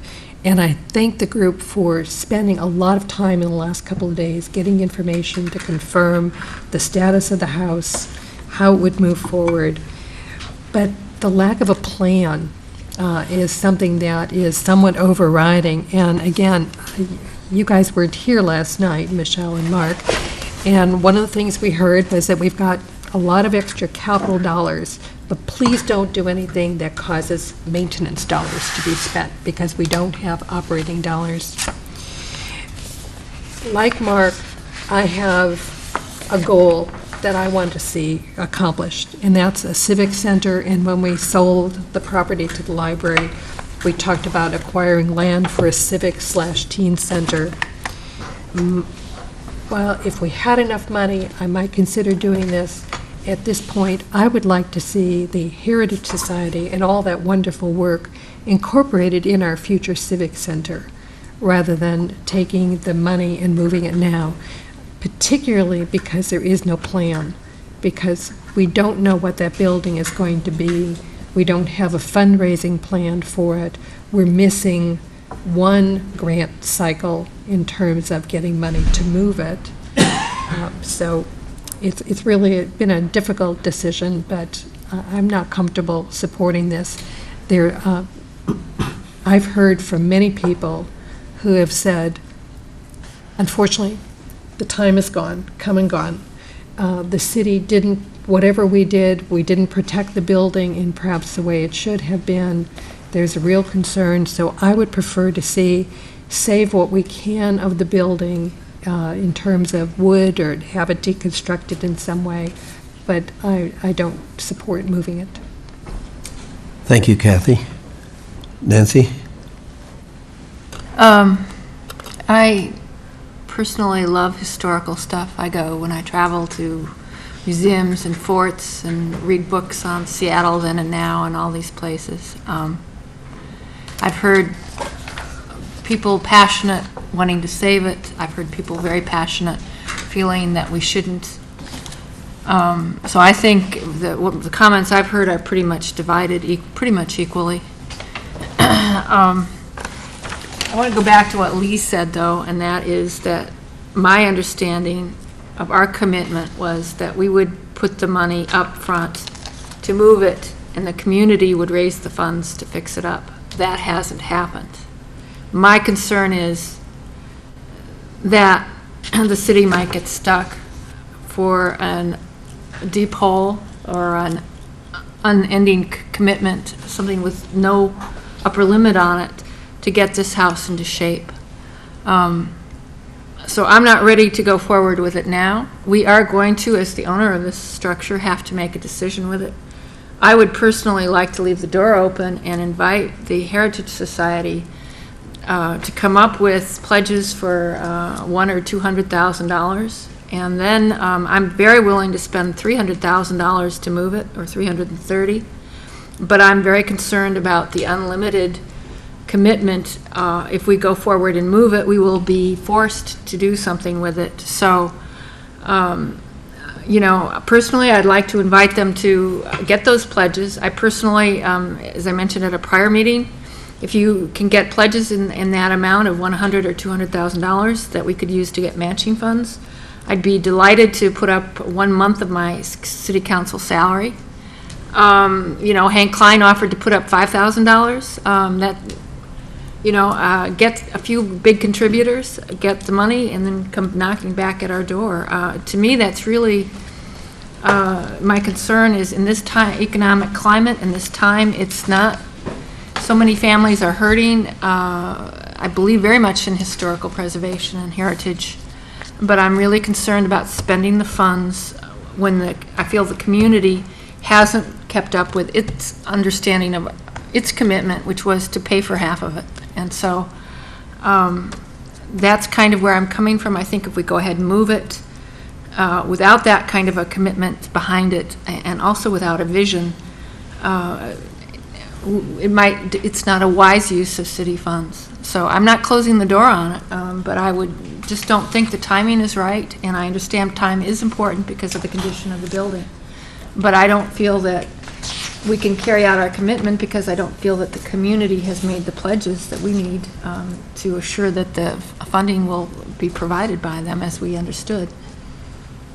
Okay, I think we should have a motion, and from what I'm hearing, the motion would be to accept the bid from CDK Construction for Schedule A only. Is that right, Mr. City Manager? Yes, Mr. Mayor, we need to hear from council, either award the contract as whole or just to award the contract with the Lower Sammamish Commons. So would someone like to make a motion? So moved. Mark moved. Do I? Schedule A only. Second. And Kathy seconded. Any further discussion? No? Are we ready for the question then? Well, I have one further thing to say on the issue of fundraising. The Heritage Society, the plan has been to move the house and then begin the fundraising because it's not secured and it's very difficult to do fundraising when it's up on stilts and in the condition that it is. So I feel like we're kind of stuck in a pickle because it's like, okay, if you had shown us the money, we would support it. And we've always said, well, we intend to raise the money as soon as it's parked on a foundation. And so if the city won't move it and put it on a foundation so it's secure, then you've essentially, pulled the rug out from any fundraising plan that could go forward. So, I think that this has become a political pickle, and I think it's very unfortunate that looks like the way that it's going, because that wasn't the plan that the Heritage Society thought was in place, and it wasn't until the last couple of weeks that when the bids came back, that all of a sudden there was this urgency to show us the money that the community was going to put forward. One, I know that the plan was to launch that alongside with the move and with the house being in a secure location. So, essentially you just are pulling the rug out from under the project, and if it doesn't go forward now, it's not going forward. And it's the end of the Freed House, the oldest house in Sammamish. The Heritage Society is tired of working this for the last 6 years to try to find a place to make this a home in the community. And this was what we thought was going to be the home, and now you've moved my cheese off my plate to some other place, and I don't know how to get there from here. And I don't think they do either, so. I would disagree with that. We agreed that we would move the house. No, we always had that we were going to put it on a foundation and do the roof. We've been talking about that for 5 or 6 years. So Virginia would like to add a comment.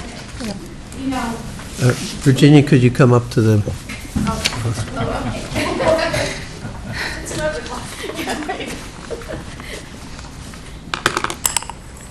We don't know where you got the idea that we had committed to... a whole restoration project. Yeah. I don't know where that idea came from, because we certainly didn't express that to anybody at any time. We did say we'd be a part of, we would help with the grants, we would fundraise. We never said, if someone in the Heritage Organization said it, I don't know who said it, but both Virginia and I are back there, where did the message ever come across that the Heritage Society, which by the way has a membership of active members of 5 people, FYI. The worker bees. Yeah, worker bees. You're looking at 2 of them, and we're tired. But that's the part that we're blown away from. Where did that message come across that we were totally going to be responsible all by ourselves for the restoration? We never, ever, ever, ever, ever, ever, ever, ever said that. We wanted to be a part of it. We wanted to help. And, it's very valid what Michelle is saying. It does end tonight. Yeah, it does. We This cannot, is- we you cannot kill it at apply this for point. we cannot apply for grants. We can't do anything if it doesn't have a purpose. And people aren't going to support it if it doesn't have a home. It will just go away. And we tried some fundraising and it got nowhere because people said, well, we don't understand. Why are we going to support it sitting up on its stilts? Come back and talk to us when it has a place. And then, like Michelle said 3 weeks ago, it suddenly became an issue that it wasn't going to have a place, or 4 weeks ago, or whenever it was. So that's that's just our last tidbits. Thank you. Thanks. Any other comments? Are we ready for the question? All those in favor of the move to accept the bid from CDK Construction as the lowest responsible and responsive bid to Phase 2B improvements at the Lower Sammamish Commons and authorize the city manager to award Schedule A and execute a contract with CDK Construction in the amount of $605,456. Are we keeping the construction? Hold on, Mr. Mayor, let me just verify that, because, I mean, I love this, some architectural contracts that has tax in it, tax is not in it, so I want to get the exact number on that one, so if you could just give me. Actually, the correct amount with tax is $662,974.32, and you're authorizing a construction contingency of $65,000 to be administered by the city manager. What? Okay. I can see 1,050,000. Where are we? The taxes weren't included in that. Oh, okay. I'm sorry. Okay, that's the motion. All those in favor, please raise your hand. Aye. Yours is different One, than two, Nancy, three. are you voting or not? Okay. Wait, what are we doing? Oh, on the motion. Okay, opposed? Okay, by your vote of 4-3, the motion is approved. Thank you. Now we should do item 15. And this is a good news, actually, that it was an overlay contract, so we got some good bid results. And we got our city engineer here, Laura Philpott. Laura is going to tell us the great news. And Laura? Good evening, Mayor, City Council. Laura Philpott, City Engineer. We do have great news. Jim Grieber here is our Senior Project Engineer in the Public Works Department, and he's going to be passing out our bid results from today. We opened bids for the 2009 overlay contract. This is the contract that we've discussed previously with you, overlaying 32nd, Southeast 32nd, overlaying Sahali, and doing some deep patching contract work along Lewis Thompson Road. We had a total budget of $1,734,000, and that included the money coming in from Puget Sound Energy, the memorandum of understanding that was approved by the council at the last council meeting. And our engineer's estimate was $1,610,000, and our apparent low bid is Watson Asphalt for $1,294,630. So that leaves, with authorizing the city manager to administer a 5% contingency, that leaves $375,000 in savings that we would like to come back at a later time to discuss options for expanding the work. But I'd like to add that at a later time we come back and then provide you a recommended priority list. There are some areas that I like us to expand, that we do some either deep patching or doing some surface treatment before we go pass by another winter season. So this is a great result, great bid, and I mean, I love this bidding environment. It has been continued to be an excellent bidding environment for some sort of a blessing that, you know, all of our major projects are lined up in the perfect time of the bidding environment. Okay. Mark, you have a Mr. Mayor, question? I just have a question. In the financial impact of this bill, there's talk about the anticipated remaining budget is $33,000. This amount is reserved for use for material testing costs and a new survey of pavement conditions to update our pavement condition. Those seem like reasonable things, but what I'd like to know is sort of is it the $1,399,470, well, it's the $1,294,630.87 plus a 5% reserve fund. Do you also want the $33,000 on top of that? Yes, but what we're actually asking tonight is for the council to authorize the city manager to award to the lowest responsible bidder, because we just opened bids today and we have not had a time to verify that everything is 100% correct. So while we believe Watson Asphalt will remain the lowest bidder, and our preliminary review is that it's all positive and good. We do want to reserve the right to Switch to Lakeside if if there was is a problem. And then the purpose for that is we don't want to miss 2.5 good construction time.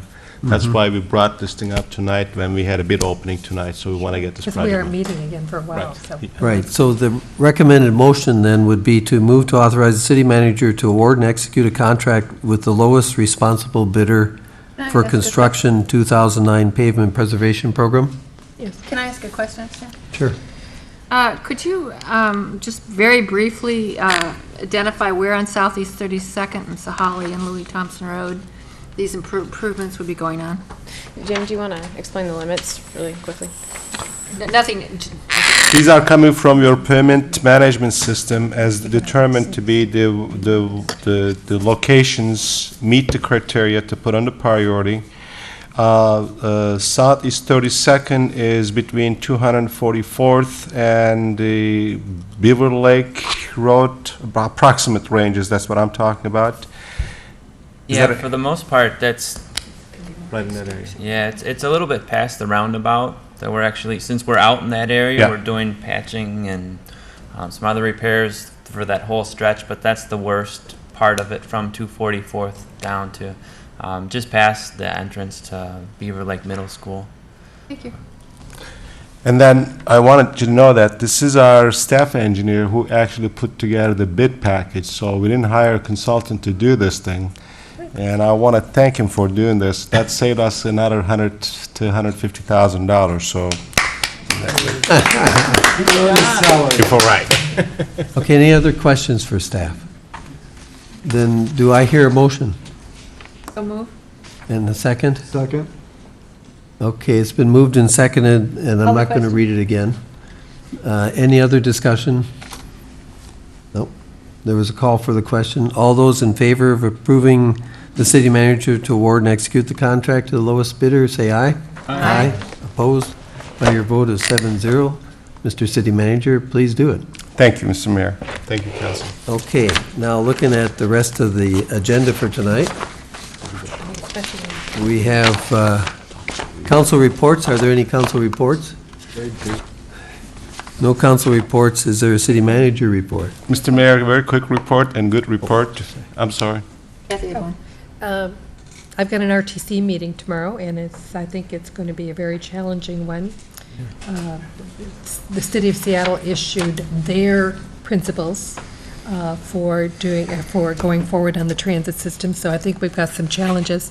I did have somebody from the PI call today and shared with them that we're hearing a lot of grumbling about maybe it's time to start our own system on the east side, and we'll talk more about that tomorrow. I'm trying to formulate with Karen some questions to ask and some comments to make. As the vice chair, I have a chance to make some introductory comments. And I just wanted, very briefly, because somebody called and asked me, so before it gets out, I want you to know that Kiwanis and the Chamber are going to be sponsoring a candidate forum, and we're arriving at a date, and I think we'll have that all finalized by the end of this week. And so we'll be letting all of the candidates know the date and time. Okay, very good. I wanted to add just a couple of Okay. comments about the public comment. We had all these people from Laurie Estates Yeah. about the farm.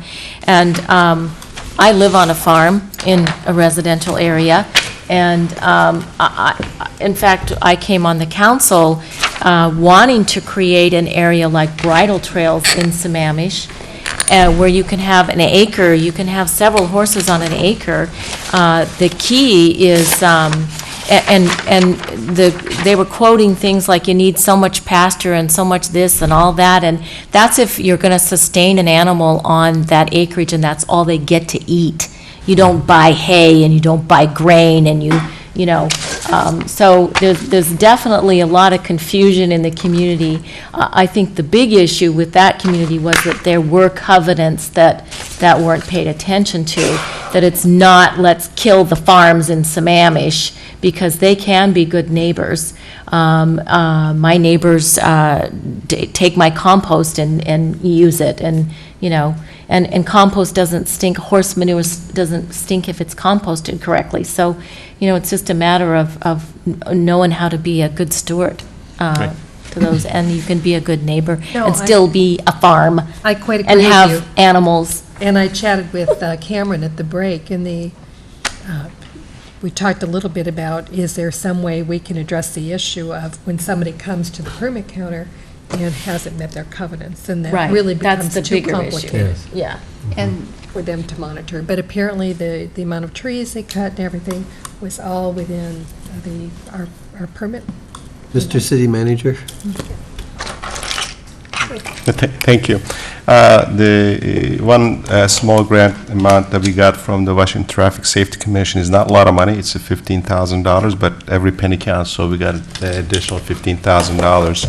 When you saw the engineer that I pointed out that it was designing the project, our permit activity has been down, and you all know that information, so I'm trying to shift the staff to do some work, and this is one of the example of that. We're shifting the engineer who's supposed to be doing development reviews, actually doing some capital projects. So we're keeping the employees doing some productive works here when they were hired to do something else different.